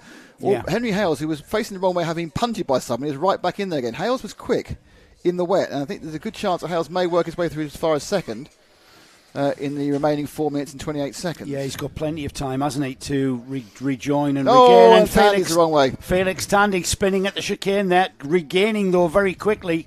He was in that unavoidable situation, that horrible situation of being pointing the wrong way and everybody coming at you. The rain still blowing into our camera at the gasworks. Good efforts from Mrs. Bradley there to try and get that cleaned off, but to no avail. Sam, well done. We can continue with our other cameras around the circuit. Rain still falling, as you can see on the puddles, and it is horrible out there still, is it, Sam? Yep, I've got a big yes, a big thumbs up. Officially, it's horrible. Yeah, so these youngsters, not putting them off their racing though, the mighty Bambinos. Well, once you're wet, you can't get any wetter, can you really? No, that's right. And they have got good. And here's a Shane, move. Look at this is Henry Hales. He's got some real pace in the wet. He's got some real speed on that main straight. Yeah, and these are restricted engines with fixed gearing and everything. He's up into second then. So he just got some drive. So, Nick, 3 seconds to Heath Smith was Junior Wright. Henry Hales has now bridged that gap a little bit less. So we'll keep an eye on Henry Hales and the gap coming down. There's still plenty of time. 3 minutes and 20 seconds on the clock, so plenty of race time for Henry Hales to rejoin. However, let's not take it for granted that they only have to make the slightest mistake and it can rob you of everything in this condition. Yeah, Junior Wright is carrying a little bit too much speed into centre one. He's gone wide there 2 or 3 times, but I'm sure a quick word from one of his coaches and that'll be sorted out through the chicane. And another half lap ticked off for Hales as he comes into the gasworks hairpin. He's pulled away from Junior Wright, hasn't he? Felix. He was 3 seconds behind Junior last time. He was 3 seconds behind Heath Smith, Junior Wright. Henry Hales off to again. I'm just watching that. If you go back to the next 2 carts, Nick, we've got Felix. Oh well, no, it's a huge gap now. No, they were together. I think they were coming together at the gasworks. Just trying to see what the lead was. 3 seconds. Let's see what it is now. I don't think it's much different, to be honest. Yeah, here they come then. Heath Smith crosses the line now. Then the next cart through will be Henry Hales. 2.6. It was 3 seconds. It's now 2.6. He gained 1.1 seconds on lap time there, so he's coming. He's got obviously with these laps being quite slow, he hasn't got that many more laps to do it in. It's 1 minute 30s we are running with these Bambinos. A little bit of a wobble there on the water. We did have Jensen James Williams right on the rear bumper. Oh, and there goes the 11. Junior Wright gone. Is he going to get back rolling again without losing position? Yep, he does. Carries on in third. He didn't lose the position as well. Yep. The gap to Felix Tandy is reduced, though. And that will spur on young Felix. He can see the cart ahead of him. And that may spur him on. But it's so easy to make a mistake, isn't it? You know, it's so easy to spin. So the 67 there of Henry Hales in second place. About to go through the chicane. But how much closer is he to Heath Smith? Now, it was 2.6. It's still... I'd say it's still at least 2. I don't think he's gained a huge amount yet. Yeah, he took 4/10 out of him the last lap. We're getting down to the final minute as well, so time running out. That's a horrible splodge, isn't it? Right there, took an amalgamation of several raindrops, that one. Or if they are that big, then we're in big trouble. We are in big trouble. That gap's coming down. That's Heath Smith, the first car. But it comes down over these last 2 or 3 corners. Oh, hang on. There's Heath Smith slowing down. Oh, that's really bad luck for the 18. He's got a mechanical issue. The Heath Smith on the number 18, leading the race, rolling lad. to a halt. I saw him pressing the accelerator there. Nothing happening whatsoever. Across the line Water and electricity don't mix, really. That's the thing. I know, that's the thing. Johnny was telling us that they're quite a sealed unit that just, bolts on, bolts off. But nothing likes these conditions. And that's a tragedy for Heath Smith, who, with 2 laps to go from that point there, I'm not going to say he had it in the bag. Nobody's But he ever had got second, it. at least second in the bag. He was likely to win it and had second as well. Well, no, Nick, I think he had it in the bag because the gap was still there, big enough for Henry Hills not to catch. It's arguable, though, isn't it? Yeah. Because in these conditions, and anything can immaterial happen. now. Totally. So poor old Heath is dropping way down the. He's going to finish next. He's going to finish like 13th, I think, overall. A couple of cars didn't actually start the race. So Henry Hills leads by 5.5 seconds, and that's not going to go anywhere. It's down to Henry Hills to throw this one away, really. Henry needs to just drive as smoothly as he can, find the grip where it is, and continue on his way. He's at the gasworks. Let's see if we can pick up. There's a couple of carts together coming out now of Senna. I think. Oh, they have an accident while they were coming together. So they're both facing the wrong way. Can you find those carts, Ash or Martin? There's 2 carts on the Senna. Now they've crawling regained. through. So bright pink hat about to go in. There's 3 of them now running together, about to go into the chicane. Henry Hills takes the 1 lap to go board as we look out onto the back straight. That's Ava Garrett behind 69 Kai Ergensoy because she lost. They both spun, and I think the cart now ahead of them might be Frank Pearson. There's another spin there for Ava. She's just gone wide on this one. She's just spun under brakes. That must be. And there was a spin. No, for it's double. there. Yeah, this is like Strictly Come Dancing rather than kart racing. Kai Ergensoy chose to spin. That's the 57 of Jack Harper. I think it's going to end up being scored 6th. Yeah, I think he's going to come through as 6th. Jack Harper just behind Felix Tandy, a gap of 12 seconds. So he's got free space in front of him. They're on the final lap, though, everybody.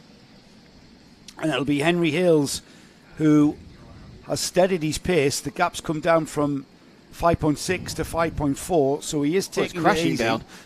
He's got back markers to get round, which is no easy task. He does make quick work of that one. Arthur Bath, that was in 24. And he. What was your race though when you were karting? Because mine was 24. I had 13. I had 99. Like ice creams. Didn't have 1. No. Never got a 1. No, never a 1 or a 0. But the 67, carried by Henry Hills, is doing him well. The apex for that last bit of the horseshoe is getting narrower and narrower. I've noticed as that puddle extends. Here we go then. Checkered flag will fly. And fly vigorously being waved by our start line official.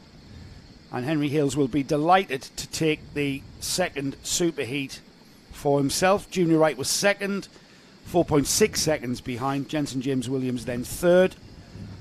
And we're still waiting for Jensen to cross the line. He does there. And then next up will be Alfie Hennel. And and Felix Tandy has a bit of a spin of joy coming out the final turn there. The excitement of seeing that checkered flag up ahead of him just overcame that back end grip, and Felix went around, but that doesn't spoil the party as he continues in 5th place and crosses the line in 5th place. There's Jack Harper and Kai Ergensoy finishing 6th and 7th. And then next up will be Frank Pearson, Hadley Jarvis, Ava Garrett, Ollie Upton, and Ava Garrett heading ahead of Hadley Jarvis, actually, 9th and 10th, as the rest of the field stream in. That concludes our electric Bambinos for the day, for their heats and super heats. That's the last, next time we see these karts out, it'll be for the all-important final. Actually, next time we see these karts out, it'll be for the mighty Repechage, which will be an 8-minute heat, unless we get told that the duration of that has been reduced. So the Repechage will have 4 qualifiers going forward, but that's not for a little while yet. Right now, we've got the Honda Cadets firing up and warming up behind us. And can you remember the Honda Cadets having a very un-Honda Cadet-like race, really? Can I just say that Melissa says go Team Garrett? Yeah, is that Alfie? I think so. So the Cadets, who are, again, quite monochromatic, apart from the very bright orange coat we have now running about 7th, as they walk back. But there needs to be, someone needs to have a real spray of brightness on the overall Cadet parent walking there. None of them want to show they care. No. right in the grid. Again, another standing start, and the grid will line up with Ryan White and Archie Loveridge on the front row of the grid as the Honda engined carts make their way out of the collecting area. Ralphie Branscombe and Kevin Ivanov will line up on the they're going second for it row. now. Here we go. Last minute run. The nonchalance was just a sham. They really cared. It's the. Oh, there we are. But great finish there. I think it was a bit of a dead heat. We're going to have to get the cameras out for that one. I'm not quite sure who's where and when, but it's been some excellent performance there after pretty not interested at all earlier. I think they're just lulling us into a sense of security. Good luck, Jaden, says his mum, DP. Jaden Coursey was the star of the paddock walk. Jaden Patel Scott, that is. I hope you enjoyed the paddock walk interview, Mrs. Patel Scott. She did. She wrote in the as I commented on it yesterday. Did she? Saw it live. Wasn't that great? You know what? I've interviewed a lot of really important people in motorsport. Mario Andretti, Jenson Button, Fernando Alonso. Who? They're all up Fernando there. Alonso. Fernando Alonso. I tell you what, though, Jaden Patel Scott's interview in our paddock walk yesterday is right up there with the best interview I've ever done. He was a delight. I very rarely listen to the interviews you do, and it's great. He was just a delight. He just loved he loves being here with his dad and loves driving his cart around the track. And that's what it's all about. It's brilliant. Oh, by the way, Mrs. Patel Scott, you've done the right thing staying at home. It's horrible here. It's miserable. It's horrible. I'd say the rain's gone down to about 2.5 now on the Nick scale, 2.5. All right. But it is still coming down. Yeah, and that's puddles aren't getting any smaller, but they aren't getting any bigger, I don't think. We've got the grid being cleared. We've got your grid there on the timing board. That's pretty much it that you can see. And I'm just doing two things at once here, Nick. Oh, good. You're looking for some weather, aren't you? Yeah, I am. Just waiting to get the last parents off the grid. It's starting to get better. It's starting to get better. After 2 o'clock, it starts to get better. It's 1:05 at the moment. Yeah, we're running about half an hour behind or so. Right, 40 minutes behind. Another hour or so, another couple of hours. Here we go then. Light controlled start. The red lights go on and will immediately go off. And we will be racing. We look towards the carts pulling away. Ryan White on the pole position. Archie Loveridge alongside. And it's Loveridge who gets the haul down, and Ryan White finds himself in third. The two zip carts go to the front of the field through Brian's Bend and on towards the dogleg. It's the 73 who leads. It's Archie Loveridge who's taken the lead. And I think nipping back into second may have been Ryan White there. Yeah, now Ryan knows this place quite well. You know what? As does Archie Loveridge and Ralphie Branscombe and everybody else out there, because they've raced here quite a lot. You can see the plumes of spray still being kicked up by these Honda Cadets. And Ryan White going very wide at centre one. Hairpin, he regains. Gives a little friendly tap to Kevin Ivanov. Oof, down to third. I'm now looking to get it immediately back through the hairpin. Sorry, they've got hairpin chicanes in my brain now. You've got the red. Yeah, Ryan White back up to second. Give me 5 minutes, I'll get the English language back if you like. He's still going to be under pressure from Ivanov, though, towards the Gasworks hairpin. Round the outside. See the lock that Ryan White has to put on, and a sliding Kevin Ivanov just loses a bit of time there on the exit. Meanwhile, Archie Loveridge is off into the lead, and now Ryan White tries to catch him. They've been compromised somewhat with that last apex of the horseshoe, where they really need to tuck in left. They're too far to the right for their liking. However, that's compromising certainly their lap time, which is compromised pretty much with every inch of this racetrack at the moment. The track's not giving everything at the moment. Not at all. But it's interesting how they do seem to... You get a few minutes experience, and these drivers very quickly kind of work out what's going on. We still see some mistakes, but each time the number of mistakes goes down and down and down. In fact, mostly this race, I think just about everyone so far, touching Formica, have been pointing in the right direction. The first two now breaking away a little bit from the 50 kart of Ivanov, but as soon as I say that, because I'm a commentator, there's a mistake, and Loveridge goes wide, and into the lead goes Ryan White. So that error there going into the centre. Looks behind his shoulder, can't see anybody, probably quite pleased about that, and then sweeps through the chicane. And then coming round to the hairpin, where we'll have the who knows how much you can see from the camera shot. Loveridge coming back at him towards the gasworks. Loveridge coming back in a big way, latching onto the rear bumper of White, though they sort themselves out. And Ryan, knowing where the grip is, he finds a little bit of an advantage there coming through the hairpin and out. And he's pulled a bit of a gap through the horseshoe. Change of line having to be discovered into the final section here at Warden Law. And off they go down the start-finish straight. Yeah, second and third, the teammates really, really close going into turn one. It's in versus out. I think In's won this time with Ivanov. I think he's managed to actually get the position he has. Yeah, so there's the inside line now working, or perhaps it may have been a minor error from Loveridge, to be honest. I think it can work on the underpowered carts. It's the more powerful carts that get the advantage because they can get the power down as they punch out the corner. So running. Look at this, Nick. Whoa. Ivanov right on the bumper of White. He's found pace on this first few corners here. Just nestles his bumper against the rear bumper of Ryan White. That's quite normal in Honda Cadet racing. And Ryan White hanging on with all he can. Ivanov letting Ryan know he's there, and Ivanov letting Ryan know he's quicker because he wants to get by. He's quicker. Off towards the Gasworks hairpin. So these two battling out for the lead. In fourth, it's Ronnie Smart, and Angela Smart says, good luck, Ronnie, in Honda Cadet. So he's got his mum watching, which, well, I assume it's his mum. He's currently fourth, Mrs. Smart.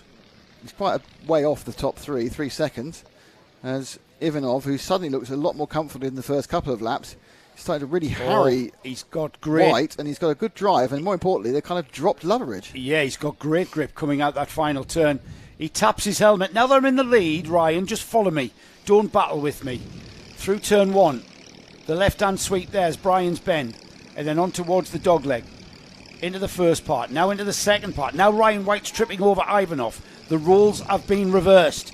Ivanov down towards the left-hander at St John's, using all the curbing and perhaps a little bit more. And if anything, Nick, Ivanov looks like he's pulling away. Yeah, I mean, traditionally it's easier to follow than to lead, but at this point, Ivanov enjoying the lead.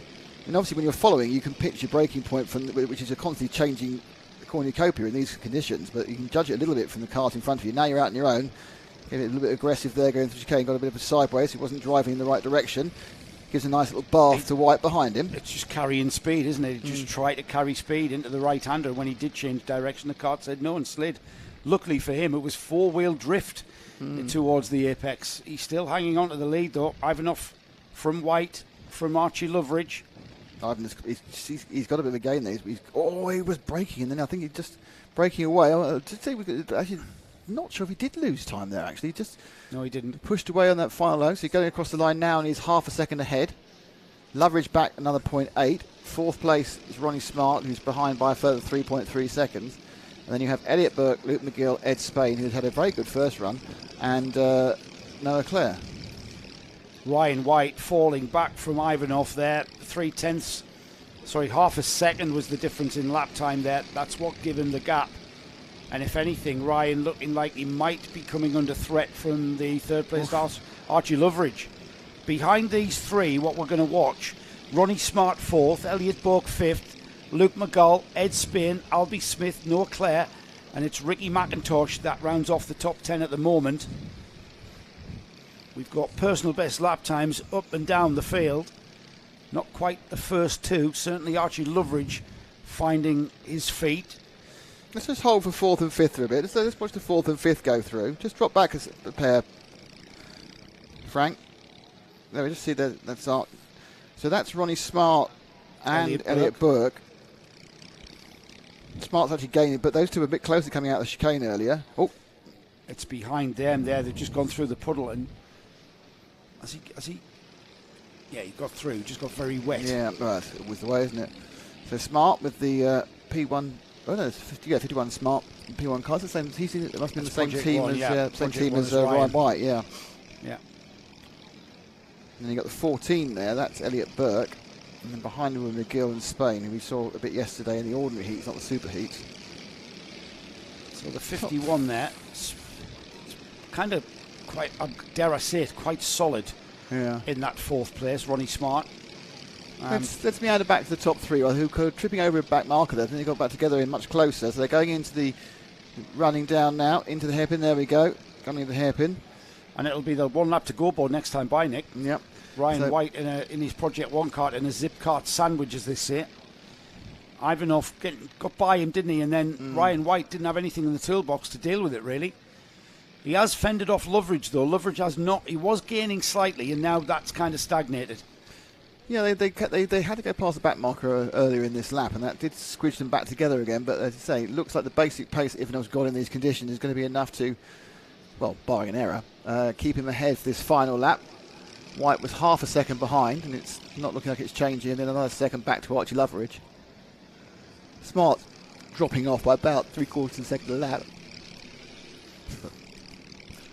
Got hit by a yawn there. That's no indication of the quality of the racing. It's just an indication of the heavy program we've been on the last couple of days. And I was just checking a message. I wasn't there for you, mate. I'm sorry, I wasn't there for you. What can I do?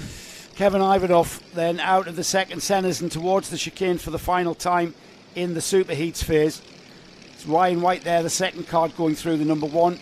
Carrying the number one, he's the current champion here in Honda Cadets, the Kart Championship. Had Ryan White take the top step. He's also the British champion. Oh, who's off there? It doesn't matter, he's a back marker. Oh, back marker, okay. 75, James Pearson. It wasn't the leader, Nick. That's Kevin Ivanov, the zip cart there, the yellow and black livery. About to come through the final turn then. It'll be the checkered flag being waved that he will see. And he will take the second superheat in fine style for Honda Cadet 200s.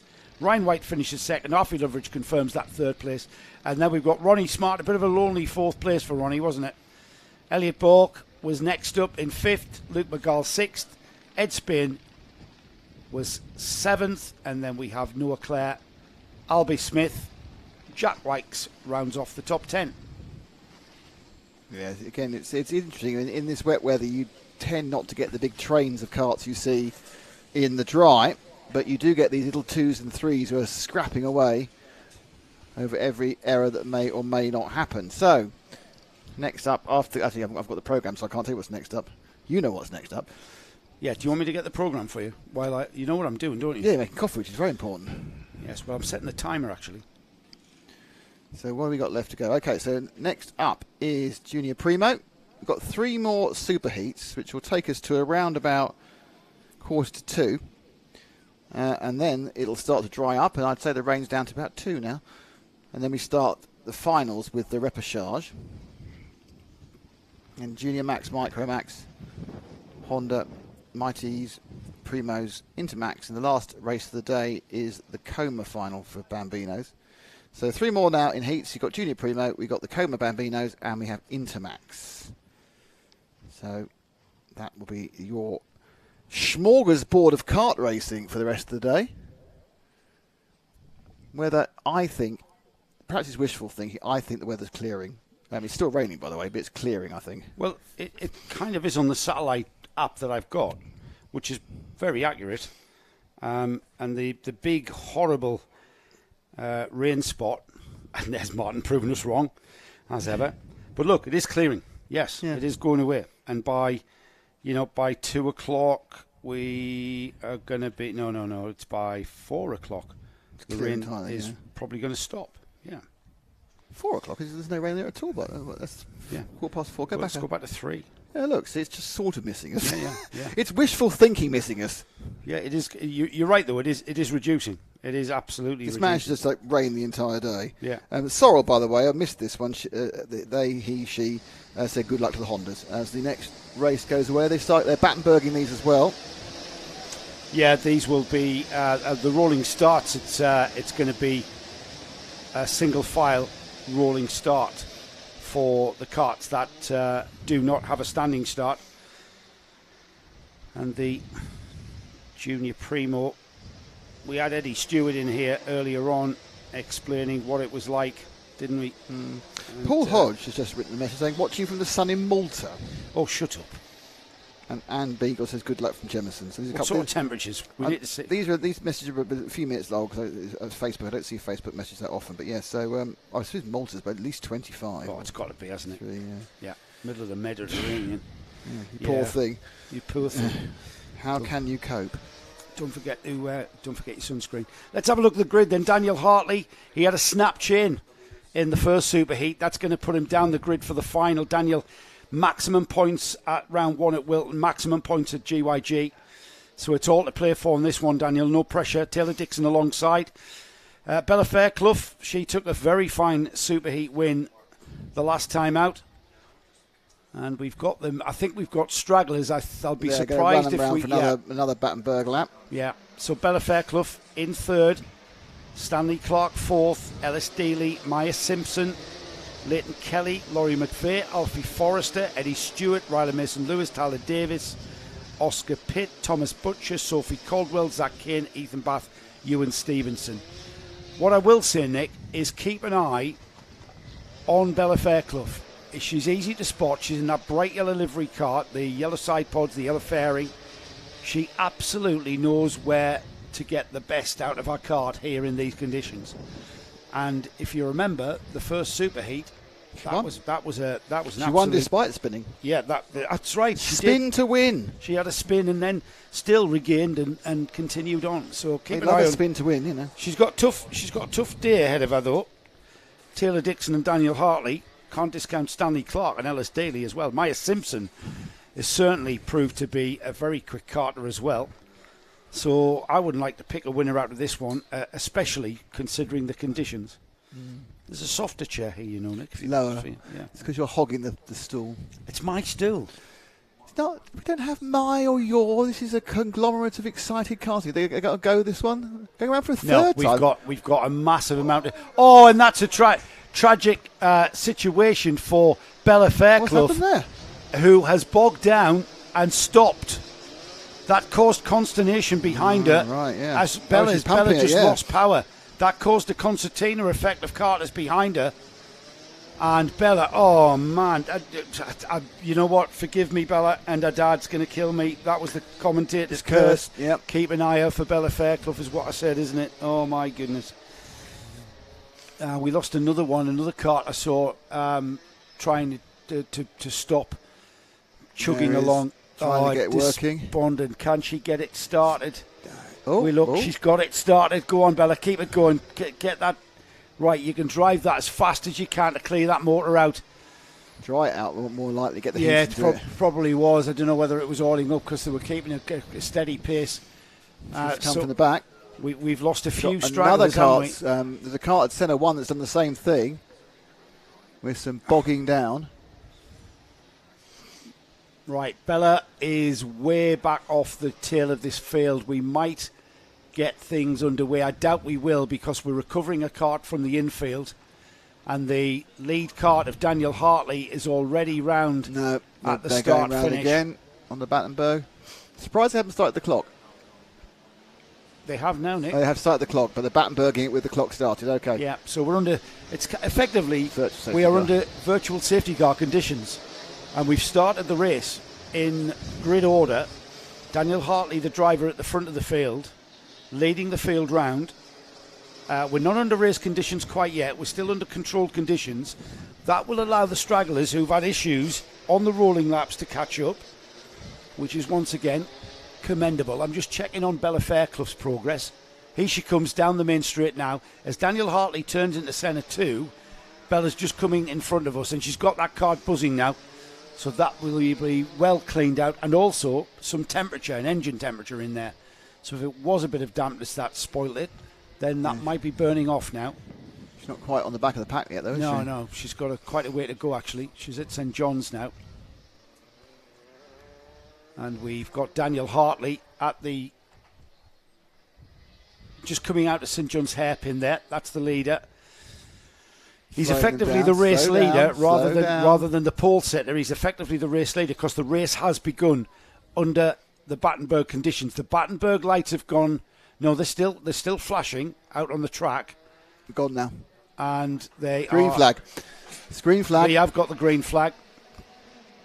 However, the Battenberg lights are still flashing at post number 2. Gone back again? No, they haven't. Okay. They've gone out now. So we are right. Confirmed. We are racing.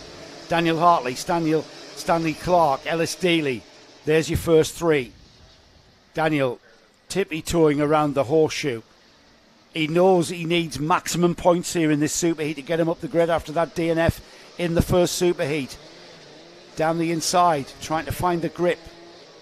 Stanley Clark is still hanging on to him, Nick. Yep. So Hartley was a class the field in the dry yesterday. As you say, snap chain. Can happen to anybody, but it's still very, very annoying. Decided a Rotax Heavy Championship a couple of years ago, a snap chain. 47, looking to get up the inside. Clark, the black helmet, trying to get past the blue. I've had my money returned, that's quite nice. Coming through to the end of the first lap, they're going to turn back on themselves and then go down the main straight, and it's an early lead for Hartley. He's not, in no way is he breaking away from Stanley Clark. And in third, it's the blue nose of Ellis Dealey. Unfortunately, Fairclough and Ewan Stevenson couldn't catch up to the back of the train before the race started, so they're starting a long way back, and they won't really make up much chance of making up much or many positions. The rest of the carts, in many ways, are kind of going in quite a sensible sort of fashion at the moment. His famous last words before a massive accident happens, but it looks quite sensible. Yeah, why do you say that? At the moment, though, it did look for a moment there, Stanley Clark on that bright orange cart there in the picture, the black helmet, was certainly following Daniel Hartley around. Daniel's with the bright blue helmet, easy to spot the blue and white cart livery on his cart. He was looking like he was able to stay with him and perhaps be prepared to mount a challenge. I think that was all about his tyres coming on. I also think there's an element, which I've seen it certainly in a couple of these races, where different drivers and kart combinations are fast at different parts of the track. Yeah, you'll always So the start of the lap, it's big, fast, open stuff. And then at the end, it's braking, nudgy, turny stuff. And that's two different things you need. So people can get away in their first half of the lap because they're quick at that part. And then they get pegged right back. Yeah, I mean, so the lead didn't change by 3/10. He got 3/10 in last time, but it was a lot more a different part of the circuit. But in fairness, 3/10 is a good game. And you know what? That fastest lap of the race, all right, 1 minute 10.214 for Daniel Hartley, the leader there. 1 minute 10.592 for Stanley Clark, who's doing the chasing there. However, that half a second. 9.7 for Bella Fairclough. Half a second. What, sorry? 1 minute 9.7 for Bella Fairclough. 1 minute 9.7, fastest lap of the race from Bella Fairclough, up to 14th. But what I was about to say, Nick, is the half a second can disappear in the blink of an eye in the way that track is looking. I think the track's giving up more grip. Or they've just really learnt their way around it. It's still raining. It's still raining consistently. But you just look at some of the way the car. Admittedly, I'm now looking at a car that's pacing in the wrong direction. But I just think there's a kind of element where they're just getting a bit more grip on the whole. Yeah, I think so. The rain is reducing in coming out and of course, the sky. all the drivers are learning the track. Yeah, well, the thing is, every lap the track is different. Every lap the track is different. Let's have a little bit of a drift back. Third and fourth look like they're having much more of a fun battle than these top two. Yeah, Hartley consolidating that lead now and pulling a gap to Stanley Clark. We've got Alfie Forrester and Riley Mason-Lewis there in second. Third and fourth. Sorry, third and fourth. Riley Mason-Lewis is that white helmet, blue side-podded machine, multi-blue, and then back to these very popular orangey carts. There's so many orangey carts, it's ridiculous. There's more orangey carts you shake a stick at. Bella Fairclough up to 11th, which isn't bad to see how far she started behind. And this is important because they will aggregate the points across the two races. The win in the 11th.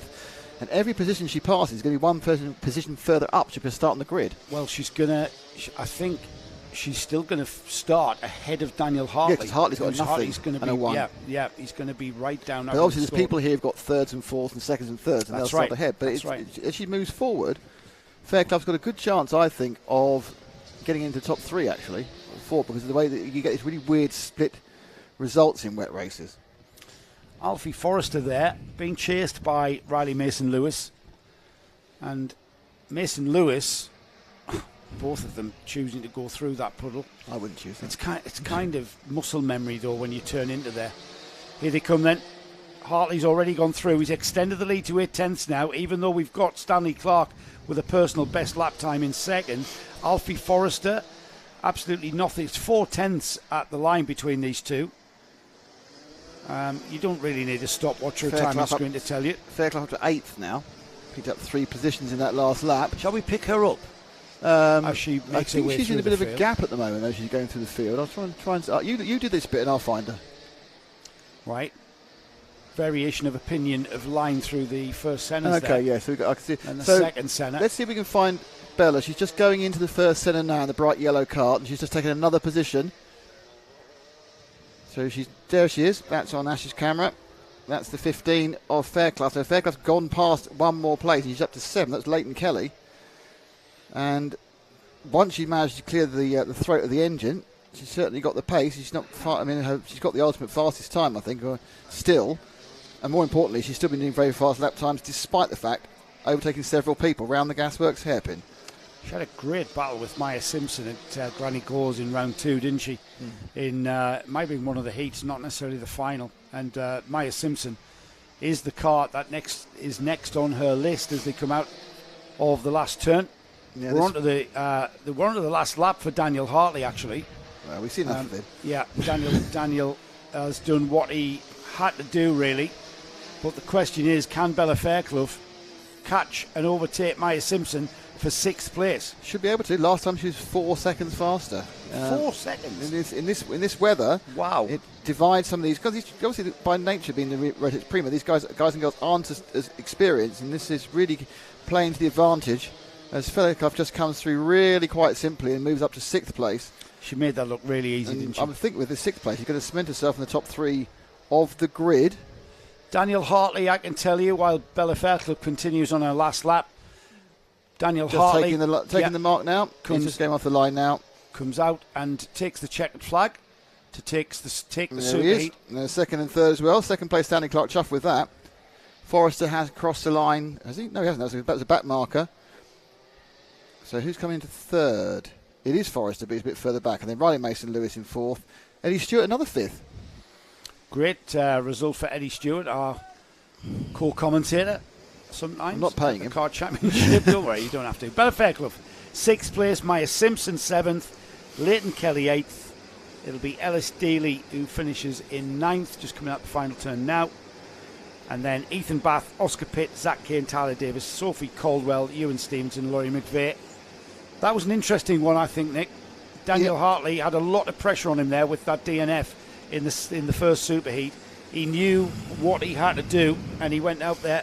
He had to do it. Yeah, and he did it. And he didn't have it all his own way. All it would have taken was a very small mistake, and Stanley Clark would have been there.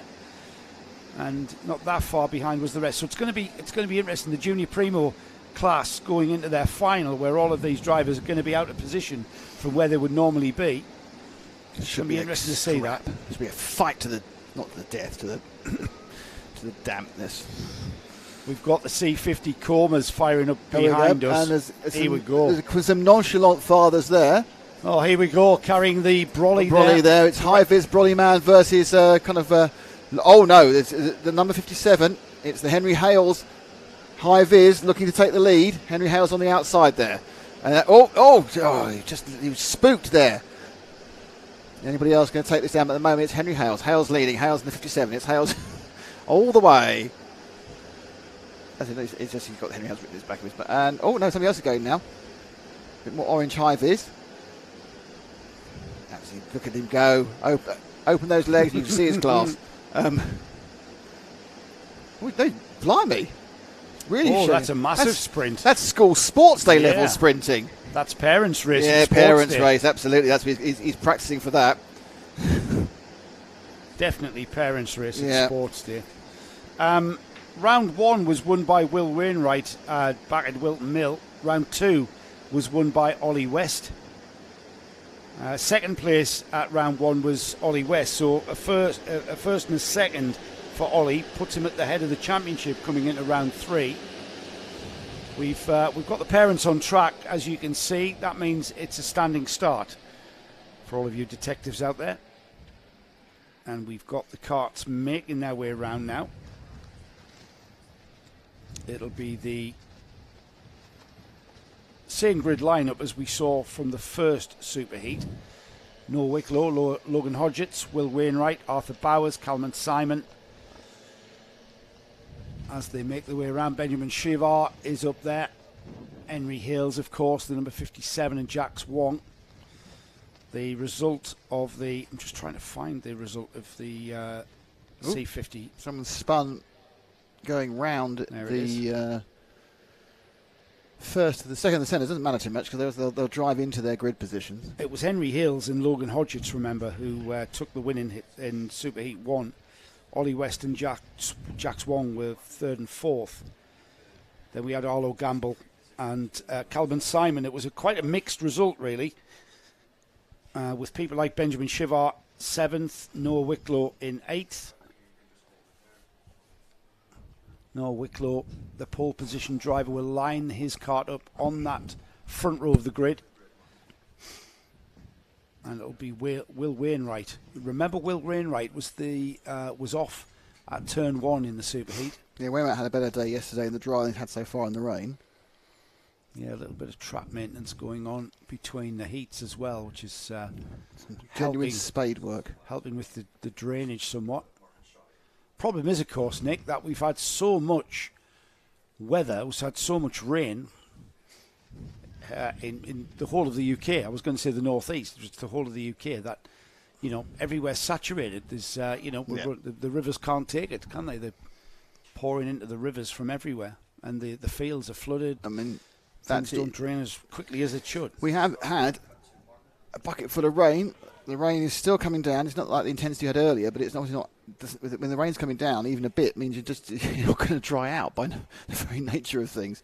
Okay, we are getting ready to go. The Watch the Lights board has been thrown for this Coma C50 Bambino race. Probably one of the best races of yesterday in the dry, and they're away. Wicklow leading, Nick. Wicklow. From Will Rainwright. Will Rainwright, easy to see. Bright yellow. And then we've got Logan Hodgetts just slotting in behind. So the first three quite orderly through turn one. With Wicklow off into the lead. That's Shivar in fourth and Ollie West in fifth. They're both easy to spot if they've got bright green helmets, slightly different design. And as indeed the number 74 of Logan Hodgetts also sporting. Is that is Logan Hodgetts in third place, Yep. isn't it? Yeah, so They get away well. Wicklow, who has looked pretty good, especially good. Obviously, I wasn't at round two, so you've seen all the rounds. I was being a father of the bride actually on the round two, which is reasonable excuse not to turn up. But in round one at Wilton Mill, Wicklow was pretty much one of the class of the field there as well in the C50s. But he's out and away. Will Rainwright, I think he's probably been given a chat by his team to say just ease it back one. By his dad. These are Bambinos. Yeah, just ease it back one. They're not allowed teams. They're not? No. Oh, I was going to set up a Bambino team. Yeah, Wicklow on his way, but Will Rainwright, we've seen how quick Will is. You know, Will took the win, didn't he, in the final at Wilton Mill, and now as we see the tyres do get up to temperature. The rain tyre, the all-weather rain tyre, or the all-weather LeConte tyre is what I'm trying to say, on these Bambino karts, will still get up to a point where they will work in the wet better on lap 4 than they have on lap 1. So there is an element of process there. Wainwright trying to go around the outside. Not successful that time. In fact, Wicklow just carried a huge amount more speed going in and through the first part of the dogleg. And the second and third and fourth is looking a little bit more fighty at the moment. Let's just drop back to third and fourth and fifth, because it's a little bit more fighty when you've got the Hodgetts, West, and oh, look at that! I told you it was looking more fighty. I think that was West has gone round. We'll get a look at. Yeah, it's West has gone round. No, it was just on its own. It was on the curb. He put a wheel on that wet curb, and it went round. It swapped ends. A little Ollie hung on as best he could, but he's rejoined now. We've lost Benjamin Shivar down to 7th place there. I'm not quite sure what happened to young Benjamin, but he's now down behind. He's down 6th. He Jack got Swong. past West, because West has dropped out of that link. So all right. So he's down behind Jack Swong and Henry Hills, who are behind Logan Hodgetts, chasing after Will Rainwright and Noah Wicklow. Just see one. No, it is still raining, by the way. There's the 57. 57 of Henry Hills, winner of the first Superheat, remember? And whose dad, I think, came at least in the top 3 of the father's race. Yes, he did. Yeah, the number 57. He's beginning to drop that cart behind him of Logan Hodgetts. Yeah, Wicklow hasn't managed to shake off Will Wainwright at all. This is front 2 here.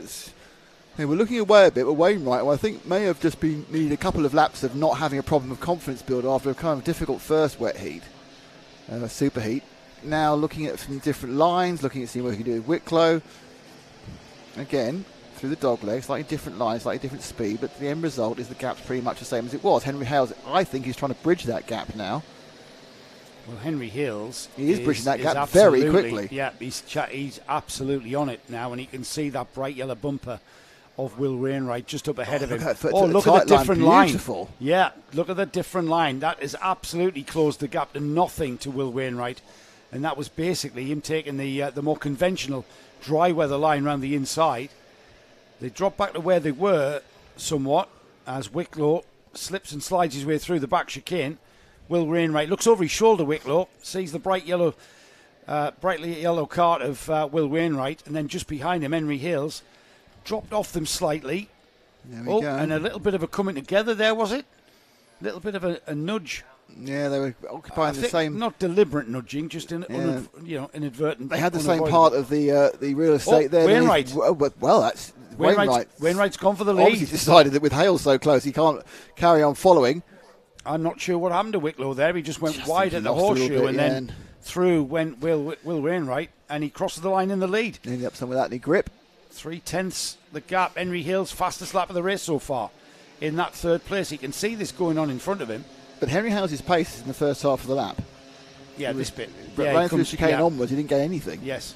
But he was very quick, obviously, as we saw visually going through the centres. Well, this is the part of the track that I really want to... Oh, look at that. Wicklow avoiding action and slowing this pace down somewhat. And you're right, Nick. Look at the gap coming down between that third place, number 57. You're going to see him shoot into view now. If he gets the corner right. No, he's taking a completely different line this time. That may not be deliberate. Maybe he turned the wheel of the cart to decide to turn with him. That's true. Will Wainwright does lead, though. Inside the final 90 seconds of the superheats for the C50 Bambinos. And these three battling for the lead. So they have two more after this. Splashing their way through the chicane. Wainwright's gapping. He's gone, yeah, he's gone. Will Wainwright, he had 3/10 at the line last time by. It's going to be bigger than that. Going all the way around the outside. And I'm not sure he got any advantage whatsoever of that. I'd say no, to be honest. Gap stayed the same. Hale's now looking to get quite... Yeah, so second and third now is really where it's... Because Wicklow's had a couple of bad corners. Wicklow lacks a bit of pace during that whole horseshoe end of the lap section, doesn't he? He absolutely does, and Henry Hales is now going to fall back off him. As we know, the pace of Wicklow is really good through the fast sections. If he can get inside Wicklow into turn one, however, that might be completely different, and they are side by side for a moment there. They sort themselves out through Brian's Bend and on towards the dogleg, and it's Noah Wicklow who hangs on to second place. This is allowing Will Wainwright just to disappear. The gap was 1.5 seconds almost at the line. But this battle for second will be the one lap to go board next time by, remember. No, he's got him again. He's done this before. He's got him now. Oh, no, they're side by side towards the first centre. Hales has done this before. This tight into the first and centre. Didn't quite get this time. I think he's got the inner line he wanted, and a little bit of sliding on the outside. He gets a little nudge. We saw the bumper going up. We don't see the bumper going down, so it won't be 5 seconds for Wicklow. But finally, Hales has got past, but I think rather too late, even though he has got a lap and a bit to go, because Wainwright really seems to have found his water wings, isn't he? It's going to give him pole position for the final, isn't it? The first and the second. I forget where Will Wainwright finished. He wasn't second. He wasn't, was he? No, he'd had not the greatest of runs. Yeah, Will Wainwright was way down the order, actually, for Superheat number one. Because to spun, I think. No way. Third place. Yeah. Spins away. He spun in between the various... It was hard to tell because he's in between the various droplets of water, but he'd spin. So, one lap to go board for Will Wainwright. He's got Henry Hales closing that gap, though. Let's see what it is across the line. It was 1.4 last lap. It's 1.2. And a fastest lap of the race for Hales. 1 minute 30.078 for Henry Hales. The second place cart there. The number 57 with the blue bumper. Chasing down the bright yellow cart of Will Wainwright. Can Will hang on to this lead? It's not an easy task, as we've seen there. Sliding very wide at the dogleg. Clambering all over those curbs. And it's very easy to get it wrong there. St. John's from there into the left-hand hairpin now at centre one. And we do know Henry Hales loves that inside line. But Wicklow fires out the corner on towards the right-hander now. And he's off. And he's back on again. He's using that concrete for more grip, I think. Nothing changes into the chicane. Out of the chicane, Henry Hales. Oh, and he clatters over the exit curbing. Will Wainwright, I'm not sure it even disadvantaged him in the slightest, though. He's got a massive gap into the Gasworks hairpin. And again, all the way around the outside, Henry Hales not so much. And Wainwright into the horseshoe now. The first apex there. Crosses through the second apex, takes a wider line at the third, missing that puddle, and he will come through paddock turn for the final time in the superheats. He's gaining, but not enough. He's gaining, but not enough. The gap was 1.2. I think he might have closed the gap slightly. Will Wainwright punches the air to take and acknowledge the checkered flag win for superheat number 2. Henry Hill second, Logan Hodgetts third, Jax Wong takes fourth. Noah Wicklow. What happened to Noah? He spun, didn't he? That's why he's down to fifth. Benjamin Shivar, he kind of regained a little bit to sixth. Calman Simon, seventh. And then the rest of the field coming through there. You can see the rest of the finishers on the timing bar at the side of the screen there. But I think Henry Hills, remember, all the results we speak of are provisional. They have to get through tech yet. They've got to get through scrutineering, etc. And we will see how they line up. But by our estimation, we should see Henry Hills starting the final on the pole position.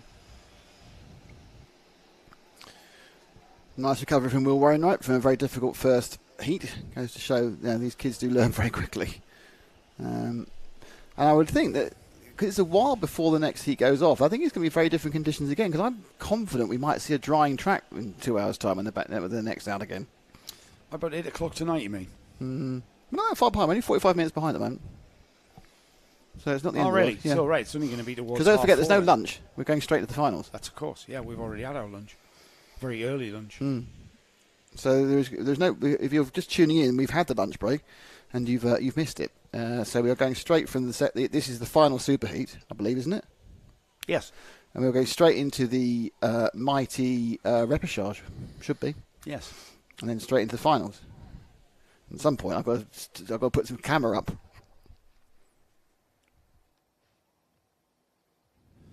Yes, indeed. But it might be. I might use that during the repechage. Yeah.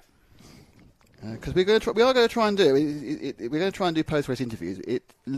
Geographically, where we are in relation to Parc Fermé, you can do it. There are two limitations. One, the Parc Fermé is unbelievably busy and quite what's the word for it? Dangerous. Dangerous. That's the word. That's the word which Dayton likes. And also the water isn't helpful. Some of the things we want to do. Frank's now making sure I fall over because he's taking the chair I was going to sit away from behind me. It's like one of those very, very slow, long distance kind of funny things. Where are you going? Oh, we're trying to get a chair. I don't think you need to sit down. Away they go. We have released them. Superheat 1 saw Sebastian Clark take the win in fine style. 4.5 seconds was the gap to Fraser Anderson. They're not Battenberging them, so they're going to do this one normally. Right, they're going to line them up 2 by 2. There's no Battenberg at the moment, so they decided the weather has improved. Well, it'll be grid order from the heats. We started them. The result of Superheat 1, though, Sebastian Clark from Fraser Anderson. It was a little bit of a spread out field, wasn't it? James Fabricus third, Jensen White fourth, Jensen Sale fifth, Gigi Lowe was sixth, Adam Turacek seventh, Max Gilman and Riley Murrow, Jensen Walker, Sandro Kemp, Drew Davidson, then the two novice drivers, JJ Plowman and George Ralston. Jack Moss didn't start for a problem with Jack. I remember him coming into the pits at one point. So we are going to grid them up in, again, it's a rolling start, but we're going to go 2 by 2. So the race stewards are happy with the track conditions. That's a still very, very wet entry to turn 1. However, the rain... It's down. It's slowing down. It is slowing down. We thought it was. I think the ability to clear big puddles is probably about even with the ability of the rain to fill the puddle back up again. So it's not like it has been when it's been getting slightly bigger. The forecast is spot on. It said it was going to lighten up at with 2:30 by 2 p.m. Yeah.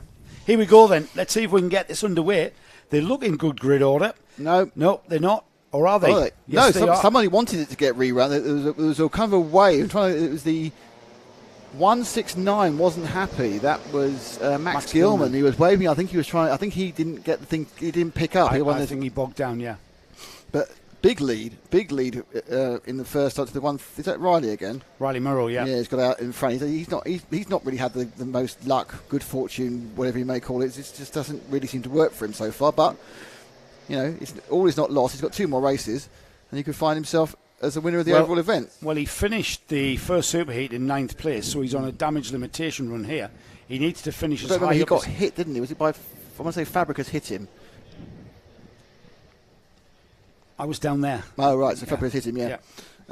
Yeah, he's get. We really have got to get our sign language better. Yeah, we do, absolutely. Yeah, Riley Murrow. I thought you were indicating heart palpitations then. Whoa! One wide, that's too Murrow. tight. That looks like Murrow. That looks like the leader. He'll be the fourth kart in that picture. Yeah. Fourth kart in that frame. That's JJ Law, who's been handed the lead on a metaphorical plate. And Fabregas is second, but he's made a mistake. He may even lose that. But it's Fabregas is that kart you're seeing in second in the one of two karts that look the same. Behind him is going to be Jensen White, and then it's Murrow now, as you said, absolutely spot on fourth, and now dropping to fifth. Has taken that inside line that shouldn't actually work. Was the Jensen Seal. Jensen Seal, yeah.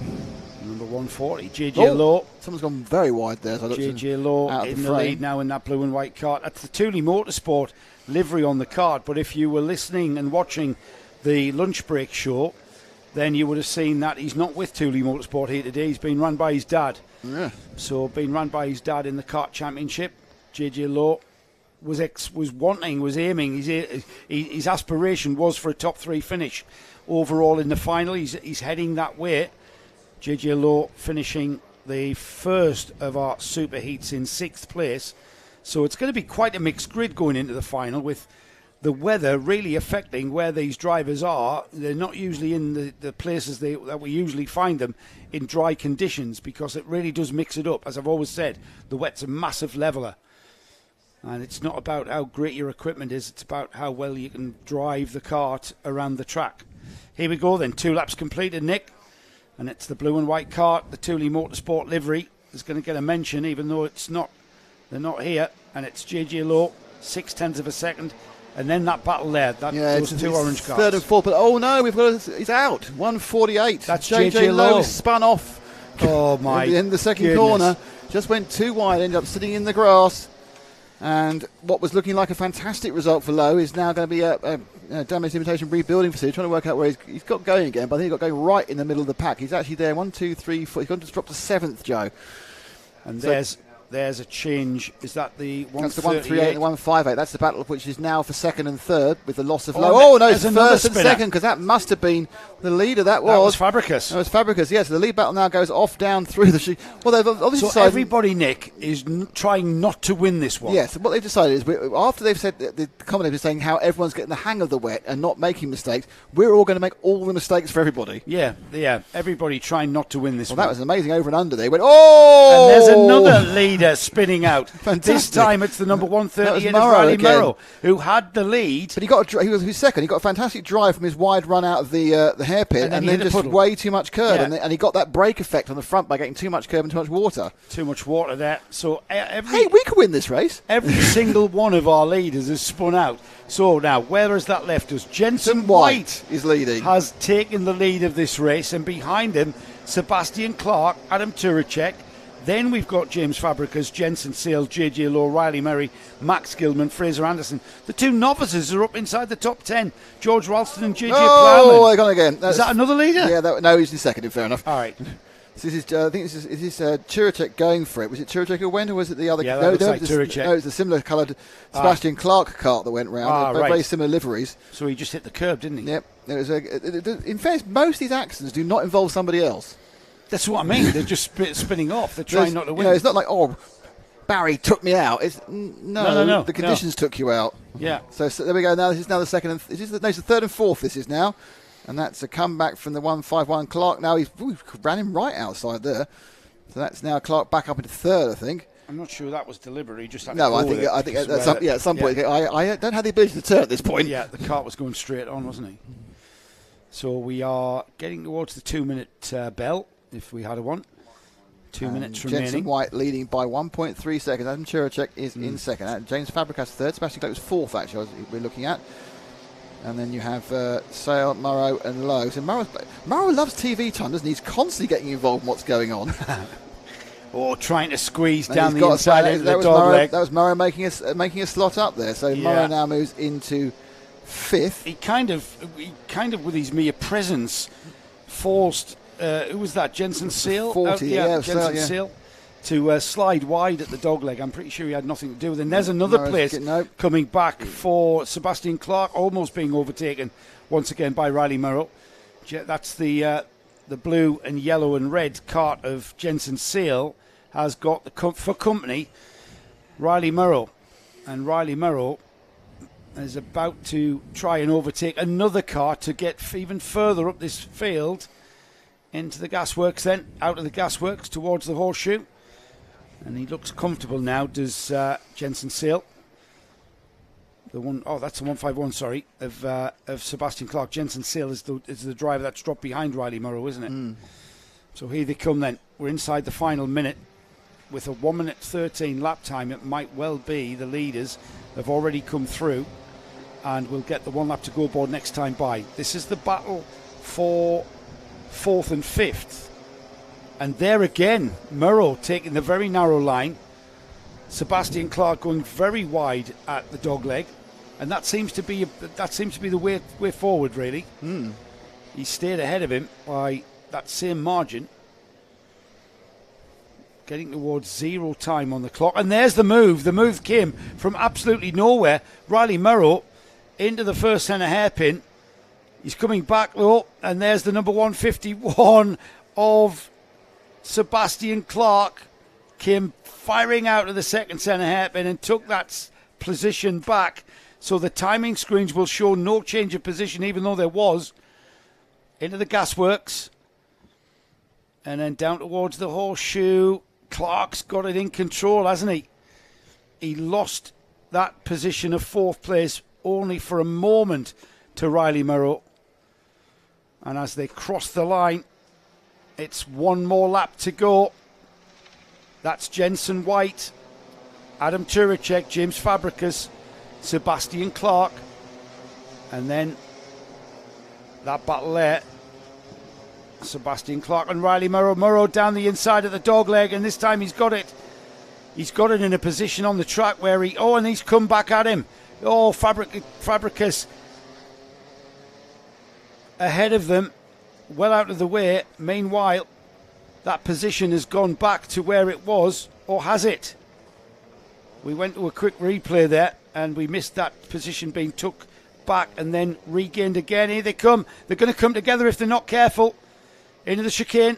Riley Murrow is in fact in front of Sebastian Clark. Off towards the gasworks hairpin. Meanwhile, the leaders are already into the horseshoe. We'll stay with this one though, because this one's not over until the very end. We'll keep an eye on the leaders coming out of the final turn. And there's Jensen White just in the foreground, the background there. Coming out the final turn and heading towards the checkered flag. So Jensen White takes the win.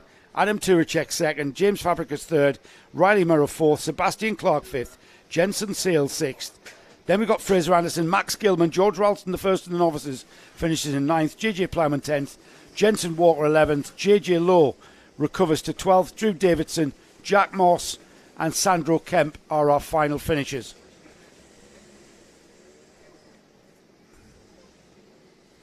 So everybody, round 3 of the Kart Championship for 2024. That's our super heats concluded. It now starts getting intense. We've got one non-final to kick off with, and that's our repechage for the mighty Bambinos. And I'm going to see if I can locate a grid position to give us who is where. We've got 5 parents making their way down to the grid. Not much of a race, this repechage running race. Mrs. Upton at the back there. It looks a familiar Red Riding Hood with the fur. Kim Agar, a stalwart of Warden Law Bambino racing here. And let them go ahead there. I think she's going to take the Red Riding Hood class, actually. That leg's getting better, Kim. I can see you're limping a bit less. But the Bambino race, a very sedate race to the line there for this lot.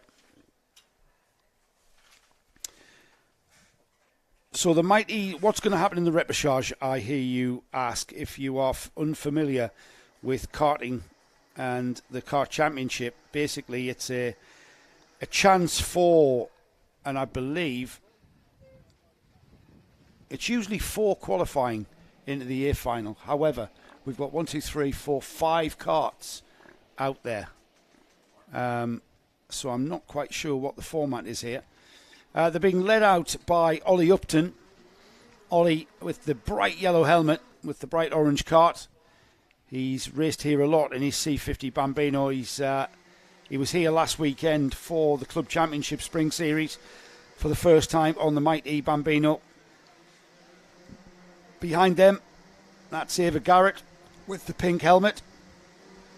And the other drivers there coming through on their warming up lap, making their way to the grid, is Arthur Thompson, Christian Doshi and Nico Mohan.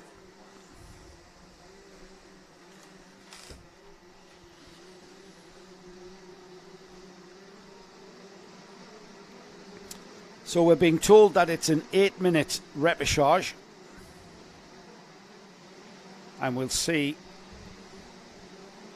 Oh, is it 7 minutes or 8 minutes? All right, 7 minutes. Right, that's just changed, actually.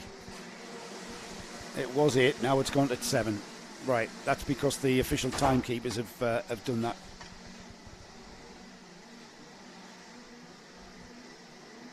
Drivers just making their way around onto the grid. We will be getting on with the finals. That will be coming next. The first of our finals proper will be for the Junior Max class. That's sure to be a cracker. Meanwhile, though, we've got a 5-kart race for the Mighty Repechage. And it will be Ollie Upton who will start at the front, on the front row. That looks like Ava Garrett in the pink helmet behind Ollie there. And then we've got the number 47 is Arthur Thompson. The number 16 is Christian Doshi. And that number 77 there is Nico Mohan.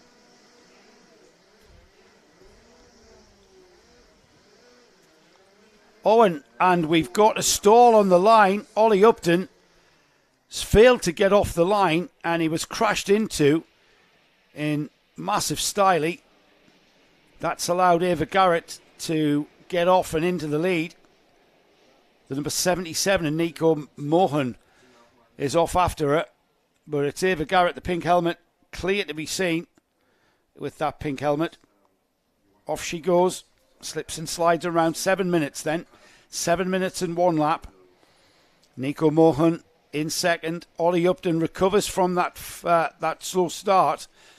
If it had been a petrol engine, it would have been a stall. I'm not quite sure what you call a lack of getaway from an electric motor.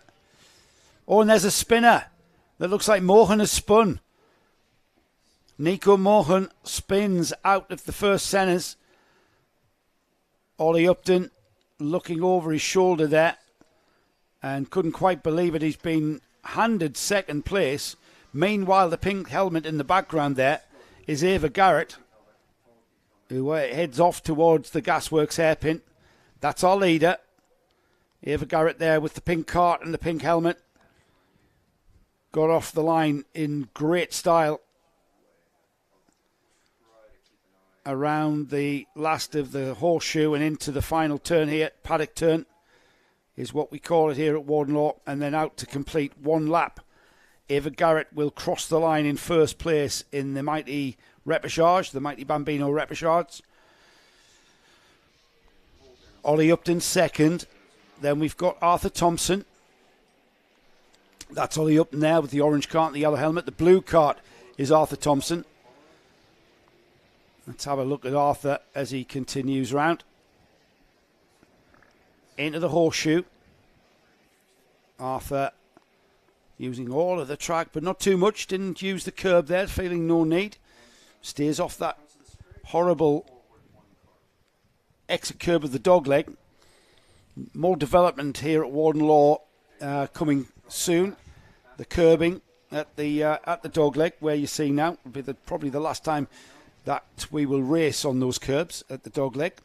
So there's Nico Mohan recovering after that spin as Ollie Upton has a bit of an excursion. Almost ended up on the grass there, coming out the second centre.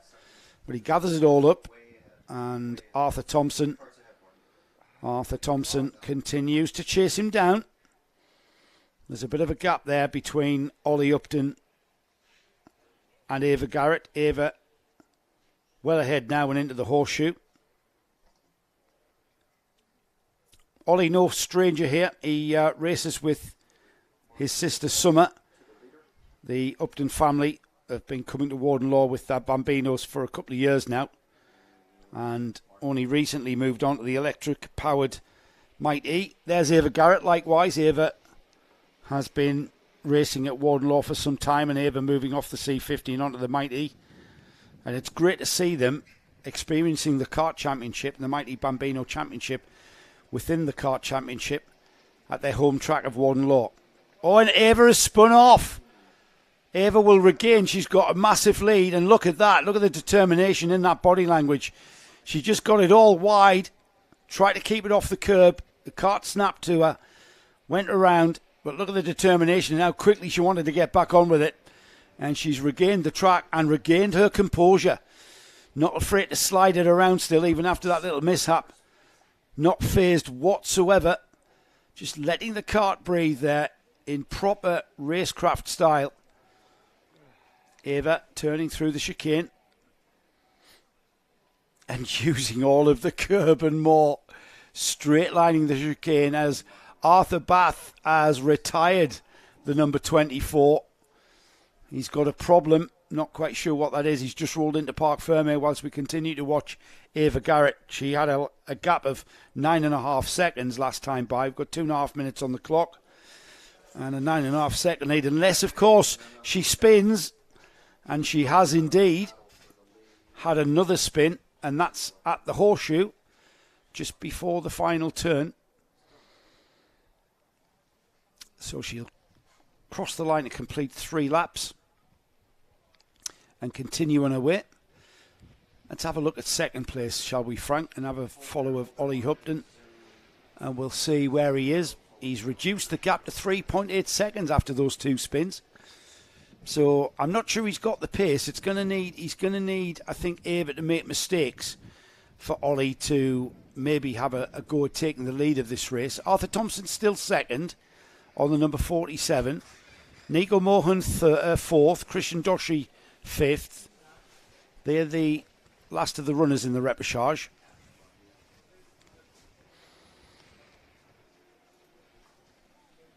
So Ava Garrett continuing to lead the race. Ollie Upton going around the outside and onto the concrete there. That's where the grip is. Ollie Upton in the yellow helmet. Oh, and he has a spin.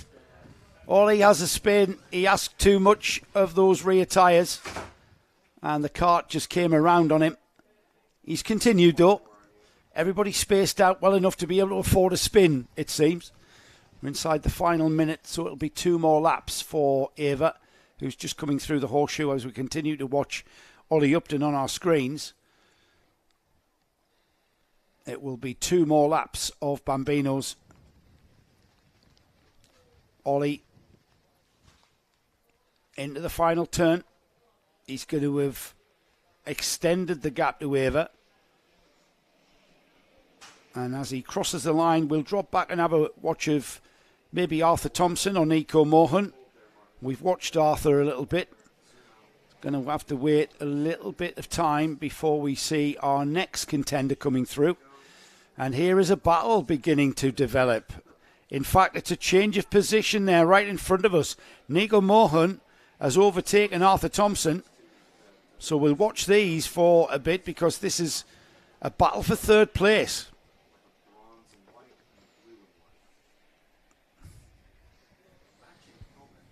Into the dogleg. This is tricky. We've seen how tricky it is. You need to keep it off that curb on the exit.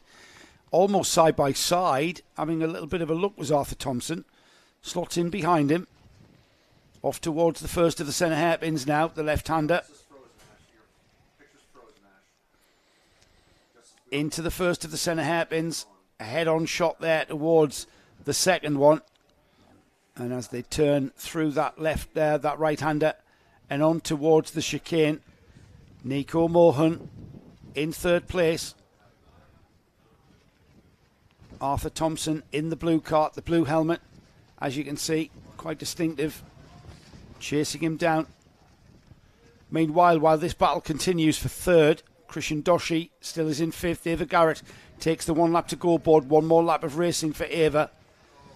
And a spinner there from Arthur Thompson. That's kind of put pay to that. He had a look down the inside and a coming together there, which completely put him off, didn't it? Completely put him off. He spins off to the inside. That's allowed Nico Mohan a very solid 3rd place, which gives us an opportunity to have a look out for Ava Garrett, who's just going towards the first of the centres. The left-hand centre hairpin, the pink helmet of Ava Garrett still leading this race. And she's on to what will be her last half a lap in this repechage. We will see Ava Garrett back out in the Mighty final. This result in the repechage will enable her to start at the back. I'm not quite sure how many of the 5 karts qualify. But Ava Garrett, who has been racing here at Warden Law and practicing here at Warden Law for at least, well, it's hard to judge really, but it's got to be a couple of years. And been racing her C50 Bambino. And out now on the Mighty Bambino, the electric kart suiting her very well indeed. And she'll take a cracking little win in the repechage. Great style. She had quite a gap there as the checkered flag flies. We wait a little while longer for Ollie Upton to come through. And then unless everybody messes up their positions, it will be Nico Mohan, Arthur Thompson, Christian Doshi, and of course we lost Arthur Bath very, very early on.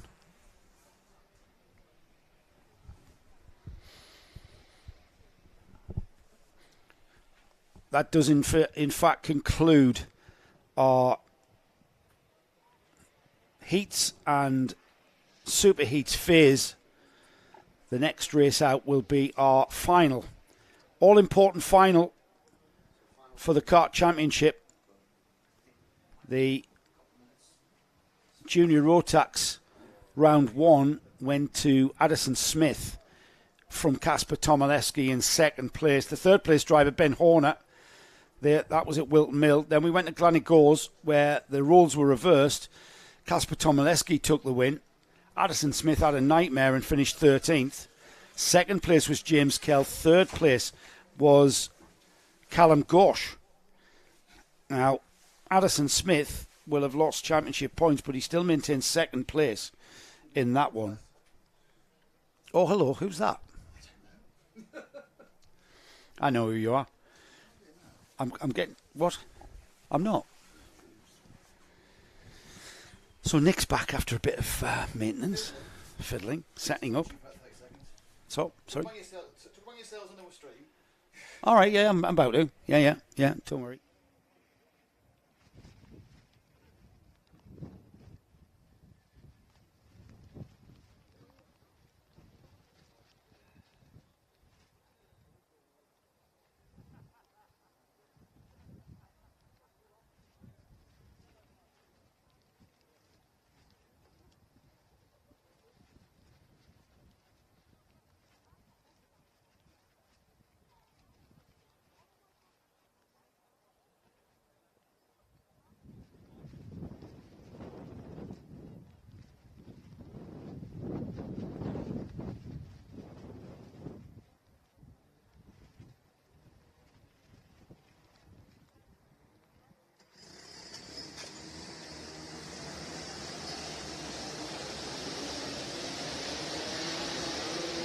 Kart out on track then for our junior final, and this is one of the, well, it's the fastest class here in the Kart Championship. Straight with the fast ones.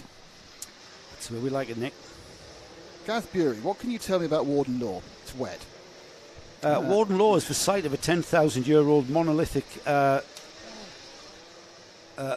hill.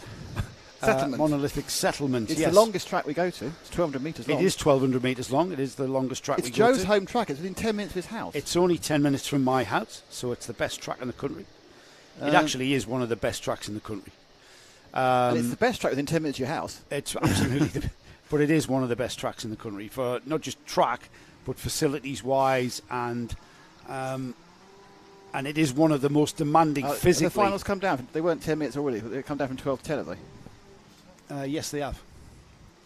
So the finals now just 10 minutes long. An attempt to try and gain a little bit of time back that's been lost.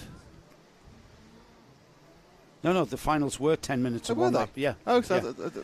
So I think I've got my NKSC mixed up, which is 12 minutes. Yes, you have. Yeah, I think we're sticking at 10 minutes unless that changes. We've got the grid now ready with us. James Kell on the pole position, leading everybody around. We might get this race underway, and James Kell might get the jump on everybody. But no, it's a false start. Gives me a chance to have a look at the grid. So James Kell on the pole position, Oliver Fabricus alongside. Third row is an all ST Racing. Second row is an all ST Racing row on the grid. Addison Smith in third, Charlie Very fourth. Row 3, Ben Horner and Harry Hurst Grover. Row 4, Callum Gosh, Riven Welsh. Aidan McDonald and Ewan House are on row 5. Andrew Dixon, Marcel Poppercull are next up. Row 7 is Gregor Reid and Jensen Pritchard. Luke Soys and Archie Doherty are next. 17th and 18th is Leon Barlow and John J. Buck. And Kasper Tomaleski finds himself way down the order in 19th. And that's going to be quite a task for Kasper Tomaleski to regain some points. Logan Howes is alongside.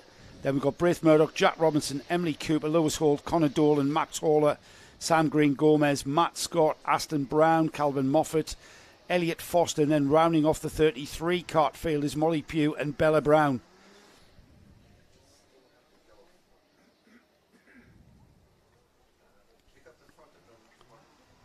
So here we go. We've got James Kell on that pole position with Oliver Fabricus alongside. Bradley Shepherd Racing here, but it's the X-Kart of James Kell that's got the pole. That's the black and white livery. The orange livery is Bradley Shepherd Racing. We're about to get things underway, I think. Yes, we are. 3 wide into turn 1. It goes the way of Oliver Fabricus, though, into turn 1. Out they go. It's the X-Kart of James Kell in second, and round the outside of Fabricus. Fabricus just slowed up massively. Did he hit the puddle? I think he might have. That's allowed James Kell, I should say, back into the front of this field. Great start there by Kell, and nipping right out for a completely different line there, the 290 of Fabricus, and he almost surprised Kell. He looked at him, what are you doing down there? But they're all he must have stopped him dead, that puddle. They're all searching for some grip. Have we got a false start? Because they're forming up again. They are. We have a false start. There we are. We got excited there, Nick. How many full starts are we going to get? We got excited. I'm looking at that light board there, and I should be looking at the light boards over there. We've got a full course yellow by the looks of the boards. No, that's the... Yes, they've gone down from full start to yellow, haven't they? That's a waved yellow, yeah. Yeah. Now, the interesting thing is whether they're staying 2 by 2, so they will reset the clock. And they have hold the clock, and they are going to reset the clock. Right, let's do that all again then. James Kell and Oliver Fabricus. Maybe Oliver Fabricus slowed up because he didn't at the puddle because he knew it was a false start. Possibly. Mm-hmm. You can never tell, can you? Never tell. Not from where we are. We're too far away. Rain's down to below. I say rain's down to 1, possibly less than 1 now. Yeah, it's virtually stopped. It's lightly brightened up. I know we're being very positive here. Okay, third a chance to get the Rotax Junior final underway.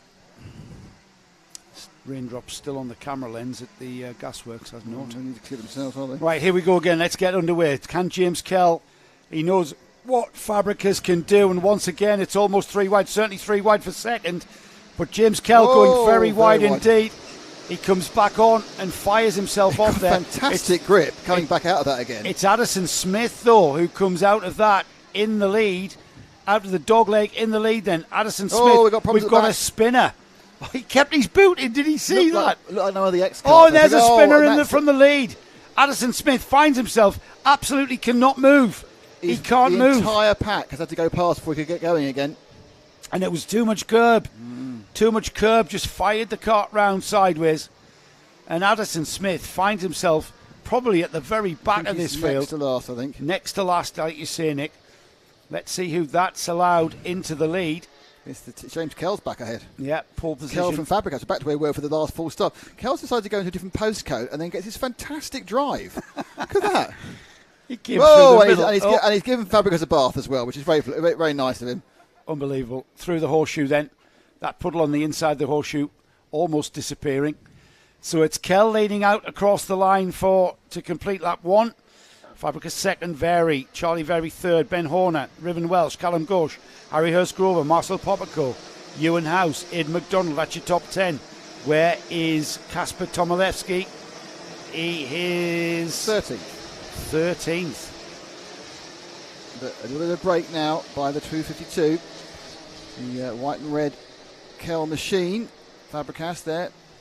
Left for your picture, 290, mostly red and orange. And then you've got the yellow and blue 237 of Charlie Very. And then behind them, it's Ben Horner, who's looking to get right on Very. So they look like third and fourth are having a little bit of a scuffle now, going through the chicane. And they're going to turn right and sweep down towards the Gasworks hairpin for the second time of this actual race. So they've been around about 7 times, but the full starts there were.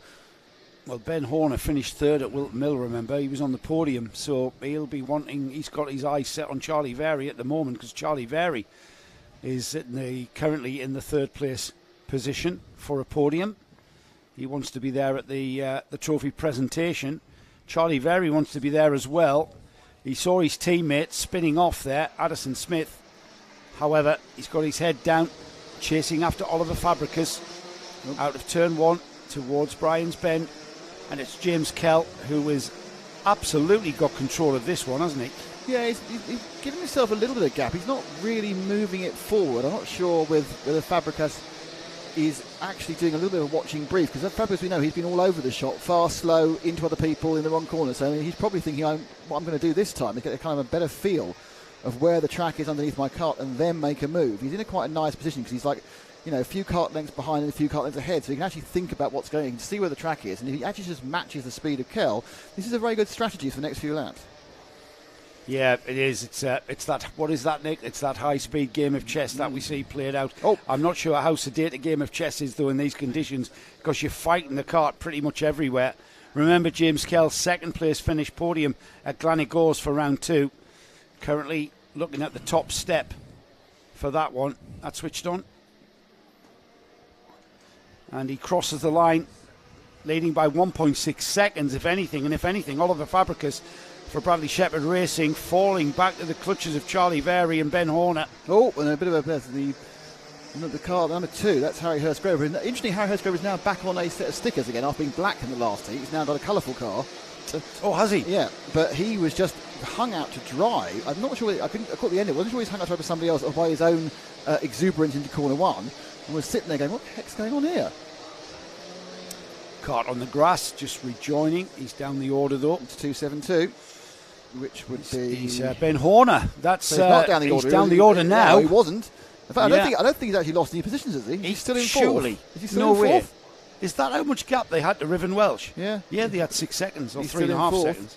1, 2, 3, 4, 5, 6 are all now quite spread out.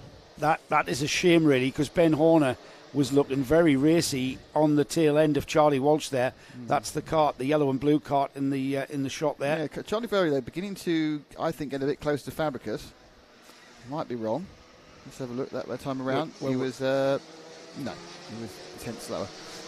We're inside, Nick, of 5.5 minutes remaining in this final. 5.5 minutes remaining in round 3 for the junior Rotax class.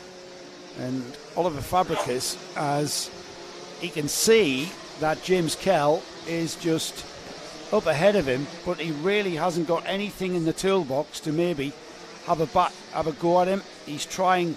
We thought he was keeping a watching brief, but likewise James Kell seemed to have things in control. Well, let's try and find a bit of action. The first bit of action appears to be about position 9. So there's 4 carts now coming out of centre 1, going to centre 2. So they're coming underneath Ash's camera position right now. Those 4 carts going into the hairpin.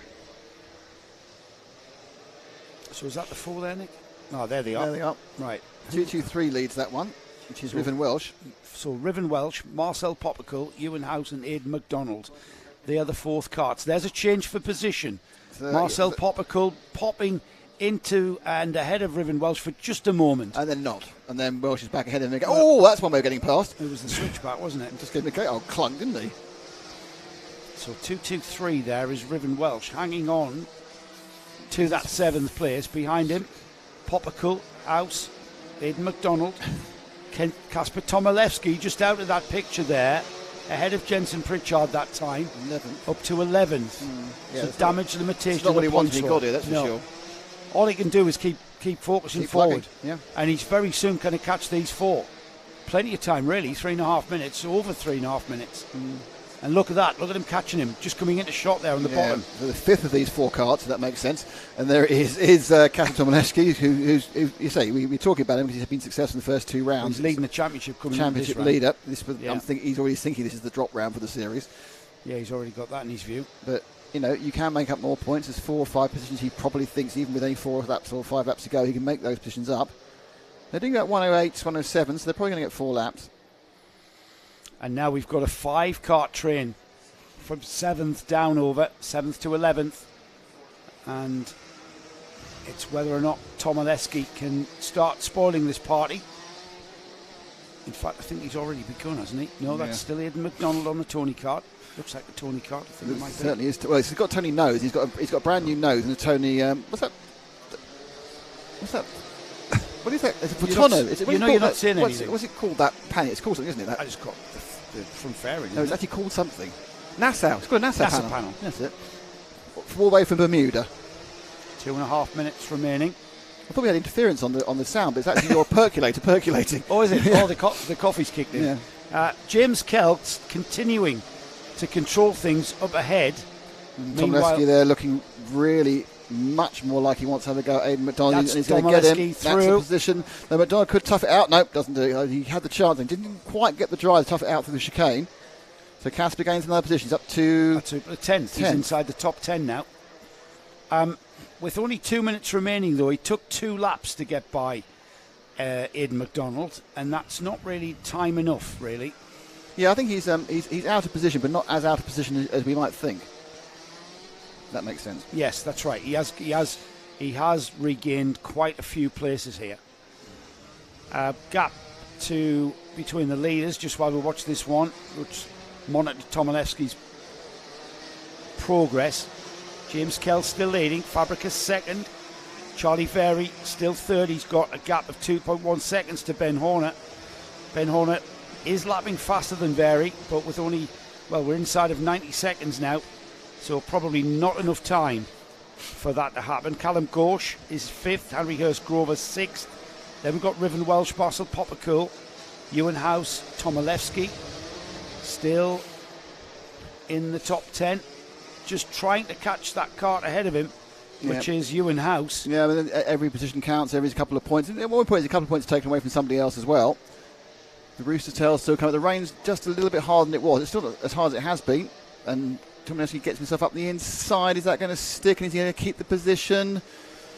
Down to the penultimate lap now, I think. Then we cross the line in a second. It's going to be one lap to go board next time by. I've just watched James Keller cross the line, and there was only 50-odd seconds on the clock. So they're lapping in 1 minute 7s. So there we go. So if he cross the line now, that's Welsh, Poppercull, and Tomilewski in 10th. Welsh and Ewan House has gotten ahead of Poppercull. Missed that one because they're both on orange carts now. There's too many carts painted the same in this. Yeah, they're very, very similar liveries, some of these liveries. Tomilewski still 10th, that's the important one. The championship leader is going to, you're probably right, Nick. He's probably going to think of this one as a drop round if he doesn't improve any more. So coming up now towards the last lap, 2:52. James Kell leads from Fabricus by 2.1 seconds effectively. And the leader, Nick, just coming out of the final turn so now. Just about to take his final lap. So last lap That's board. our second place man. That's Fabricus coming under. Just ahead of him is the leader. Fabric, what is he doing? Oh, what a mistake. And he's thumped the barrier. He will continue. He'll bounce off. How did that go wrong? Well, it started going wrong when he came out the final turn and just got onto the grass. The get puddle off. pulled him in. He just couldn't. He didn't have any steering. And he went out of control. He's lost a lot of places. So the podium positions will change.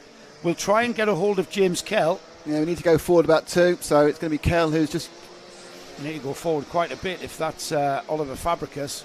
Quite there a few. we are. That's our new second place man. That was 237 Charlie Verily, and there's our leader, the 252 underneath Ash right now, and going into the chicane, flips back. He didn't see it. He didn't realise it happened, but his job suddenly got a huge amount easier. Did Fabricus lose one position? That was it. Yeah, that whole thing. He lost one position to Vary. So they are very spread out. I mean, that sort of mistake. I know it wouldn't happen in the drive, but that sort of mistake in the drive would cost you 10 places. Absolutely. Yeah. You absolutely would. Here he comes though, James Kell. He came second. He was on the podium at Glannygore. Here he is about to take the top step this time though. And he will acknowledge the checkered flag in the usual way. Two arms out and a bit of a veer to one side. And that really was a dominant one, wasn't it, Nick? Yep, great win. It gives me a chance to get out there. I'll let you have the rundown, mate, while I nip out and hopefully go grab a word with James Kell. Fourth place, just waiting for the very people to come over the line. It is a huge weight, isn't it? Callum Gosh fifth. Harry Hurstgrover, he is in sixth. You have a volume control there. You'll hear me. You should be able to hear me. You should be able to hear me.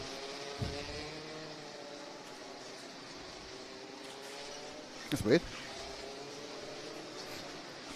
So here we go.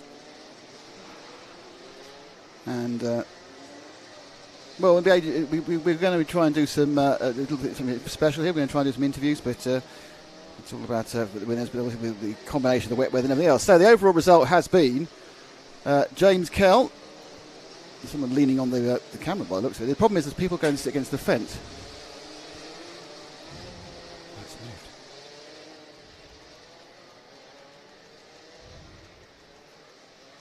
It's moved.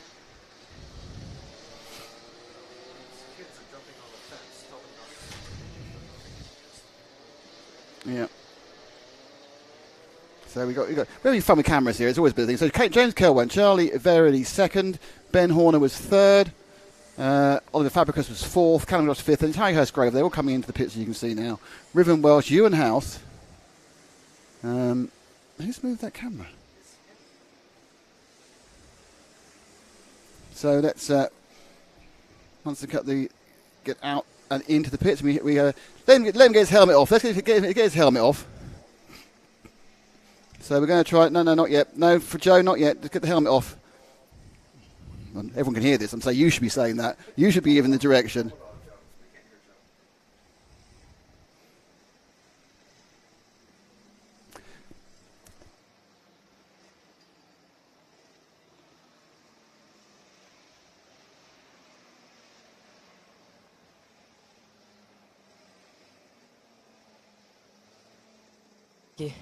How was it? I wouldn't say easy, but it's not as hard as I thought it would be. I mean, I had a rough start down to... All right, hang on. We're finished, mate. Put the earphone back in again. I have to count you in. I can't hear you. Pointless. You could hear me. No, I couldn't. Not a chance.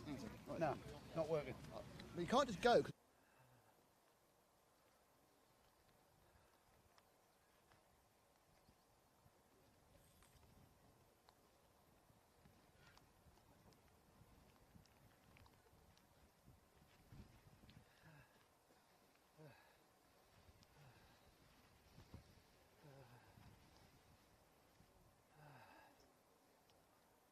Well, that was super smooth. Give me a thumbs up, Joe, if you can hear me.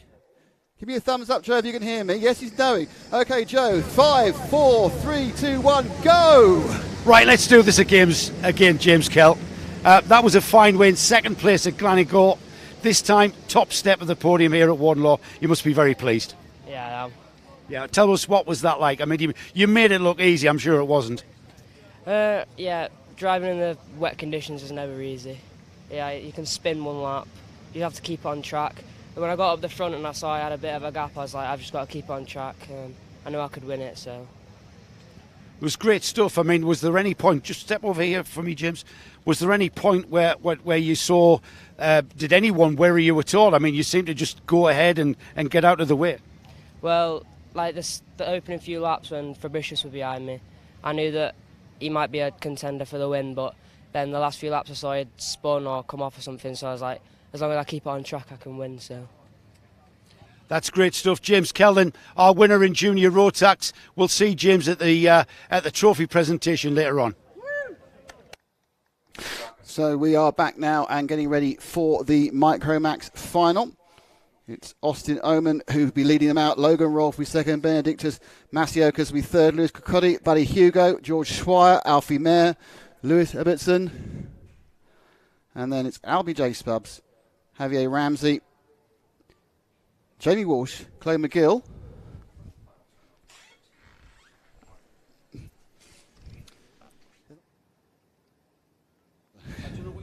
I don't know what's happening. Okay, so getting ready now for this final of the Micromax to get underway. They're coming round, lined up. Will it be a... Looks like they're going to get away the first time they're off. And Austin Oman's been dropped, hasn't he? That is Logan Rolfe that will lead, or has he not? No, because the inside line has been taken back by Austin Oman. Didn't get off the line quite as well as he wanted to. However, he's made good turn one. He's leading into the dogleg. He's leading out of the dogleg. And off down towards St John's for the first time then. It's Austin Oman from Logan Rolfe. Yeah, great start there by him. He looked like he was going to be left behind, but he found that pace. And Oman has really looked absolute the class of the field. As soon as this Warden Law track got damp, it's been all about Oman. And really, the rest of the field has been either waiting for him to come past or watching him disappear into their front view mirror if such a thing existed. Anyway, so he's in the distance already after only 2/3 of a lap. But in second place, it's the 32 of Logan Rolfe, who actually start from pole. And then behind him, I think that's Cocotti, isn't it? Yeah, I think it is Lewis Cocotti, just trying to latch on to that 2 or 3 carts ahead of him. Again, it's still a case of slipping and sliding around here. But we've seen Austin Oman in the 2 superheats. He's gone away from everybody. He seems to be the class of the field in these slippery conditions. Behind him, though, that's where the battle is. Logan Rolfe, Lewis Cocotti, Benedictus Masiokas, Albie J. Stubbs, Alfie Mayer into 6th. Xavier Ramsey, 7th. George Swire, 8th. 9th is Buddy Hugo. And then 10th is Chloe McGill.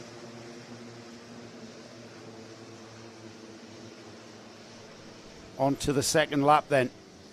And there's that 4th place cart of Masiokas, looking very racy on the rear end of Lewis Cocotti. As they head towards the infield hairpins here, the first left-hander is called Senna 1, then the right-hander is called Senna 2. And then Logan Rolfe heading out towards the chicane. It looks like anything can happen, and these 3 are about to be joined by Albie J. Stubbs and Alfie Mayer. So the 3-card battle for 2nd, 3rd and 4th is about to become a 4-card battle, and getting mixed in together, that's a change of position, as I think that might have been Alfie Mayer who's forcing his way through. Logan Rolfe is down to 3rd, now down to 4th. And we've got the number 19 cart of Lewis Cocotti in 2nd place now. Let's see who's 3rd. It's a zip cart driver, and it's Alfie Mayer. Alfie, having a bit of a mare today, to be fair, has now regained his composure and is on a podium position. In 3rd place, Masiokas. Logan Rolfe, what happened to poor Logan? He's down to 5th. The first of the novices, Albie J. Stubbs in 6th with Xavier Ramsey in 7th. The top 10 is rounded up by George Swire, Buddy Hugo and Chloe McGill. However, this is not over. Alfie Mayer. Oh, and Alfie Mayer is off in a big way. He's off in a massive way. Looked spectacular. I don't know what happened there. He went on the brakes and then just did not turn. Ended up on the grass and was a bit of a passenger. He backs it into the tyres. He'll continue out of there. That's quite a steep incline to get out of that bit of off track. But Alfie Mayer, who was the class of the field there, getting through into 3rd place, has now dropped it. And he will come through next time by. I'm not sure where he'll come through, to be honest.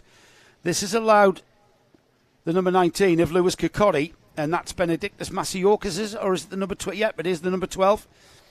So Masiokas back towards Cocotti. As they continue then, that's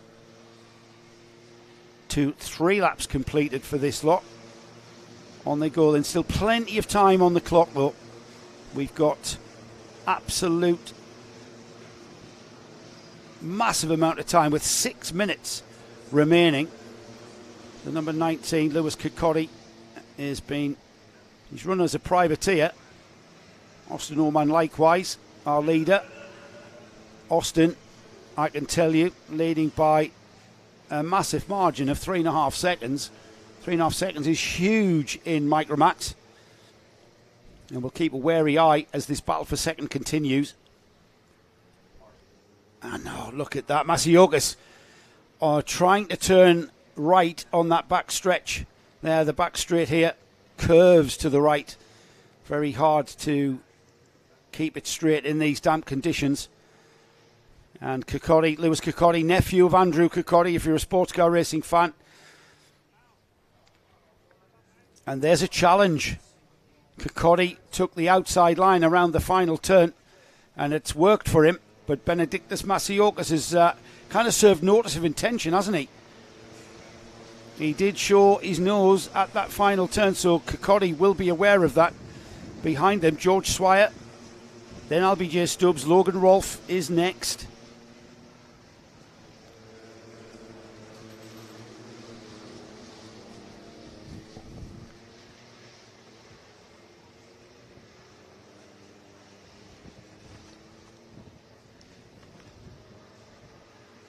Or find a pocket.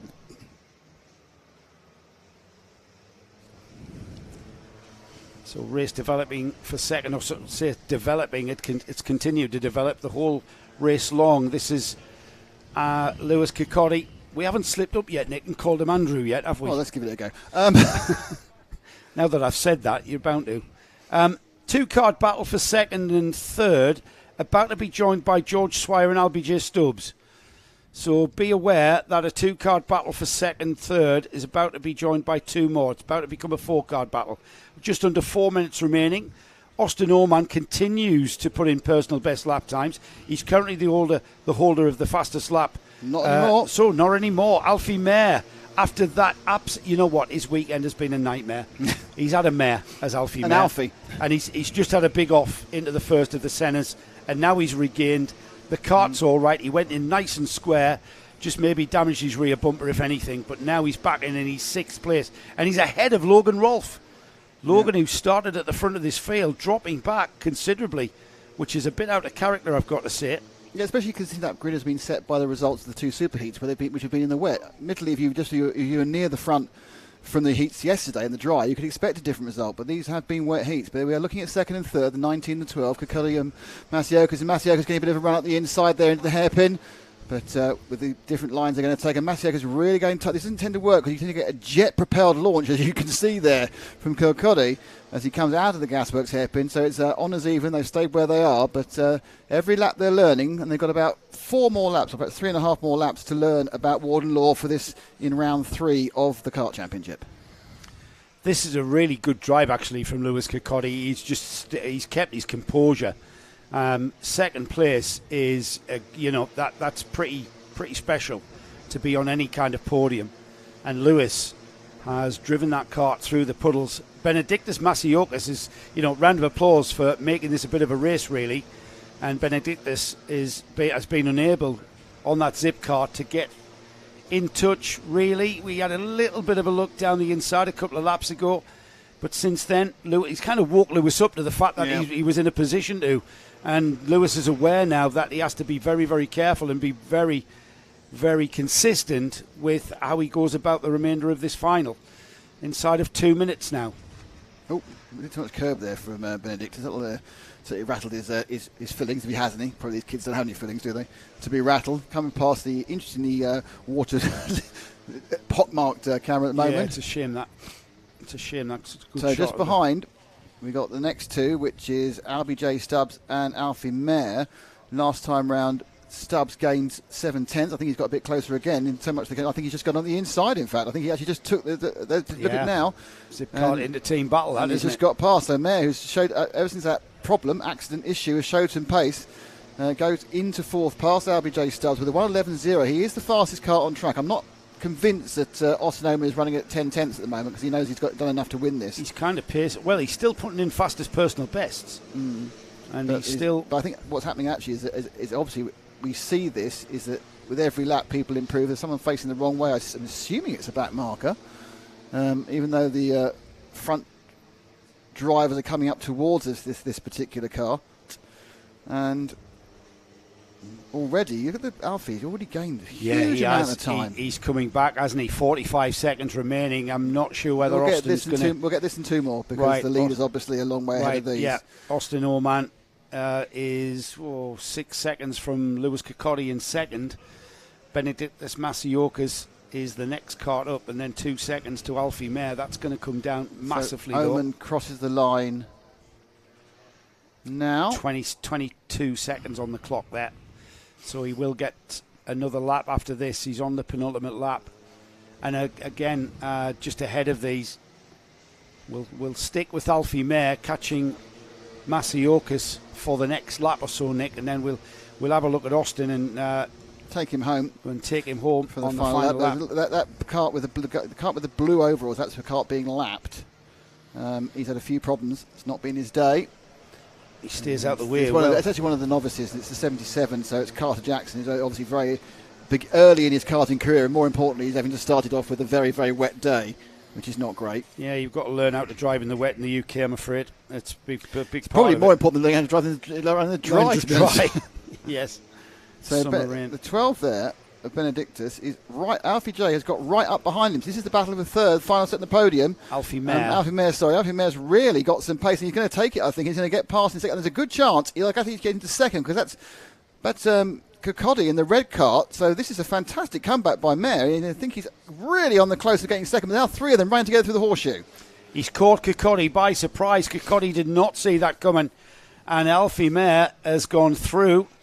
And Kokotti about to be challenged for the final step of the podium, even crossing the line literally feet apart. We're going to pick up Austin Oman for the final part of his lap as he stays with it. Does Kokotti? I think second settle. I think Mayer's just found this late race pace in second, so he may have to leave this battle for third. I also think, actually, in fairness, I think now he's got his brain back in gear. Kokotti was probably okay for third. So let's nip forward to our leader, who should be somewhere in the centre one at the moment, or centre two. He's just about to go into the second centre. So just coming towards the chicane now. There he is. Austin Oman, a bit of a masterclass in driving a Micromax in the wet. That was me doing that with me foot, Nick. Off he goes towards the gasworks. It'll be a proud moment for his dad, Tristan. Tristan Oman has won many races here at Warden Law. Former Super 1 champion sees his son come home to take the final in the Kart Championship in Micromax. And it will be one more corner remaining, and Austin Oman has not put a wheel wrong here. Superb drive. Absolutely superb drive, and takes the checkered flag to take round 3 of the Kart Championship. Once again, I'll leave you, Nick. Yeah, leave him. And put them actually in your ears this time. And try and hear it. It's pointless. He can't hear his. I can't hear his complaints anymore. So I've faded him out.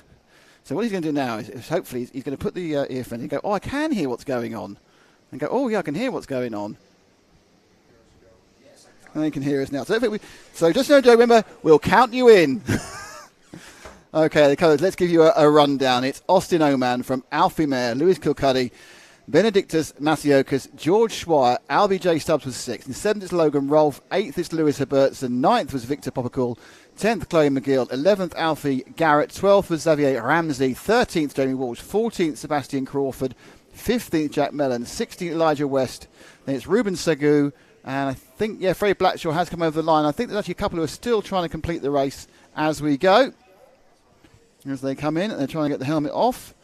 So any second now, we will go and see Joe with our winner. He's going to need to do some crouching down. It's there we go. So let us pass ourselves over to Joe Bradley with... Oh, no, he's got the wrong side. No, it's that side. That's it. So, Joe, take it away. Thanks, guys. Austin, I've got to say you make me feel very old, because I remember seeing your dad win here. What a drive that was. Well done, mate. How do you feel? Really good. Yeah. Yeah, you drove round in the wet. I think you've driven Warden Law in the wet before, haven't you, by the looks of that? Once or twice. Once or twice. Is your dad very helpful then with your tips on how to get round? Yes. I want to ask you, is that your first big race that you've won here at Warden Law? It's the first time I've won at Warden Law. Is it? It is, isn't it? Yeah, I thought that. Do you think your mum and dad's going to be really proud of you today? Yeah. And you're feeling really great, eh? Yeah. Well, Austin, that was an absolute... when you watch it back on telly, you'll hear me say that was a masterclass in how to drive a Micromax in the wet. Look at this smile, everybody. Austin is delighted with this. Well done. Wave to everybody on the camera, Austin. There you go, guys. We're done. Bye-bye, everybody.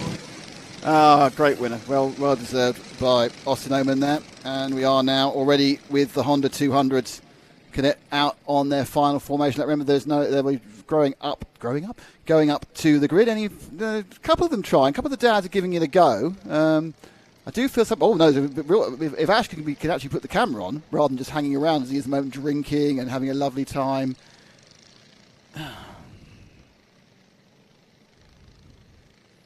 You use both your batteries, Ash. Honestly.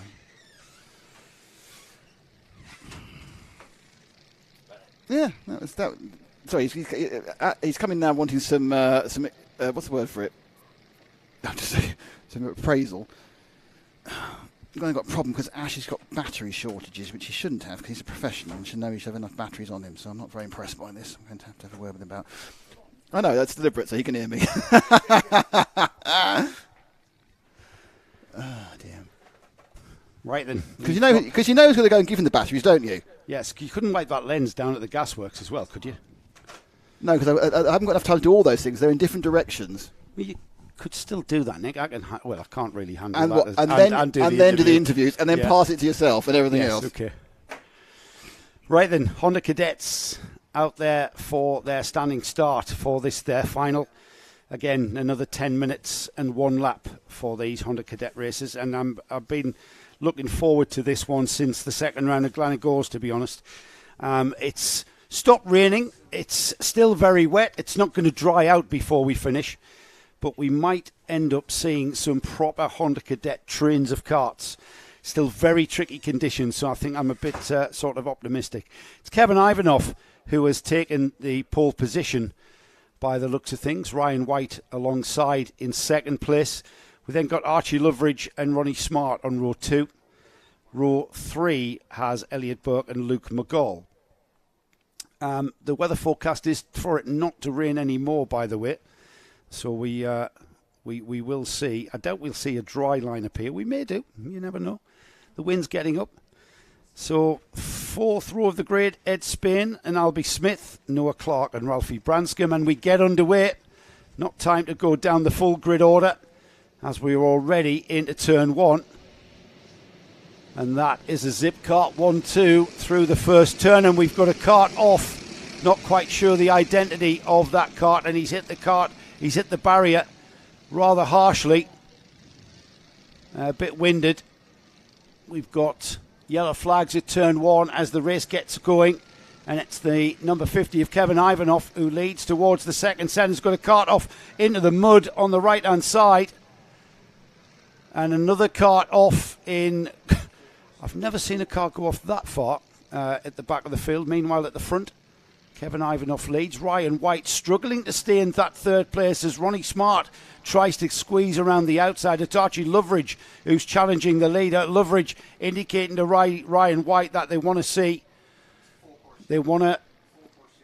join in and work together as we go full course caution. That's the Battenberg flag will fly. And the leading kart of Kevin Ivanov, he will take control of the pace of this. Whilst we tend to that karter that went off at the first turn, we will get the field under control. I can give you a rundown. Kevin Ivanov will lead across the line under Battenberg flag conditions. Archie Loveridge second, Ryan White third, Ronnie Smart fourth, Ed Spain fifth, Noah Clare was sixth. Then we have Jack Wykes, Elliot Bork, Ralphie Branscombe down to ninth, Jane Prakash 10th, Jacob Letherby 11th, Ricky McIntosh. It's Albie Smith that is the kart that's gone off. Now Albie was... where was Albie? Albie was up there, wasn't he? He was in 8th place, starting in 8th place, so a bit of a crowded first corner. Ralphie Branscombe, who started in 10th place. Ralphie Branscombe came through in 9th.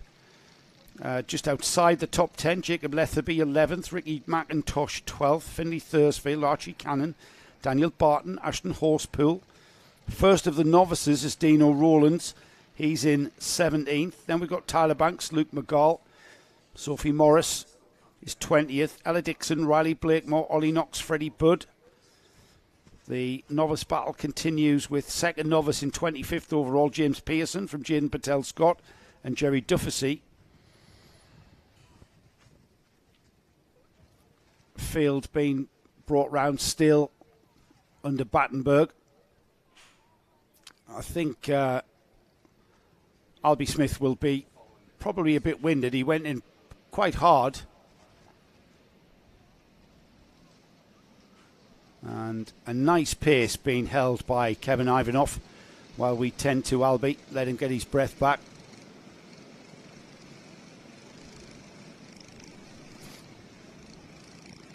Still under Battenberg conditions. The cart still should lead themselves around in line astern. I can tell you Albie Smith is out of the cart and on his feet. He's not happy for some reason. But he is well. He is fine.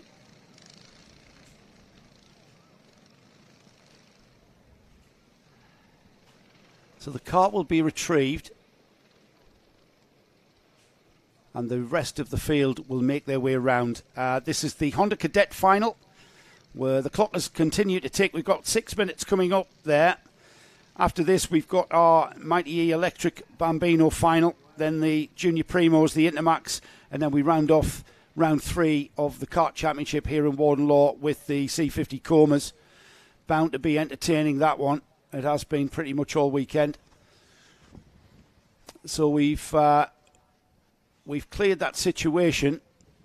The tyre barrier just been put back in order from the amazing staff here at Warden Law. All staff of Karting North East, of course, the home of Karting North East. If you ever want to try racing or driving here at Warden Law, then Karting North East is an arrive and drive hire kart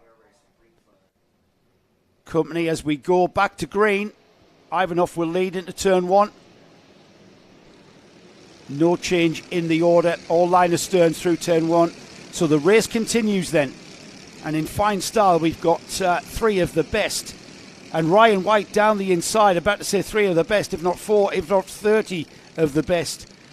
31 of the best Honda Cadet drivers in the country here in the Kart Championship. Ivanoff has pulled out a bit of a gap as Ryan White went to get past Archie Loveridge. He's managed to get past as Ryan, and the number 1, he's carrying the number 1 because he's the reigning Kart Championship champion. He's also the British champion, the MSUK British champion in this class. So we've got a quality field out there in front. The Zip Kart team being represented by Kevin Ivanoff. He's down as a privateer. I don't know if that's just a livery on the kart. Project 1 is Ryan's team. And then Archie Loveridge there challenging Ryan White. Glad to see that puddle's disappeared. Ryan White sliding wide at the last turn and Loveridge going through for second. Ryan White coming back at him. Who's that joining in as well? It's Ronnie Smart who's joining in with his teammate Ryan White as White hangs on to that inside line, cuts back. Ronnie Smart, is he going to make that happen as well? He has. The 51, Ronnie Smart, joining Ryan White there. It was all about what line you were on through turn 1 and then onto Brian's Bend. And there was just nothing in it, all about the momentum that these karts were carrying. So as Ivanoff disappears, Ryan White second, Ronnie Smart, his teammate, is in 3rd place, and then Archie Loveridge 4th. And it's going to be a nip and tuck battle. Yeah, great racing again in the Honda Cadets as you were looking for this one, Joe. And it's looking like we're going to get a P1 exchange of position. So the P1, actually what happened was P1 went from P2 to P3 and P1 went from P3 to P2. Still Project 1 though in second and third. Hard to say quickly, it was hard to say that speed. It's just now Ronnie Smart. Ronnie Smart ahead of his teammate Ryan White. And White sliding wide at the gasworks. He's going to come back though on that more grippy line on the outside. And he does. Loveridge, though. Loveridge is just like a hunter waiting for his prey. And he's going to pounce. He's going to absolutely pounce on these, striding down the inside. But that faster, more grippy line on the outside is able to, momentum and speed is able to be consistent And you're inside, and that's going to work for one position as it is. Yes, it is. It is. I thought Ryan White, because they haven't got the power to punch out the corner, you've just got to, let the cart slide. And then Loveridge had the line there, didn't he? So change. So Archie Loveridge in a Project 1 sandwich. And they're going down towards centre 1. They're not quite so keen on diving into the tight inner line, even though it's working quite well for Loveridge. He certainly seems to have found a little bit of grip and confidence over the last few corners. Looking to get back to second. Now, the thing to remember, of course, is in front of these is Kevin Ivanov, who's 3 and a bit seconds ahead of Ronnie Smart. Yeah, because all of this, as you would say, Nick, kerfuffling is allowing Ivanov to head off and extend that lead. I think Ryan White, I'm surprised at. He hasn't got the pace here. He's dropping back. He's dropping back towards the clutches of Ed Spain. It's Loveridge who's got the pace, to be honest. He's really kind of got that speed, it seems. Going well. So out and across the line has gone Ivanov. Let's see what the gap is. Another fastest lap from him. 4.4 seconds to Ronnie Smart. Archie Loveridge in third. Ryan White fourth. Ed Spain fifth. Then we've got Elliot Burke, Noah Clark, Ralphie Branscombe, Jane Prakash, Archie Cannon rounded off the top 10.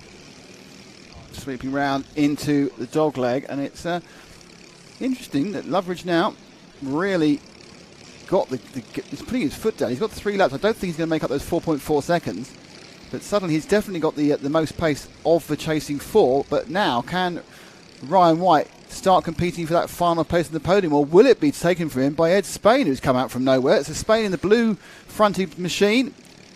He did a couple of through the pack finishes yesterday in the dry. We've not seen much of him in the wet, to be honest. But now he's showing in this main final. Currently scored 5th, Joe. Yeah, he's coming, isn't he? Ed Spain. I think it's Ryan White is, I don't know what it is, whether it's a setup change or something for these conditions, but certainly Ryan's lost a bit of pace that we saw certainly in the superheats and pretty much all, well, for rounds 1 and 2 as well. Dropping back to 4th. So is Ed Spain going to challenge? We'll keep an eye on that. Ed Spain in the blue cart. Ryan White just ahead of him. That one's Archie Loveridge going wide. Spain, though, absolutely thinking about getting into that, what will be 4th place. Ryan White, who at one point was dreaming potentially of a podium finish and a chance to wave the, well, it wouldn't be champagne, what would it be? A bit of fizzy water. I think so. Yeah. But it's looking very much like, Ed Spain just carried momentum and nudged. He came upon the back of Ryan White's cart, and that almost put him sideways. Didn't do his well bumper, to hang on there, didn't he? Do his bumper. It was just that was absolutely an example of 2 carts taking corners very, very differently in the wet, and he was just carrying. And now suddenly, look at that. Ronnie Smart says, "I've had enough of being behind Archie Loveridge. I want to be second again." So Loveridge, who looked fantastic for 2 minutes. Now he's got Smart back ahead of him, so it's Ronnie Smart in second. Ivanov still leading. You'll see Ivanov flashing, as you saw just a second there. He's nearly 5.5 seconds ahead. He's absolutely ruled this particular race. We've had a couple of these now where just one driver has completely ruled the event. But we can find out what he thinks about it when Joe talks into a minute. But this is the battle for second. And up the inside again, it changes for the 3rd time this lap, but then they're neck and neck. I wonder who'll be scored over the line, because they're about as close as they can be. It's going to just be Smart by 0.04 of a second. Yeah, but now he's not in the lead anymore, though, because unless you can get, they're both getting the same line. At that point, it's in and out, looking both ways. Yeah. Now, obviously, we'd like to be the leader, but it's a bit hard to leave this battle for second. That's right. It's hard to break away from this, isn't it? I mean, we're going to have to eventually give Kevin Ivanov, who's, again, another dominant run, but I think a dominant run being exacerbated by the fact that behind him everybody has been squabbling and battling on, and this one will continue. Archie Loveridge continues in second place. Ronnie Smart continues through. We're going to pick up Kevin Ivanov in a moment. When we get towards that checkered flag, it'll be round 3 for Kevin Ivanov in the Kart Championship. And Ivanov, who didn't really feature coming into the championship here, as he takes the final turn, it'll be checkered flag time. So a 3rd round win for Kevin Ivanov in fine style, fine dominant style. Very close for second. And it's just gone to Loveridge. He got it back again on that last lap. Loveridge on the ins and the outs and the ups and the downs, and obviously making sure that we had to cover the leader. Just gets the win. So a great result there for both Ivanov and Loveridge. Loveridge coming back there towards the end. So it's been scored as Ronnie Smart in third. So Ivanov, Loveridge, Ronnie Smart in third. Then Ryan White, Ed Spain, Elliot Burke, Ralphie Branscombe, Noah Clare, Archie Cannon, J.M. Prakash, Ashton Horspool, Jack Wicks, Luke McGall, Dino Rowlands, Jacob Letherby, Daniel Barton. And after Daniel Barton, it is Jacob Letherby. No, I've lost the ability to read. It's Tyler Banks in 17th, Sophie Morris at 18th, Ricky Jr. In 19th, Jaden Patel Scott. Well done for the rookie there, up to 20th, sorry, and then it's Luke Jardine, Ella Dixon, Ollie Knox, Finley Thursfield, Jerry Jeffersey, and Freddie Build. And again, as has happened with these wet races, very, very spread out. So we'll do any second now. We'll have a quick chat with Kevin Ivanov with Joe. He's just waiting for young Kevin to take off his helmet. And they are nicely found. So Joe, take it away. Joe Bradley. Congratulations, Kevin Ivanov, round 3 of the Kart Championship. Tell me right now, have you got a chance to let that soak in? Yeah, it was a fabulous race. Yeah. I had a gap, so I just calmed down and let myself win. Hopefully I can do the same for the rest of the year. Yeah, so it was a very calm race from you. Were you aware that everybody behind you were kind of squabbling and allowing you to gap them? Yeah, I mean, it just went to plan, really. Yeah. Who do you want to thank then? Who do you want to thank for this fine win? I want to thank my mum, my dad, and Zip Factory Kart team. So are you with the Zip Factory Kart team? Are you up there? Yes. Yeah. So who's your best mechanic up there then? Probably my dad or David, who helps me out. Yeah, they've done a cracking job, Kevin. Congratulations, mate. Well done. And looking forward to the rest of the season? Very. You've been here before, haven't you? I've seen you race at Warden Law many times. Is this one of your favourite tracks, do you think? I mean, I've only been here second time now. Oh, really? It's a very good track, very twisty and turny, and it's not about the engine here, it's just mostly about driving skill. It's been a horrible days weather-wise, though, hasn't it? Yeah. Yeah. Hopefully it's sunny next time for the Winter Series. Well done, Kevin. Congratulations, and we'll see you next time. In fact, we'll see you at the next round. Yep. See you in Cumbria. Thanks. Kevin Ivanov, guys. So, good chat there with Kevin. And you may have heard me discussing with a different Joe about cleaning the windscreen on the other camera, so that was quite good. I forgot to mute myself. So when I said yes 100%, I wasn't meaning anything about the racing. I was just meaning, he said, shall I clean the windscreen? I went, not the screen, the camera lens, and I went, yes, please. So there we go. So, next one up, I believe, I can't quite see whether these... Yep, there's no noise. It is the Might Ease who are next. This should be a challenge for your interview. I'd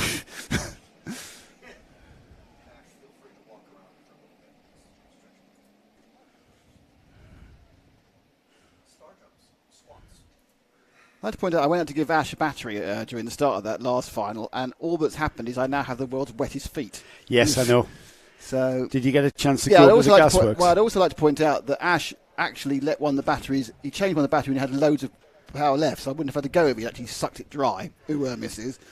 Shall we have a look at the grid? Yeah, because I'm going off on a rant now, so it's fine. Okay, well, I'll just fade you down in a minute. Henry Hills on the pole position from Maximilian Mikalski. It's a standing start, of course. We've got the parents already down there. Second row of the grid, then Ollie West and Jesse Plowman, with on the third row Jack Harper and Alfie Hennell. It's Felix Tandy and Ralph Martin on row 4. Then we've got Heath Smith and Jensen James, row 5. Row 6 is Kai Ergensoy and Junior Wright. Jack Swong and Summer Upton share row 7. Row 8 is Arthur Rhodes and Oliver Woodall. And behind them, Frank Pearson, Ashley Jarvis. And then we've got the 4 qualifiers from the repechage. Ava Garrett, Ollie Upton, Nico Mohan and Arthur Thompson. I've got a very important update for you. Go ahead, Colin. It's not raining. Yeah, no, I did. I have been just outside. But you didn't tell it. You haven't told the waiting audience, the audience with bated breath, it stopped raining. So Henry Hills has had, in the finals, that is, a 6th and a 4th. The last round, of course, was won by Felix Tandy at Gleneagles. Where's Ralph Martin, our other winner? Ralph Martin won round 1 at Wilton Mill, and he was third in Gleneagles, and he will start on the pole position. Is that what you asked? He's taking pole position. Oh, Ralph Martin, sorry. Yes. Sorry. Ralph Martin starts in 8th, because he's the points leader, isn't he? Yes, he is. He is. Our points leader starting in 8th place. And where's Ollie West, our second in points, starting? He's second in the championship, and Ollie West is in 3rd. So he's starting on the 2nd row of the grid. So we may well get our 3rd winner of the year. Yeah, 3rd winner of the year. That would be good. I mean, Felix Tandy and Ralph Martin have won so far. Yeah. They are cleaning the grid. They're clearing the grid as we speak. So standing start, light controlled as ever. We've got the grid being cleared as Nick says, and then we will go to our sequence, which is red lights go on, red lights go off. As quickly as that, really. That's the way our starter likes it. One nice final and consistent parent for these to clear kids. themselves from the grid. Is that the young lady's broken her leg? She's having a little bit, I think. Yes, Little Red Riding Hood. It's Kim Agar, the Uptons, Team roll. Upton. She's got 2 carts on the grid this time. The 1 minute, 30-second board or 5-second board is waved. Which means the red lights can go on at any moment and then go off, and we We're get off. underway. We are underway. And it is this field of mighty Bambinos heading down towards turn 1, going through the puddle to Felix Tandy. Maximilian. We've got carts spewing off left, right and centre at the back of the grid. We've got a big problem. The 69's had a major problem. It's buried into that's Kai Ergency is buried in. The 47, the 9 and the 76 were also involved in the kerfuffle. So that's... well, it's not 9, there isn't a 9. Oh, another person has a bit of a tick up there. Anyways, Nick, we've got a leader that's stretched a couple of carts lengths. We've got the number 51 of Maximilian Mikalski, it looks like, into the first of the centres. It's 3 wide coming out of the first of the centres. 3 wide going into centre 2. It's the number 32 that comes out at the front of these. The number 32, of course, is championship leader Ralph Martin, who has found himself somehow at the front of the field. Well, there you go. You can go from 8th to 1st in a lap. You just say, well, a bit of bad qualifying, but now things are looking a lot better. And more importantly, he's pulling away. Incredible first few quarters on this first lap. Ralph Martin, our championship leader, is off and into the lead. Now then, it is tricky conditions. He won first round at Wilton Mill. He was 3rd at Glenagores, so 2 podiums, and right now, with a chunk of time though, 8.5 minutes. I think it's Jesse Plowman in 2nd as well. Is it really? I recognise that kind of stripy pink front. I think they've just lost 2nd place to Hales. So Hales, who started, I think, is going to be between the two. Oh, I love that. Look, we're leaning it right down. Go for it. I think Plowman will just be scored 2nd. Yeah, Martin Plowman, Hales, Smith, Wright, Mikowski, who started on pole, then Jensen, James Willis, and Tandy and West. So there's been a real sorting out. But the main winner is Ralph Martin, who's kind of laughed at his poor grid position. He goes, ha, I'm still 1st. Yeah, I mean, where did he start, Nick? Where did I say 8th? 8th, you said. 8th, I yeah. had, and I intend to believe you. 8th to 1st. Don't think you're fibbing to me. 8th to 1st by, was it the first of the centres? So into the infield. And so he continues on his way into the left-hand hairpin there. Again, using... they were coming out of there, wasn't it? It was 3 wide, and then he forced his way through into this part of the track here. Now, Hales, who's now in 2nd, has got past Plowman, has looked good in these damp conditions the entirety of the day. So that's the blue and the red cart, number 67. Chasing down the 32, which is mostly green, of course. And he's very, very keen on taking as much curb as possible, isn't Ralph? He does. Come down. It's very flat, the curb on the exit there, the right-hand exit of the thank you to chicane. Joe, because he was the man who went there and cleaned that lens as much as he could. did he? There's been a couple of drops since then, because it doesn't. Well, obviously, it wouldn't just stop entirely, would it? It stopped enough. You know, the wind's blowing the wet about as well, so it has picked up a couple of drops. Now then, Jess is that? No, it's not. It's Henry Hales. He's got the lead. Oh, he's got the lead. Yes. He took the lead. He was overcome with taking the lead. That he had a spin. He just tried super tight. He just tried to tuck it in too tight, didn't he? I think one of the rear wheels wasn't actually on the tarmac. Oh, Henry Hales dropping down the order there, lost a few places because he couldn't quite regain.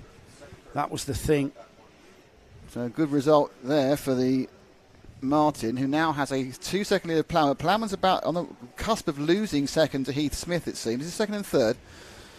Pink and blue, and pink in the helmet, that is Jesse. And then Heath Smith behind him with that kind of red, mainly red cart.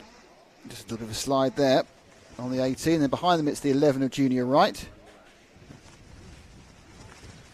Looks like Felix Tandy, our round 2 winners, had a problem and seems to have dropped out. Oh, yes, we've lost Felix Tandy and Kai Ergensoy. Kai Ergensoy we saw go off, didn't we? And then he pulled in. Felix Tandy, I'm not quite sure. Felix Tandy did go through that puddle right the width, exactly down the middle of that puddle at the start, and probably waterlogged everything. Including himself. Well, yeah, but he's got a wetsuit on. And their children, and they don't care. It's like bath night. Yeah. Oh, there's a move down the inside, going very wide at the gasworks, wasn't it? Mm. And who's that? That's moved through and into second place. It's Heath Smith. Heath Smith, yeah, and it looks like Jesse's going to lose the next place as well, because Junior Wright in the blue cart. Oh, a spinner. That's the leader. That's our leader facing the wrong way. No, it's not. No, it's sorry. a back marker. It's our back marker. Who's got going again. So actually, no. Sorry, Ralph Martin through. The car. Everybody who was with Ralph Martin, we're sorry. He's fine. He's in the lead. He's in the lead, but the back marker now is getting a little bit in the way of everyone else. And it was the 69 car that had a really duff start as well. That was Kai Ergensey. He had a poor start, and now he's had a poor middle. But it's all a learning experience. Right, Kai's and Jesse now continues to try and avoid Junior Wright, but I've got a little bit of a problem that Kai, now he's rolling again, isn't that far off the pace. And there's no blue flags in karting, we're not in this level of karting, and it's just, there goes, up the inside goes Jesse. Hopefully Kai won't fight it too much, and he doesn't. Probably know, they obviously all these kids have had a good talk about kart etiquette and flags and what you do, and so doesn't matter. It might be in their brain. And another spin there. They're still only 6 and 7. But they do very sensibly on the whole. They absolutely do. I mean, yesterday's Bambino race had the accolade of being commended by Dan Ashton. It's not very often Dan commends anybody. But it was a fantastic race, and we, these Bambino drivers just really, if we showed the professional drivers this is how you race, guys and girls, then it would be a good lesson learned. 4 minutes then remaining. As you saw from that long shot from the hairpin camera, there's no one close to anyone else. It's all pretty strung out, isn't it? They're all strung out. I think it's interesting how these wet races have strung out these youngsters. We've got a spinner that was behind. 11. Yeah, that was a loss. That's Junior Wright, isn't it? So I think Henry Hales got past him. No, Hales had 4 seconds. Perhaps not. No, he hasn't. I think he was unlapped. Oh, he has. Again. He has. He was unlapped again, wasn't No, Henry Hales. He did get him just okay. Hales is quite quick because he actually gained on the overall. He gained a second on the leader in that one. Well, it was a personal best for Hales that time, and he did, with Junior Wright spinning at the final turn. He did get by and has put himself into fourth. He's still got a gap of 2.8 seconds to Jesse Plowman, who's got a gap of 1.1 second to Heath Smith, who's got a gap of 1.2 seconds. So nicely spaced out, Nick. There are the three of them. There's Martin in the green kart 32, then with the red tailplate, red bumper, it's Heath Smith. Then you've got Jesse Plowman going, well, I see you think you're going wide, but it actually happens to be just the way they go around the corner to carry that they feel they carry the most speed. Top three coming together a little bit, but of course whilst the physical distance is looking less than in other classes, the time distance, because they're going slower, is just as much. That's right. It is. It's quite a chunk. And I was just about to say it. While we saw that third place Jesse Plowman with a beautiful oversteer slide in the middle bit of the chicane, these gaps look well spaced out. However, all it will take is one small mistake, and then you're going to be in a chance of losing your position, as we saw with Junior Wright, who had that little bit of a spin. And that was just by going maybe 2 miles an hour too quickly into the final turn there. And if anything, Nick, all right, the gap was 1.2. Let's see where it is here. Come down, definitely. So Heath Smith there. I think it's definitely under a second. Might be about half a second. It's half a second. So Ralph Martin in the green liveried cart, and the orange and yellow cart there is Heath Smith. And Heath Smith is catching Ralph Martin. I think they're going to get 3 laps. Well, there's just over 2 minutes remaining, so plenty of time, really. Minute and a half per lap. I say plenty of time. Plenty of time on track. However, lap-wise, because they're lapping in the minute and a half, 1 minute 30, 1 minute 30, 1 minute 30 for Heath Smith. 1 minute 29.6 for Henry Hills. That's the fastest lap of the race there. He's currently in fourth there. He's kicking himself off that spin when he was going for the lead. But he has got some pace, and he has had some pace in the wet the whole time. I think, again, the problem is you just don't have the number of laps in this class, because you are going naturally slower. Yeah, absolutely. So this is getting 1, 2 and 3 now are visually very close. Time-wise, we discussed the dilation of time by speed, but that's more for a Doctor Who episode than anything else. So here they go then, out towards the Gasworks hairpin. Martin was really good through the chicane there. He gained a couple of tenths. Gained a couple of tenths just through that. But now it's let's choose your line. 1, 2, 3 and 4, and then Hale's going really tight. So Hales was just shy of 2 seconds off Plowman last lap. He's definitely gained on this time. Well, last time round it was fastest lap of the race with 1:29.6. Let's see if the track's evolving towards him and getting quicker and quicker. That. He's right behind him. Yeah, he has. He's brought the gap down, wasn't he? 1.8, wasn't it? Let's see where it is now. They're almost coming together. 3, I think. It's another fastest lap from Henry Hales, a 1 minute 29.015. He's got 2 laps to do something. I think he may even get the place now. Plowman goes wide, but she comes back across in front of him. Jesse just holding on to that third place. He was thinking about going tight there. Yeah. But first and second are right together. So, we've now got 2 battles. From having nothing and telling how spaced out they're now in 2 pairs, and the first 2 fighting hard. Heath Smith right behind the green 32 of Ralph Martin, who's led since about corner 4 after a fantastic start from 8th on the grid. But now Smith is really getting close to him. But look, it's just a train now, Joe. Yeah, 4-car train then. And we are a lap and a half away from the checkered flag. And they're beginning to trip over one another. Jesse Plowman almost getting hung out to dry around the outside of Heath Smith, but it all sorts itself out by the time they get to the chicane. They've got this lap to finish and then the final lap coming up, and they all slip and slide their way through the chicane now. They'll concertina back up the gasworks, and this is where mistakes can happen. Remember how old these drivers are. They're between 6 and 8 years old, so they will be distracted and they will be flustered. It's amazing the composure and the racecraft that we see in a Bambino race. This is the electric Bambino race, the mighty Bambinos, and this has been absolutely brilliant so far. First time we've had this on the Kart Championship, and this is this is the MSUK Championship for mighty Bambinos, for electric Bambinos. Good lap for Ralph Martin there. He gained a bit on Smith, who got concerned. We're going to crown a British champion, Nick, at round 5. Here they go then. Heath Smith down the inside. That's the dog leg. Too wide into the second part. Doesn't really work. And Heath Smith has taken the lead right where he needs to. Ralph Martin in second place, sliding wide is Heath Smith, but Ralph Martin coming back at him. Time's running out, Nick. Yeah, Smith gave it something, and once he got ahead, it was like he just Scarpa trying to get away from him as quickly as possible. Luckily, he got away. I think he carried more speed than he did normally. Martin, a little bit more circumspect, you can see, going into centre 2. And interestingly, the person who's been dropped in the last couple of laps, Henry Hales, who was showing great form was just a few minutes ago. Jesse Plowman in 3rd, and it looks actually like Ralph Martin has been bested, and Smith now is beginning to pull away. But there is the gasworks for the final time, and that often can be the deciding factor. Will they take a decent line? In he goes. I think he's got this, Heath Smith's got great pace. The track is drying. It's certainly drying. It's less wet. It was soaking wet before. There's hardly any rooster tails of spray coming up, and he's got 2 more corners. The last part of the horseshoe, now the final turn. This is where it could all go wrong for Heath Smith, but not this time. The youngster hangs on to that and will take round 3. Another winner of the Kart Championship Mighty Bambino class, and that'll be Heath Smith. Ralph Martin 2nd, Jesse Plowman 3rd.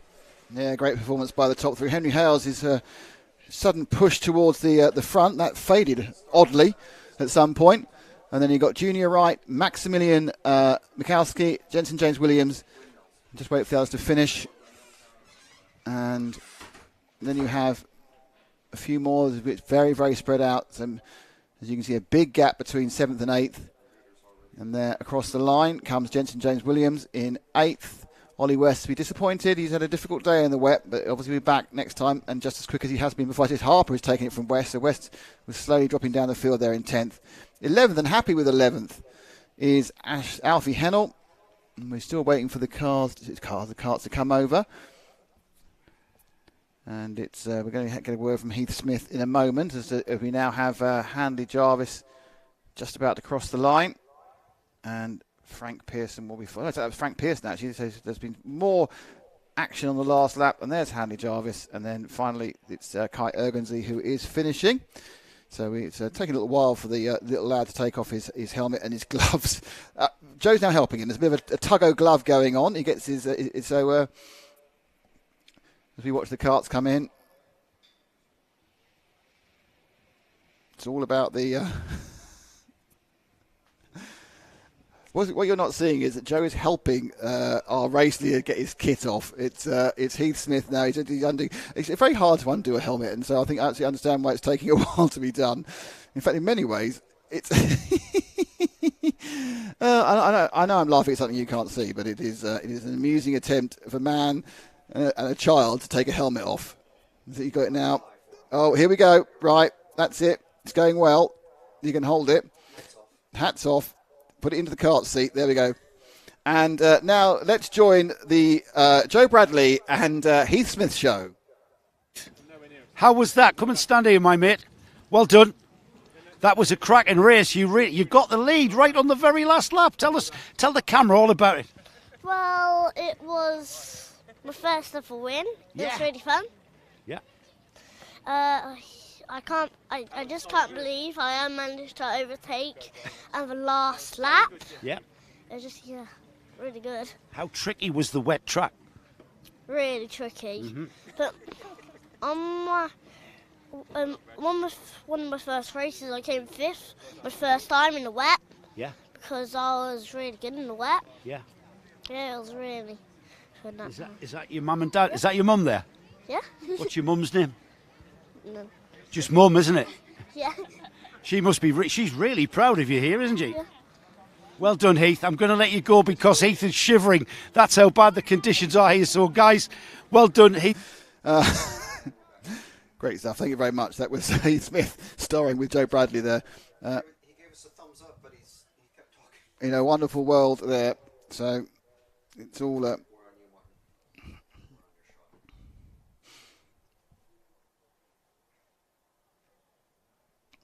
So I think how many heats we got left? I don't actually. The problem is I haven't got the blooming timetable. I think there's a couple more to go, or 3 even. Let's have a look on what's still to come today. We have 3 more races. You've got the Primos, then the Intermaxes, and then the Comas. Last few seconds what you said, because you gave thumbs up, so I switched away. I know, just honestly, Frank, I'll just stop talking, and then when I'm not talking, I'm finished. Yeah, well, yeah. I did it naturally. I didn't have me. Unfortunately, we didn't hear the interview. The audience heard the interview. He seemed very keen about life. He was absolutely What ecstatic. we most enjoyed was you both of you tried to get his helmet off, which you couldn't do. I couldn't get his visor up. he couldn't get his gloves off. I've become the the concierge of the Parc Fermé to get our interview, helping kids out of their helmets and stuff. But you saw that he's won his first race. All right. Yeah. Sweet. And a very important one as well, wasn't it? No, it's the final. That's the final of round 3 of the Kart Championship. If you're going to win something, win the final. How fantastic. What we got next, Nick? A Primos. So they'll have at least 3 full starts. Junior Primos. Now then, Junior Primos been all about Mr. Daniel Hartley. Mr. Daniel Hartley has been the winner of everything in round 1 and everything in round 2. But not everything in round 3. But not everything in round 3. He's having a bit of a character building weekend. I tell you who's having a great weekend. Stanley Clark is having a great weekend. Bella Fairclough has had a pretty fine. Apart from that bog down at the start of the absolutely, and she she grabbed something back. Stanley Clark will be on the pole position with Bella Fairclough alongside. Alfie Forrester, the first on the novice plates, will start on the second row with our very own Eddie Stewart alongside. Eddie on the number 45. He's here with his mum and dad, Mark and Laura. And all the responsibility is down to Mark with the spannering. Maya Simpson shares row 3 with championship leader Daniel Hartley. And row 4, Ellis Daly, Riley Mason-Lewis. Taylor Dixon and Laurie McVeigh are on row 5. Row 6 is Oscar Pitt and Zach Kane. Leighton Kelly and Ethan Bath are on row 7. Then we've got Sophie Colwell and Tyler Davis. And then rounding off the 18 cart field is Ewan Stevenson and Thomas Butcher. That's 9 rows of Junior Max Primo, Junior Rotax Primo. Now then, what is Junior Rotax Primo? Hang on a second. Joe? Yes. What is Junior Rotax Primo? Well, Junior Rotax Primo is a class of Junior Rotax karts that are privy to the Kart Championship only. What the Kart Championship did, and the series organisers, Darren, Joe and Matty, who do a cracking job. This championship just goes from strength to strength, doesn't it? They decided that the age group of 12 to 14 was perhaps worthy of its own class. They're exactly the same as the junior Rotax karts, engine-wise, tyres, performance-wise. But because, you could be coming into this class at 12, 13 years old, you're racing with 15, almost 16 years old, kids that are about to become seniors. And it's like, all right, it's not quite the same as playing rugby with the fifth-year lads, is it? Or playing football with the fifth-year girls and boys, if you're 12 and 13. But it's kind of similar in approach, and I think this works well.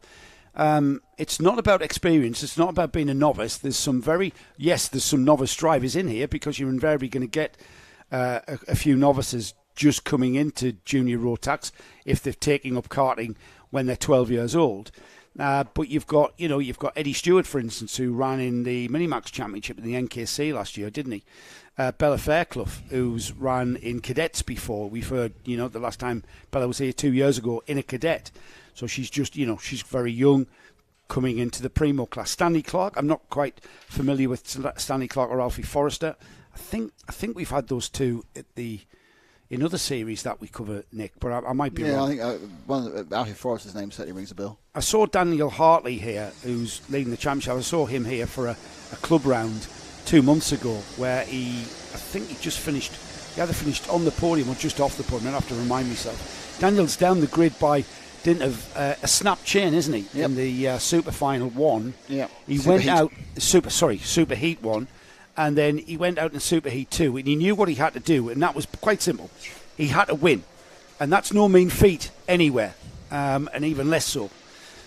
You can see how less wet the track is there, with our great shot there from Martin, our cameraman, up on the unit, overlooking the quite a scenic view there, overlooking the whole of the Warden Law kart track. You can see how windy it is, and that's helping. It's certainly helping the wet track get less wet. I'm not going to go anywhere near dry. No. And it's still very, very slippery here. It tends to stay slippery and greasy for quite a while. It takes a bit of sunshine and a bit of temperature to start getting the track back to proper dry. It always just seems less wet. Mm. And we certainly haven't got temperature, have we, Nick? It's no. I don't know what the temperature is. It's got to be about 7 or 8. I think it might have ticked 9 at one point. Wow, the balmy heights of 9 degrees. It's been windy, but we are now dry, which is the key point. Above my feet, which is soaked. Here we go then. They come out of the final turn towards the start. No. Towards the full start flags. It's pretty standard practice, this. Not full starting. A full starting, yes. We've got the grid in proper order, I think. Hard to do that, Nick, when I'm talking. But there you go. The championship, like I said, Daniel Hartley has been the master of this one. He won the heats, the super heats, and the final at round 1. He did exactly the same at round 2 at Glannygore.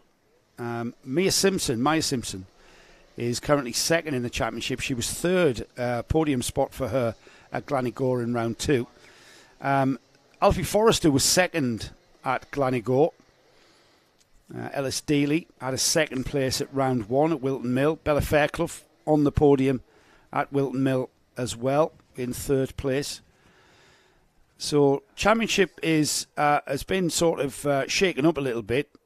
We've got a considerable points lead from Daniel Hartley with that maximum score. However, this is going to be a bit different. He hasn't got a maximum score here at Warden Law, so that's going to pull things back together.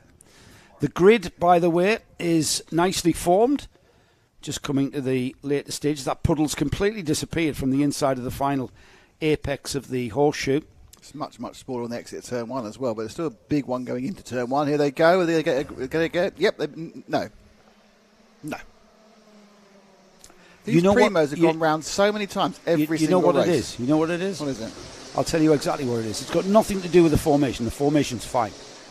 When they come out of the final turn, they're accelerating too early.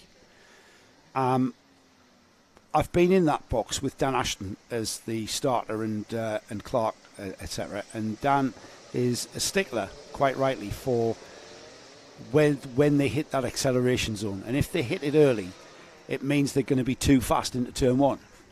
So he's a stickler for that, and they are not pleasing him with their starting process. We are not pleased. He is not pleased, no. There is no pleasure in your starting procedure. They're basically accelerating too early. Yeah, but that's exactly what it is. It's fun to say something in a different way. Oh, Gaz Bury's written, after your attempt to get the gloves off the young man, he said, it looks like you do with a third pair of hands. Was I on camera for that? No. Oh, I should have been. No, it was No, it was a little bit, yeah. I looked a little bit inept, didn't I? I didn't know where it was going to go. I thought you might have I don't know. turned around and gone, oh, it's pointless. You could have stummed I wasn't off. Yeah, I was. You were all thumbs, weren't you, really? I couldn't get his visor up as well. He was delighted, though. He was absolutely ecstatic. And he was happy that he managed to get into the lead on the last lap. Why wouldn't you be? It's quite different interviewing a 6 and 7 year old, Nick. You've got another one coming up. Professional race driver. I know I have. I know the final one of the weekend, isn't it? Right. Are they going to actually let these? Well, it all depends on how they accelerate off this corner. Let's wait and see. See how they're nicely formed. Bella on the outside in the yellow cart. On the inside there is Stanley Clark, and they get away. Yep, they've been allowed this time, and Bella's leading. So Fairclough leads into the first corner, getting a little bit wide. Oh, and Stanley spun. So we lost our pole man. He's took Eddie Stewart with him round the outside there. Stanley Clark just getting a little bit too fast into there, and look at that, Eddie Stewart on the white nose. Yeah, nowhere to go. That's put him down there. Bella Fairclough leads. Daniel Hartley second. That's the number 79 of Alfie Forrester up to third. But here we've got a race for the front, haven't we? And of course, all bets are off. Hartley's struggles have been down to a snap chain. Fairclough's struggles in her heat was down to a bogged engine. Both have been quick in the wet. It's not wet now. I'd say it's heavy damp. And there's no rain anymore. Yeah, it's still what we would say a wet track, though, Nick. It's not like it was earlier. Well, it's not soaking wet. No, we've not got huge plumes. We've got little bits of specks of rain that's been blown around and into our lens. We've got Bella Fairclough in great form, though. Look at the way that she's just flicking that cart through the horseshoe in a completely controlled way, completely sliding the cart pretty much everywhere. She will cross the line very much in the lead. Daniel Hartley crosses the line second place, 1.1 seconds behind. Then we've got Alfie Forrester. Maya Simpson is fourth. Then that battle for fifth place. Taylor Dixon and Ellis Dealey, Riley Mason-Lewis. Eddie Stewart recovers to eighth. Oscar Pitt. And then Tyler Davis is the driver rounding off the top 10. Stanley Clark, by the way, 12th. 12th, yeah. I mean, given the fact he was facing the wrong way and slapping the steering wheel, he's only 8 seconds off the lead, but that's going to be nigh on impossible to make up with the quality of the drivers ahead of him. So Fairclough established herself in a very nice little lead ahead of Hartley. Hartley has a very nice lead as well, and then third again is clear, but now 4th, 5th and 6th have a bit of a scrappage, and it's the 96 trying to get past, so it's the 96 of Maya Simpson has been passed during this lap by Taylor Dixon, is now trying to get back past him again. Yeah, Maya went very well at Glenagores, and different opinion of line through the gasworks there. Alfie Forrester is the cart that's just ahead of her. Is that Alfie Forrester? No, Alfie Forrester's ahead. That's the number. That's Taylor Dixon, 43. Dixon is also now moving forward towards Alfie Forrester. So Dixon will be scored fourth over the line in the second, and absolutely now driving forward rather than looking behind over his shoulder as he attempts to catch back up to the cart currently in third place, which is the 79 of Alfie Forrester. So we've had 2.5 minutes there. We're 7.5 minutes to the flag, so plenty of time. Bella Fairclough continues to be the fastest cart on the track. 1 minute 8.752 for her. She extends the lead to 1.7. Daniel Hartley's got 2 seconds to Alfie Forrester in third. And then Taylor Dixon fourth. Maya Simpson still fifth there. Taylor Dixon, we thought was going to be pressured by Maya Simpson, but he seems to have dropped her. And if anything, Maya Simpson dropping back to the clutches of Ellis Daly. And Maya Simpson, Ellis Daly and Riley Mason-Lewis there just on her tail. And she's looking like she's about to be threatened, Nick. Yeah, it all looks like Simpson's going to drop back into the clutches. Now, interesting that whether Dixon can start gaining on Forrester at battle for third. Hartley has that quite nice cushion for second, and then Bella has that nice cushion on Hartley. So the first and second cross the line now. Here comes third and fourth. And they are, again, quite a gap. And then we have these three who are the closest on the track. And that is the Tony Kart liveried 96. It drops back now as the 16 of LSD gets past Maya Simpson in the green and white machine. She comes up now, got the inside of the dog leg, and then she got the right line on him. Oh, she's got him, Nick. She squeezed it back, didn't she? Oh, and then Gets him. Again, it looks like there's two teammates there. Well, they just slowed one another up by going side by side, and then it looks like I'm not sure what that team livery is. It looks a bit like Momentum Motorsport, but I'm not sure whether they are here. Might be doing whatever team that is a disservice. Once again, the number 16 Ellis Dealey right on the rear bumper now of the 96, which is Maya Simpson. Maya Simpson's on the Tony Kart, off towards the gasworks. A bit wide there, but it doesn't necessarily mean a disaster. It might mean in the dry, because there's so many different options what you can do coming through the hairpin. Temporarily behind, but at the end of it, ahead again. Yeah, more grip on the outside to get the power down. The weird thing is, those two drivers appear to have exactly the same helmet. Do they? They might be. Must be. Obviously, it's not off the shelf. For a while, you think it's a custom paint. You look at it and it's exactly the same. So it must be. I mean, obviously, a lot of the drivers will have a different helmet for the wet. They have a wet helmet and a dry helmet. Oh, there's the move though, Nick. Ellis Dealey down the inside of Maya Simpson. Nudging, absolutely. And Simpson not taking this. She was fastened underneath him here at the dog leg before. Trying it again, but no. I think you'll find that Dealey decided he was going to get a little bit tighter, stop it from happening, and now this train goes from up to 5 karts. Just to remind you, Fairclough is 2.5 seconds ahead from Hartley at the front, who himself has 4 seconds over Forrester in the 3rd position. Yeah, we haven't forgot them at the front there, but they have pulled out a bit of a gap. There's more movement down the inside of Maya Simpson. She seems to be struggling for traction. And who's that? Riley Mason. Riley Mason's Stanley Clark. That's Stanley Clark from the pole. Mason's just behind, and she's moved out. So it's just not a good few laps for Maya Simpson at the moment, as these karts come on or go out depending where they're set as the track dries out. So let's move forward from this kerfuffle to the one that's now just ahead of it. Just one ahead, Frank.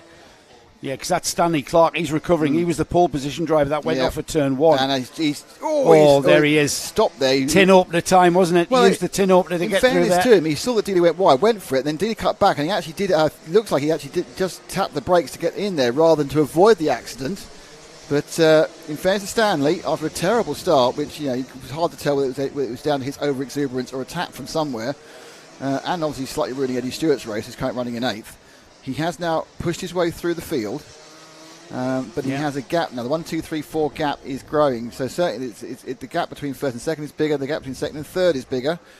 And it's now down to Dixon. Sorry, not Dixon. Down to Clark to try and close down Dixon. What about Alfie Forrester? He's gone. He's further back. So Clark's gotten ahead of Forrester. Unless I've missed Forrester out. You have. Alfie Forrester's 4th. Alfie, I'm really sorry. You had me completely confused there. Well, it's nothing. That's not the first time, is it? No, it's very easy. It's very low threshold there. We have a low threshold of confusion. 3 minutes remaining, and next on Clark's list is what Nick was trying to say, is Alfie Forrester. Thank you. Okay. I'm glad when you rewrite my commentary, because it definitely improves each time. So across the line has gone Bella Fairclough. She's completed 6 laps. Daniel Hartley 3.8 behind. 3.7 is Taylor Dixon. 2 seconds to Alfie Forrester. That's Alfie Forrester there. And then 1.1 to the chasing Stanley Clark, who has just posted the fastest lap of the race. 1 minute 8.111. 2.5 minutes or so to go. So they're going to have probably get what are they doing lapping in 1.8? Probably 3. Might be 4 more. 3.5 more. It might be. It's going to be kind of cuspy where they go across the line.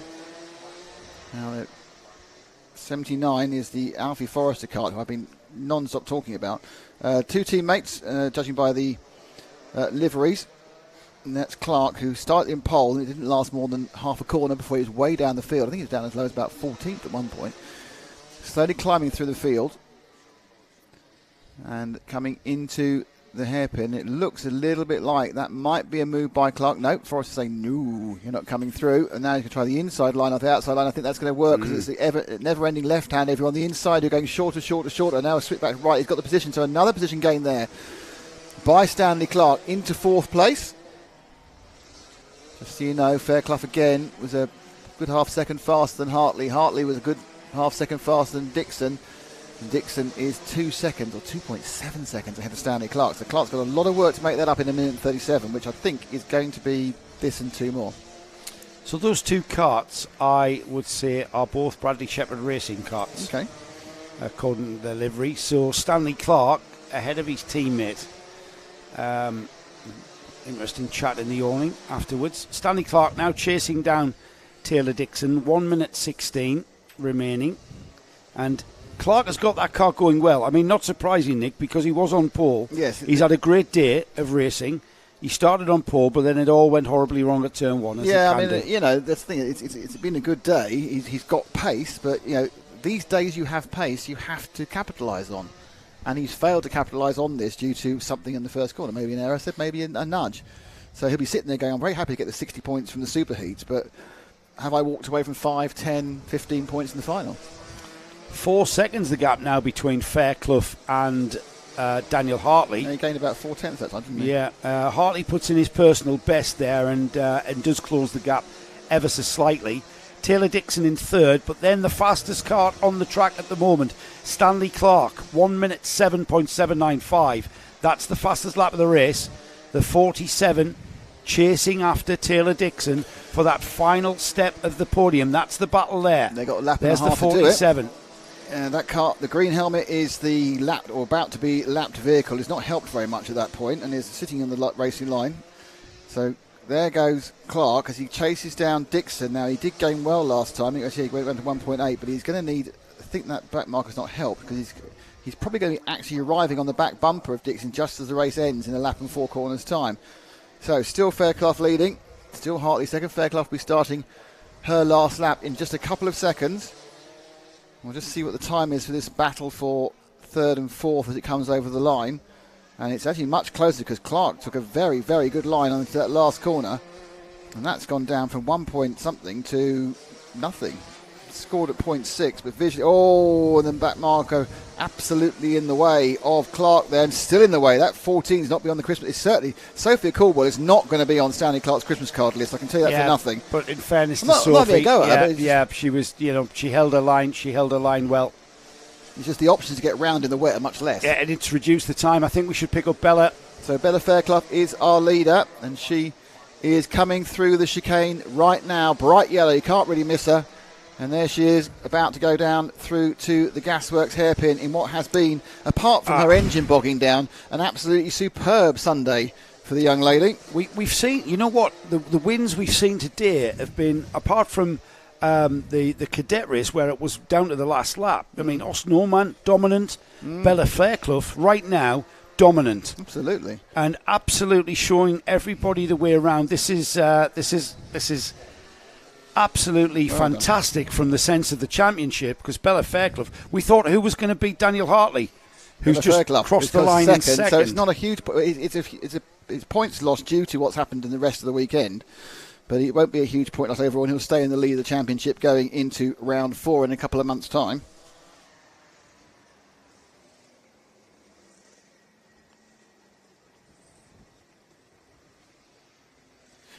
So let's give you the final results. So Bella Fairclough from Daniel Hartley. Taylor Dixon was in third. Stan Clark didn't make it in the end, half a second off, but from being absolutely in 14th place or so, good comeback from pole, such a thing, in fourth. Alfie Forrester, who I apologise for forgetting for at one point, but it's very complicated some days, in fifth. Riley Mason-Lewis in sixth. Eddie Stewart come back to seventh after a lot of bad luck on the first corner. In 8th place is Ellis Dees, Maya Simpson in 9th, Tyler Davis in 10th, Zach Kane in 11th, Nathan Kelly was 12th, Ethan Barth managed the 13th, Oscar Pitt 14th, Laurie McVeigh, Sophia Caldwell still just about to come over the line now, and then Ewan Stevenson. So a couple of people had some problems, as you do in this weather, and it looks like we are absolutely ready to go. So Joe, if you could start talking to Bella now. Well, Bella, all your fans are out there and they are overjoyed to see. I mean, what a drive that was. You kind of looked very determined from the very outset, didn't you? You were on the front row. Take us through your race, if you would. So my main goal was to get first in the first lap so I could just drive away, get fast laps and pull a big gap. Yeah, and that's what you did, didn't you? I mean, you know what? It wasn't even down to the drivers behind you squabbling. That was pure pace that you won that on. Yeah, I think Towards the end, I got faster and faster, but yeah, it was just head on forward, and that was what I was thinking about the whole race. I'm going to ask you a question that's probably going to benefit the drivers coming out later. Is the track getting any faster? Yes, definitely. It is coming back. Yes. Well done. Your dad kept me right. I got my bellas wrong. I thought I'd seen you race here a few times. You haven't been here for 2 years. The last time you were here was in a Cadet. That kart behind you is a bit different than a Cadet, isn't it? Yeah, definitely. It's a lot of change since I was here last, so... What I really loved watching was how you had the kart floating on the surface of the track, and you just kept your speed up. Tremendous. Is that the only way that you can drive a Rotax Max in that condition? Yeah, it was mainly just understeering, and because it's so wet, like, siding's okay, but as long as you control the kart and get the maximum exit, then yeah, siding's fine. What it has done for us, we're in the entertainment business, Bella. We thought it was going to be the Daniel Hartley show this year. It's now the Daniel and Bella show going into rounds 4 and 5. Are you looking forward to them? Yeah, I thought after last round it was not the best round, but I've managed to get the points back up again, so hopefully championship-wise I'll be heading towards the top. Great stuff. We'll go off to Rowra next. Do you like that place? I haven't driven there in a long time, but yeah, I'll look forward to that round. Well, you haven't driven here in a long time. Your dad told me, and you went very well. Congratulations, Bella. Absolutely outstanding drive. Dad, you should be very proud of that today. Outstanding job. Thanks, guys. Well done, mate. Thank you, Joe. Thank you, Bella. And that have been great performance by the young lady. So we now move on to a penultimate race of the day, which is the Intermax 950 final. That's what penultimate means. 2 left to go. So as the Intermaxes come round, they of course are on a rolling start, so it'll be interesting to see if they can do a slightly better job. The only thing about the Primos, we've had some great racing from those junior Primos, Hartley and Fairclough and the rest of the gang. However, there wasn't one race where they didn't need at least one extra go around. They definitely did not respect the starting procedures. Anyway, Primo's sweeping around underneath us. It's Jensen White in 1 on the pole, and then it's James Fabregas next to him, Fraser Anderson, Sebastian Clark. Jensen Sale, Riley Murrow will start 6th after a very eventful weekend so far. Max Gilman 7, Adam Turacek is in 8th. JJ Lowe starts 9th. He was leading one of the races. He just hasn't had the luck in many areas. Jensen Walker is 10th. JJ Plowman is 11th. George Ralston is 12th. Drew Davison is 13th. Sandro Kemp's 14th, and Jack Moss is going to be 15th on the grid, though of course it will not be a static grid. They will line up, and they're about to cross the line as we speak. Will they get a go, go, go, or they get a no, no, no? Let's find out. And they get a no, no, no. They've been asked to go round again. Oh, was that for my benefit? I think so, yeah. I think Dan realised you'd only just got here, and after your conversation. Yeah, she was happy, wasn't she? Oh, I'm not surprised. Her dad was quite happy tall, as well. isn't she? Yes. I mean, I realise that girls get taller than boys at that sort of age. Which do they? They're 12, 13. Yeah, they get growth. They get their growth spurt before boys do. Did not know that. Have you read down the grid, by the way? Yeah. Oh, good. I've only got one job.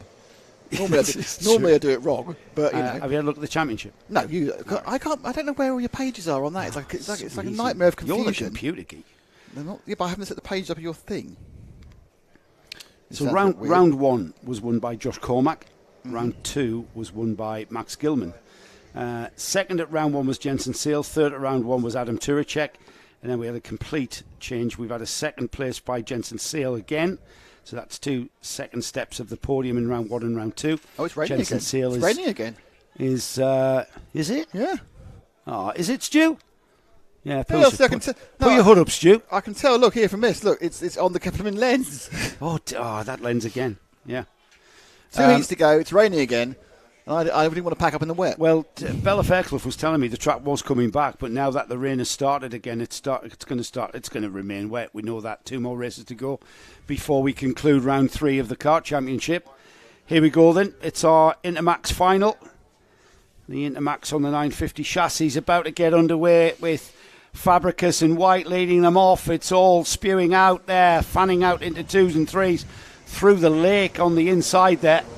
Everybody through turn 1 remarkably, and off through Brian's Bend and into the dog leg for the first time. Everybody concentrating up. There's been somebody hung out to dry, and I think that was, I'm not sure who that was, on the blue and red cart. The number Move for 9. second there. The number as, 191 is James Fabricus in the lead, on Nick. Riley Murray, who just apparently just wants to be on the screen the entire time, is now moving forward into second place.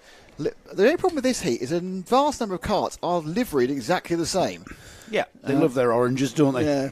Orange is not the only fruit, he says. So anyway, through they go. Now was that the blue cart that was hung out, which would be the number 112. That's Adam Turacek. Turacek had some stickerage issues. Do you want to slow down and he's had some start stickerage again? issue and had to make his own number 2s. Ah, right. Is that what that is? He got hung out to dry. He was in third place going into the dogleg, and then found himself on the damper line. That's it. So now we're beginning to have the extreme outside of the track, really damp and horribly slippery, whereas that ID line is maybe just inside that parameter. Yeah. So they cross the line. Let's read them across. James Fabricus leading by points at Riley Moreau. Great gains he's made. He's about just under 3/4 second behind. Then it's Fraser Anderson, Jensen White, Adam Turacek, Jensen Sales, Sebastian Clark, Max Gilbin, George Wilson, JJ Lowe. That's your top 10 in the Intermax 950 final here at round 3 at Warden Law. Now, interesting, coming out of the corner there, the leader kind of bogged down. We're actually running and looking at the karts in 4th, 5th and 6th. The 112, which is just 5th actually, is Turacek. And they come into the hairpin. That's center 1. I think we should get to the front actually, Frank. I think 1st and 2nd is more interesting in this at the moment. Well, perhaps a little bit more important because it's all about the ultimate trophy, isn't it? That's 3rd place, the number 161 of Fraser Anderson. And they've and when you've gone to have a look at this battle at the front, they've spread out. Obviously, they knew what they were doing. They're not dumb. So Fabricus, who has had a very, very eventful set of heats, he's been in various different positions. He's constantly moving forward or back. He's had some spins, but at the end of the day, he started from the front, or near the front, from second, sorry. And he's now effectively, he's lost the lead, because up the inside went Riley Moreau. And Moreau has also had an unbelievably eventful day. He's been punted off. He's made his own mistakes. He's done some fantastic overtaking. So Riley, really, if Riley had to write a 10-word summation, you wouldn't be able to. You need at least 1,000 words to summate what he's done in this particular heat. So Fabricus goes off very wide. That super wide run into the dogleg. The dogleg. All right, let me breathe as I say words. You were in the dogleg. To remember the name. Oh, you were looking there, weren't you? In the dogleg. That's for example. Yeah. This is they call the track map. Yeah. Yeah. Should we just get married? Because we're just like an old married couple, realistically. I thought we were. Well, we can't. They probably can't. We're both married to women, but obviously, you know. That was, but yeah. So he went very wide the dogleg, which looks wrong from when you're used to Warden Law in the dry, but in the wet, it seems to work very well. Yeah. You get a kind of a slingshot effect with the extra grip, which carries you all through the next 2 corners. Please, Joe, start talking. Riley Moreau looks like, I think that's an Ultimate Art livery. We've got the Bradley Shepherd Racing of livery of James Fabricus in second now, and if anything, he's being dropped, hasn't he? Riley Moreau has checked out. He's pulled away. Let's see what the gap is as they cross the line. Riley Moreau had just about a 10th because he'd only just taken the position. Let's see what he's done here. So he crosses the line. Another fastest lap of the race, 1 minute 12.324 he's got it down to, and the gap's out to about a second, Nick. Yeah, and so he's the fastest kart on the track at the moment. He's pulling away. There's a big train of karts. No one really scrapping as such because they've all got into a sort of a line astern rhythm. That will change. Back? So let's ease back a couple of karts. Let's see where we're going to go. Let's go with 5th and 6th, shall we? That's the 158 and the 140. Puts there you see the handwritten 2 on the Turacek kart. So that's the 112. So Turacek in 4th with the blue side. But Turacek's actually got an advantage of being blue, so it's more obvious than the rest of the karts to the cameras when all the rest of them are all orange. But he's just ahead at the moment. In 4th place, he's just ahead of Jensen White. And White ahead of him. Turacek's a privateer, so yeah, he is. And he can't afford to spend numbers. His own livery, yes. I think it's because they are 3 numbers in the Kart Championship. Probably when he races in club, he's just 2 numbers. So you have to, it's like. Yeah. Yes. So whether he's 22 or perhaps. 12, what is Adams? Yeah, 112. Maybe he's 12 and he adds the 1, or maybe he's 11 and adds the 2. Probably the other. So he's now using a little bit of the slipstream that's starting to work to get up the back of Fraser Anderson's. Anderson there in that one of the many orange carts. That particular orange cart is Fraser Anderson, just ahead of Turacek. And just behind those 2, Nick, you've got Jensen White, Jensen Sale and Max Gilman. Now remember, Max Gilman, championship leader on the tail of this train of what is becoming 5 karts. That's the, I think it's the blue and white livery of Gilman there, the number 169.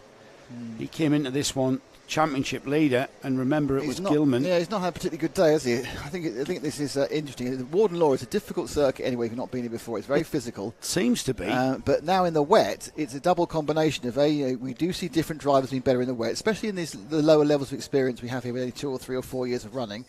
And people have natural talents at feeling the grip and a better the wet. And then you add to that, you've got a very difficult circuit to learn. And mixed conditions, so the chances of seeing the same set of results we've seen in the 2 opening rounds, which were basically dry. Well, Wilton Mill was wet on the Saturday, but it was dry all Sunday. Well, this Nick is Riley Murrow's first round. He's just come into the championship. He wasn't at rounds 1 or 2. Is he a local? Do you know of him? Yeah, I've seen Riley here a few times, but I do remember. I'm pretty sure I'm more familiar with the name in either Cadets or Micromax. Well, he's got older, isn't he? Yeah, he is. Yeah. They do that, kids, They get older, they eat more food, and they want more money. Yeah. Well, you know that, obviously, more than anyone else. Max Gilman, though, on the 169, who we mentioned just at the tail, just coming into the picture there, the number 169. He was the winner, of course, at Glenagors. So yes, it's quite interesting, isn't it? This particular class has had seems to have more variants of entries at each event. So a number of people who did Wilton who didn't do Glenagors, and vice versa. So James Fabricus, I can tell you, only did round 1. He came 6th in the final. Well, he's about to come. He's in second at the moment. Yeah, he missed Glenagors, so he's missed a round. So that's obviously his dropped round, and whether or not they're in for the remaining 2 rounds at Rower and Fullbeck, we'll have to wait and see. There's nice a move down the inside. Down from Turacek, just took Anderson by surprise there. But Anderson's got the drive, and he's a little bit nudging off the thing. But Anderson, of course, did that wide line in, which gives you the drive out, carries at speed the entirety of the straight. There goes Turacek to try to get the slingshot the other way, which, as you can see, does work. But unfortunately, he's found Anderson where he wants to be going into the dog leg. But he's got 2 wheels under. Oh, and it's in a huge amount of water that got through. Great move over 4 corners, and some have not on the track. 10 opener time, that one, at the dog leg. It's very, very tight out there. Let's have a look at it. He was there. He put his cart there down the inside of Fraser Anderson, and he wasn't going to move. He had nowhere to move to. He has to wipe that muddy water from his visor as he came out of the corner. Turacek continues.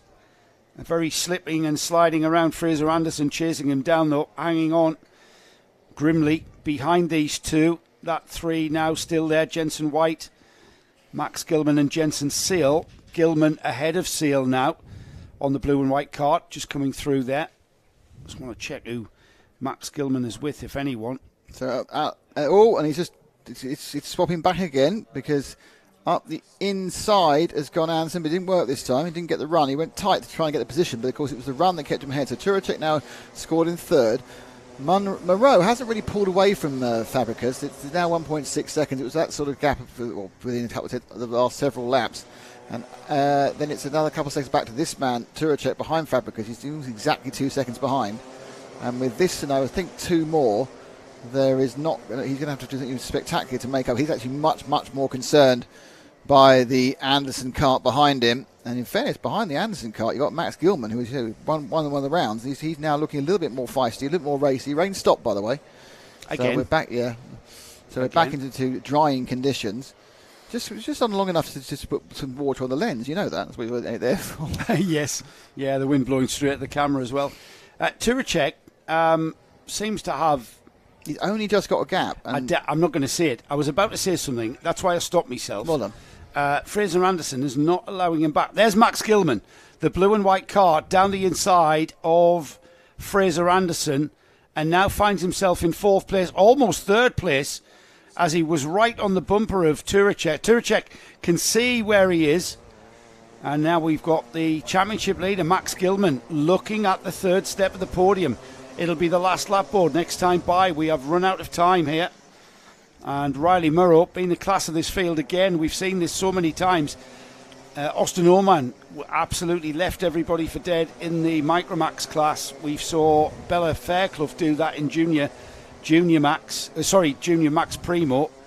And now we've seen the same from Riley Murrow. Once he got out there, he just extended that. But this one's not over, is it, Nick? No, it really is whether Gilman can pick up that third place from Turacek. It's been a bad couple of laps for Anderson, dropped back a couple of places, but certainly Gilman, who's not had the greatest of days, but you know that happens in these events. But he's now really trying to show his pace, and can he take Turacek just for the final step on the podium, a chance to take a trophy home at least for the weekend? Gets up the inside, but traditionally that drive from the outside for Turacek will be enough to keep him ahead. Now looking up the inside, and this is really where you get up the inside there. It's left, left, left, left, left. You can just keep the lead. Nope, just a bit too much speed again. But he's got him on the inside now. Now, will the drive? No, and he stopped the drive as well. He came across, and therefore Turacek couldn't get that drive down the straight. Looks left, looks right. Turacek, I think he got the inside in turn one. Dives up the inside. Now, can Gilman? Oh, and he's pirouetted instead. He just put. As Eddie said, you can't put the power down for any reason, and he put the power down because he wanted to get that drive up towards the dogleg. And Joe, it all went wrong. Yeah, it went very wrong, didn't it? It was great driving from Adam Turacek. Very determined there.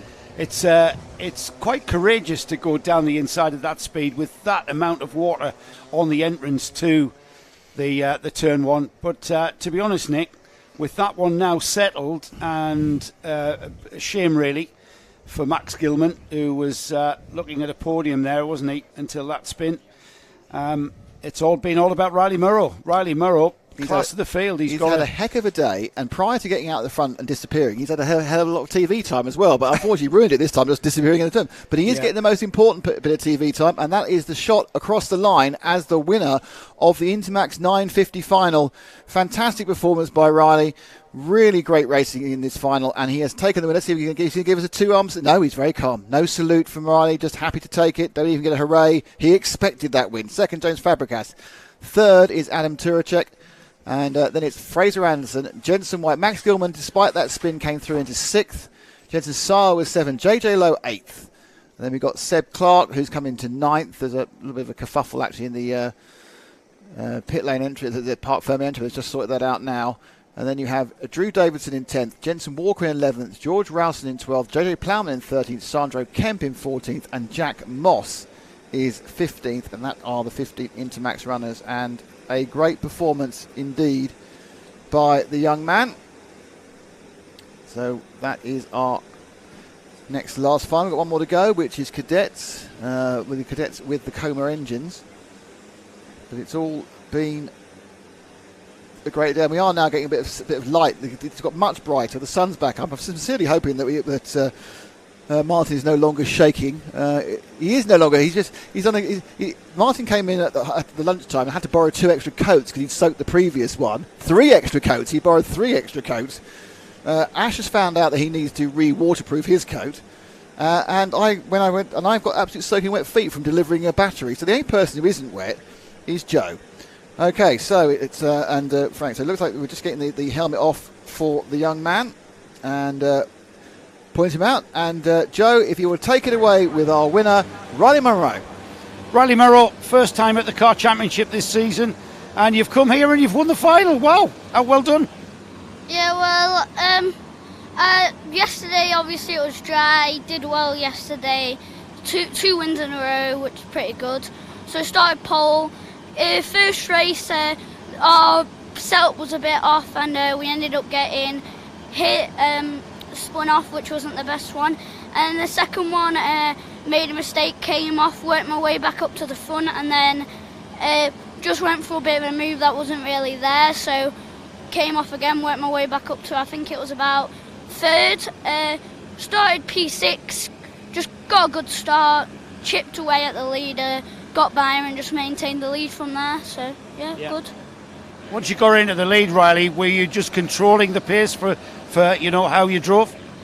I was still driving hard, but just not as close to the limit because obviously you don't want to spin out in the lead, do you? Yeah, and it's so easy to spin out in that track condition, isn't it? Well, you saw it obviously from the other races. The amount of time that first place went round was unbelievable. How tricky is that first turn with that big puddle there?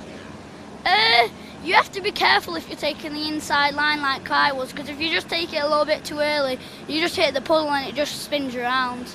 Wow. So, you've come here for the first time this round, Warden Law, and we're going to see you at Rowra and Fullbeck. Probably not, no, because I came here because obviously nowhere else, just to get testing in for the British. But I might be doing some later on in the year. Right, Series 8. Yeah. Well, it's great to have you here, Riley. And congratulations on your race win. That was fine style, mate. Fine style. Riley Murrow, everybody.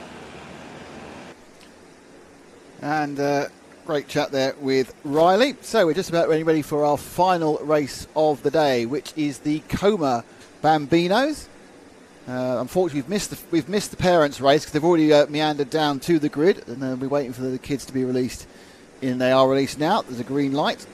So away they go with the Bambino final. Henry Hales in pole, Logan Hodgetts in second, Will Wainwright third, Jax Wong is fourth, Benjamin Silver is fifth, then Ollie West is sixth on the grid, Cameron Simon seventh, Noah Wicklow is eighth, Arlo Gamble is ninth, Raith Owen is 10th, Max Armit is 11th, Jesse Bailey is 12th, Hendrix Fallat is 13th, John Stevens is 14th, then it's Riley, Aston, Wilkins, Arthur Bowers is 17th, and Max Santalera, there's all sorts of chaos at the back of the grid, but they will be able to reform up because they are going to have a fixed grid, is 18th. So the only downside, that fantastic interview, Joe, is we missed the parents' race. Oh, I'm sorry, but more important to speak to Riley Murrow. Oh, right, yeah. That does make sense, actually. Riley coming here for preparation for the British. That's be here in June. So he's not doing the championship. I sincerely hope it's going to be dry in June. Got every chance not to be. Yeah. You know what, Nick? Considering the racing we do, we do car racing at some of the highest levels, certainly in sports car racing. I'm certainly out for some sun at Portimao. Okay, don't rub it in. No, we're there together. Yes, we're at Portimao together, yes. Yeah, we're looking forward to the 24 hours. But you know what? I have not looked forward to a race so much. The C50 Comas are one of the best forms of racing. That heat we had yesterday? Yeah, fantastic, yeah. The second heat that we had yesterday for these drivers was absolutely phenomenal. Utterly phenomenal. And you know what? You could use that as a training video for drivers of anything, But I'm going to put a but in there. Oh, go on. That was in dry conditions. Yes, well, this is what I was coming to, actually. We saw how close these drivers can race. They can really drive very, very close indeed, nose to tail in the dry. But then again, so can the Honda Cadets. But that's not something that we've been able to see anybody do, certainly in any of the classes. So we're going to see if the Coma C50s can. Winner of round one, Will Wainwright. Is on the second. Will White is on the second row of the grid in fourth. Winner of round two at Glanigor, Ollie West finds himself in just behind him on the third row. Henry Hales, no surprise for us there. Henry Hales on the pole position with Logan Hodgetts alongside. Got Jax Wong up there in third with Will Wainwright alongside Ollie West and Benjamin Chivar, who knows this place well. We've got Noah Wicklow. He's had a great but mixed kind of day, or indeed weekend. Calman Simon still with the best helmet in 8th. 9th is Raith Owen, Arlo Gamble 10th. Then we've got Max Armit, Hendrix Fallat, Brady Atkin, Jesse Bailey, John Stevens, Riley Aston Wilkins, Santo Amico, Arthur Bowers, and rounding off what is a 19 kart field is Max Centelaire. We are going, Nick. We are racing. There's a comment you have to read, but okay. I can't read out. All right, we are racing. Here we go. And they are into the first goal. Beautiful cut across there, 74.57. Just waiting to get Arlo Gamble there. Comes up ahead. And they're now coming down round through the dog leg. Great start for a number of people. And into the lead, it's the 57 from the 74. So it is Henry Hales from Logan Hodgetts. So he's got the lead already. And they disappear out. But up the inside, Hodgetts says, no, thank you. I wanted back in the lead again. I enjoyed being on pole. And I'm back ahead again. And the over and under sort of works now. We're hanging around the outside. Hales no into centre 2, but he's got the chance to get inside. Oh, and it's often a different postcode there as Hodgetts, but it's not going to work for him. No, he got some drive from that concrete, in fairness, but not enough. And now the 60. No, that can't be the 63. Is it 53? Is that Noah Wicklow? I think it is. Wicklow, that's Wicklow in third. He's confusing us by putting a black wetsuit on. He's had a real up and down day, Wicklow, but he's now looking to move into second place. The inner line doesn't normally work, but some of the performance parameters of the Comas are slightly different. It did work, so into second place. So, just to give you an idea, we've got Hales from Wicklow, from Hodgetts. As Hodgetts now says, and I'm sorry, I really don't want to be in third place, but there's Wicklow keeping that second all to himself. To give Logan Hodgetts some credit, he's been instructed to drive around the outside of this track because of the damp conditions. However, I think we might be in a process of transitioning as he moves forward and ahead of Wicklow, purely on power coming out of the final it's turn. Initial grip, not power. That's what I mean. Grip gives you've missed out your favourite word. Yeah, momentum. He had momentum, and he carried that momentum and a little bit of slipstream, in fact. Now, if these two continue to swap around, that's going to allow Henry Hills to break free. Is Henry going to become another one of our breakaway winners? Yes. I know we're only 2 minutes in, but you kind of think it's happened so often in these wet weather. Now, the second and third are battling. There's a kind of a semi-train. They're not actually as close in third, fourth, fifth, sixth, and seventh. That's a great battle, isn't it? Benjamin Shiver and Will Wainwright they're having a ding-dong I think I can see behind. sun. Is the sun out? It's looking very bright. It's about almost out, isn't it? It's almost out, the sun. It was going to be. It was forecast towards 4 o'clock, and here we are 4:15. And as we predicted, as my Met Office weather app satellite. In fairness, your satellite Met it's actually Spot been on. super accurate, which is depressing because when you're praying for it not to be accurate, yeah, but at least you got the dry bit right. We can get that right. But That's what Henry people Hales use in is the paddock. absolutely gapping both of these as Wicklow and Hodgetts probably slow each other down a little bit with their battling. And then just looking at what's happening with third. For fourth and fifth, they're also having a bit of a scrappage, which I think is Silva and Wainwright. Wainwright's had a big day as well, hasn't he? All over the positions. Yeah.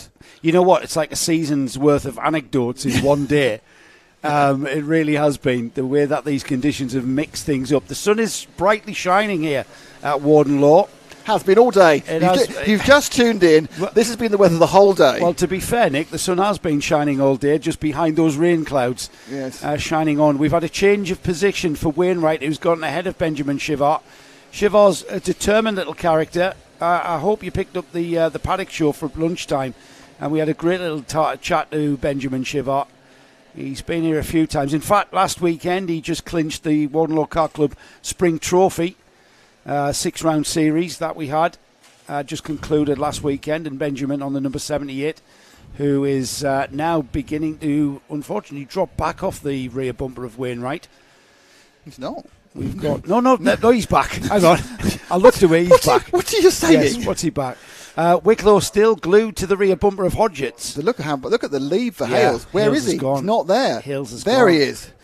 It was 2.4 seconds before, as Wainwright takes a very ambitious line, which actually does get him way closer to the two carts ahead of him. So Wicklow now looking for an inside line on Hodgetts. No, it's not going to work there. No. That's getting back towards an ideal line where you have to keep very tight to the left to give you the optimum line through the right hand of that. Some parts of this track are behaving like they're dry again, aren't they? They are. They're beginning to, aren't they? They're beginning to. There's only turn one here with that big, massive puddle. But they are beginning to. I mean, look at that. Sliding out wide, but not having any effect. No. Has to tuck it back in to avoid the puddle on the entrance to Brian's Bend. As they into the dog leg then. This is the fourth lap for these carts. Lapping in the 1 minute 25. So if you compare that to 1 minute 30 and 31s for the mighty Bambinos. Yep, that's because it's drier. Yeah, it is. It's transitioning back towards a less wet track. I've still refused to use the term dry. It's not dry, obviously, but it's drying. But this battle 2, 3, 4, 5 really fight. Wicklow looked like he's dropping back, but he's just taking a different line. Suddenly there's 14 different lines between four carts there. But the net effect is they've all kind of kept equidistant. This is going to help Henry Hills, though. If this 2-card battle for second place becomes a 4-card battle for second place. Does he need any help? He kind of doesn't need any help, but it's going to help him even further. If these 4 begin to squabble now. Oh, look at that. Look at that variation of opinion. Is it going to work? Oh, he's got Wicklow really hung out to dry there, but he actually gave him enough Shiver space. Through. Yes, because Wainwright backed off because he was about to put Wicklow into the... Oh, and Wainwright back on Shiver. Back on Shiver, they're just swapping, willing it. Shiver coming back on Wainwright. Lost the drive using there. all the curve. Well, he hasn't. He's got the drive. Side by side. This is the battle for 4th and 5th. Who's going to get it? It's Wainwright still from Shiver. Slots in behind. Will he have a look out? No, he can't because of the wet inside line. Wainwright all the way around the outside, and Shiver now has a think about having another go. the lead's up to 6 seconds. It's a remarkable performance by Henry Hales, but we're not seeing because it's just him driving away from the pack. So into the second place. We're just looking at third place and fourth place. Bright yellow is the fourth place of Will Wainwright. And they've just had a little bit of a splittage at this moment. Behind Shivar, I've got to say, here comes Jax Wong. Jax beginning to gain on Shivar because Shivar is he's trying to get past Wainwright, who seems to have speed in different places to Shivar, which it kind of it's a bit of a puzzle really. If you were Benjamin Shivar, where do you pick to get past Wainwright? Because then Wainwright will come straight back at you. Yeah, you think about going around the inside here. Now, Wainwright has a very different line than the other kart racers down here. He goes very tight and in. Interesting, I think Shivar's just following where perhaps Shivar should try a different line to give himself a different chance to get past. Maybe.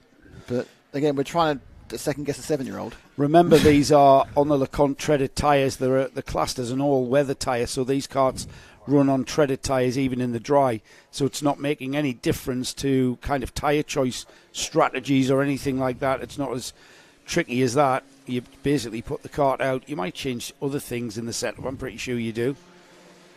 Into turn one then. Hales has pulled another second out. He's now 7 ahead as Wainwright starts thinking about some sort of line that might get him closer to Wicklow in the red kart. But at the moment, they've had a little bit of a moment. They had a whole lap there. They just went round, which is definitely not on in the script. So it's Hodgetts at the head of this group, Wicklow in the red. The yellow is Wainwright, and just coming a little bit off the back at the moment is the green helmet of Shivar, but that will change by the time you start talking, Joe. Well, there's 2 minutes to go, Nick. 2 minutes where, again, anything can happen. I hope nothing happens to Henry Hales, who continues to be the fastest kart on the track. It's not, and you know what? It's like what I said. I think I said that to Bella Franklin, who just won the Junior Primos. It wasn't about the drivers behind that have caused the gap to be created. 1 minute 25.691 is the fastest lap of the race, and that's Henry Hales at the front of the field. He's lapping very, very fast. Personal bests behind him for everybody. So it's not like they're holding each other up. Yeah. They're absolutely flat out and maximising and optimising their lap time. And Wicklow's got right up to the rear bumper of Hodgetts over that course of the last few corners. So, but that was just kind of a movement about 0.3 of a second, made it from a gap to nailed together. But they're going down the straight, and you can see how balanced these Coma engines are, because when they all get a decent dry drive, they're all exactly the same speed. Yeah. Just a tiny bit of slipstream helping Wicklow there to dive into turn foot one before Hodgetts, but Hodgetts keeps the lead because of that dogleg kink with the wet puddle in the way. Just doesn't allow multiple lines at the moment. I'm not sure if it's going to be last lap board next time by for Henry Hales. 48 seconds, where is he? He's just going into the first of the centre hairpins. He's between the hairpins on the infield here. He only has 1 minute and 19 seconds to get around this lap, so it'll be last lap coming round. Right, so last lap board, we're getting towards the final stages of the Coma C50 race, side by side towards the second centre, but Logan Hodgetts had the main line. The optimum line, but Wicklow's coming back, and now they're side by side still towards the chicane, and Wicklow is ahead and into second place. The two karts behind them of Will Wainwright and Benjamin Shivar, they take advantage of this, the pace being slowed with the overtake, but not quite. So Wicklow ahead of Hodgetts for the first time, is it this time? Yeah. But again, Wainwright really dives in there, and it's Hodgetts who got the benefit of not being taken off the track there by him. Wainwright's got a good line through there, just it doesn't seem to work with other karts involved in the track. No. So the last lap has been started by Henry Hales, and his lead's probably about 9 or 10 seconds now, but this is the battle for second. It's Wicklow, and he's just ahead of Hodgetts. Hodgetts didn't Look at Hodgetts coming though, Nick. Hodgetts is coming, and he's actually got his nose ahead. Who will hang in there into turn one. Wicklow wetted his tyres, didn't he? But he hangs on to that second place. Hodgetts. Now Wainwright and Shivar coming into play. Into the dogleg. Wicklow. Dare I say it, he seems to have this in control. And as I say that, indeed, he bounces over the exit curbing. Last time anyone will bounce over the exit curbing, to be honest, because that's all going to change next week. Wow. When work starts on the reprofiling. Into the left hand first of the centre hairpins. This one's the left-hander into the second centre. That's the right-hander. I know. Thought about it. Almost got it. Closing up. But we've got to leave this and go to the leader, though, Nick. Yep. The leader's up ahead and in towards. Where is Henry? He's at the gasworks. We're going to have to wait, and there's Henry Hales. Look at the lead he's got. We're going to have to follow him to the flag, no question. He's deserved of that. Here he comes. Henry Hales has been the absolute meister of these damp conditions here at Warden Law for round 3 of the Kart Championship. And it will be the number 57 of Hales that he bounces with joy. He bounces with joy and done, Henry. Punches the air. He'll be, and he doesn't even know the bonus of chatting to you that's coming up. He'll be happy to talk to me in the park firm here, won't he? Oh, great finish! Look at that, really close finish at the end. It was Wicklow who got. Wicklow got second. Hodgetts was third. Wainwright in the end managed to get 4th place. 5th place went to Benjamin Sliver. Then it's Jack Swong, Mac Armit, Armo Gamble, Jesse Bailey, John Stevens, Hendrix Fallat, Calman Simon, Santo Amico bringing up the end of the top 10 or so.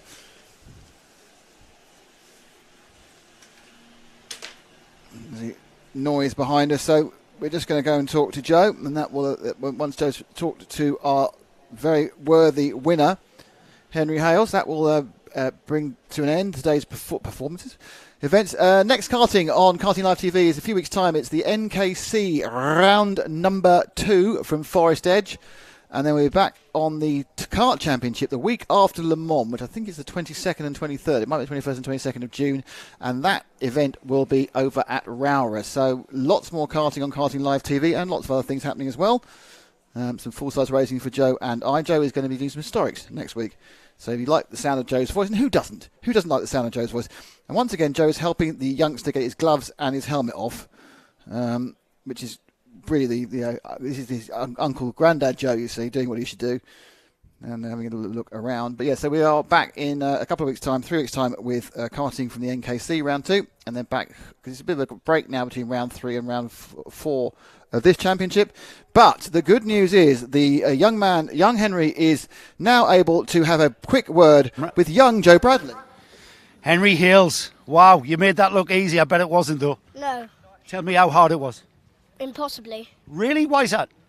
Because you had to manage all the fields in the kart not to spin. And all these emotions going through you were just as hard as impossible to manage. So you mean you were really nervous there, but you know, you knew the checkered flag was coming, you knew you had round 3 of the Kart Championship in your grasp, but it was still hard to keep the kart on the track, yeah? When I was on the final straight, I was like, don't spin. And I just felt like I won the world. When I won, I just felt it's the best feeling in the world, really. Well, I saw that the way you were bouncing up and down in your kart as you took the checkered flag. Everybody loved that on TV. The other thing I want to talk to you about is every lap you were the fastest kart on the track. The timing screen was having your lap times as purple every time. It was a really cracking drive, Henry. You should be very proud of that. Thanks. Well done. Henry Hales there. Thank you, Henry. We'll leave you to go to scrutineering. I don't know where your parents are. There's your dad. Be very proud. Thank you, Henry. You can go now. Well done. Tell me about Grandad Chris. He's what?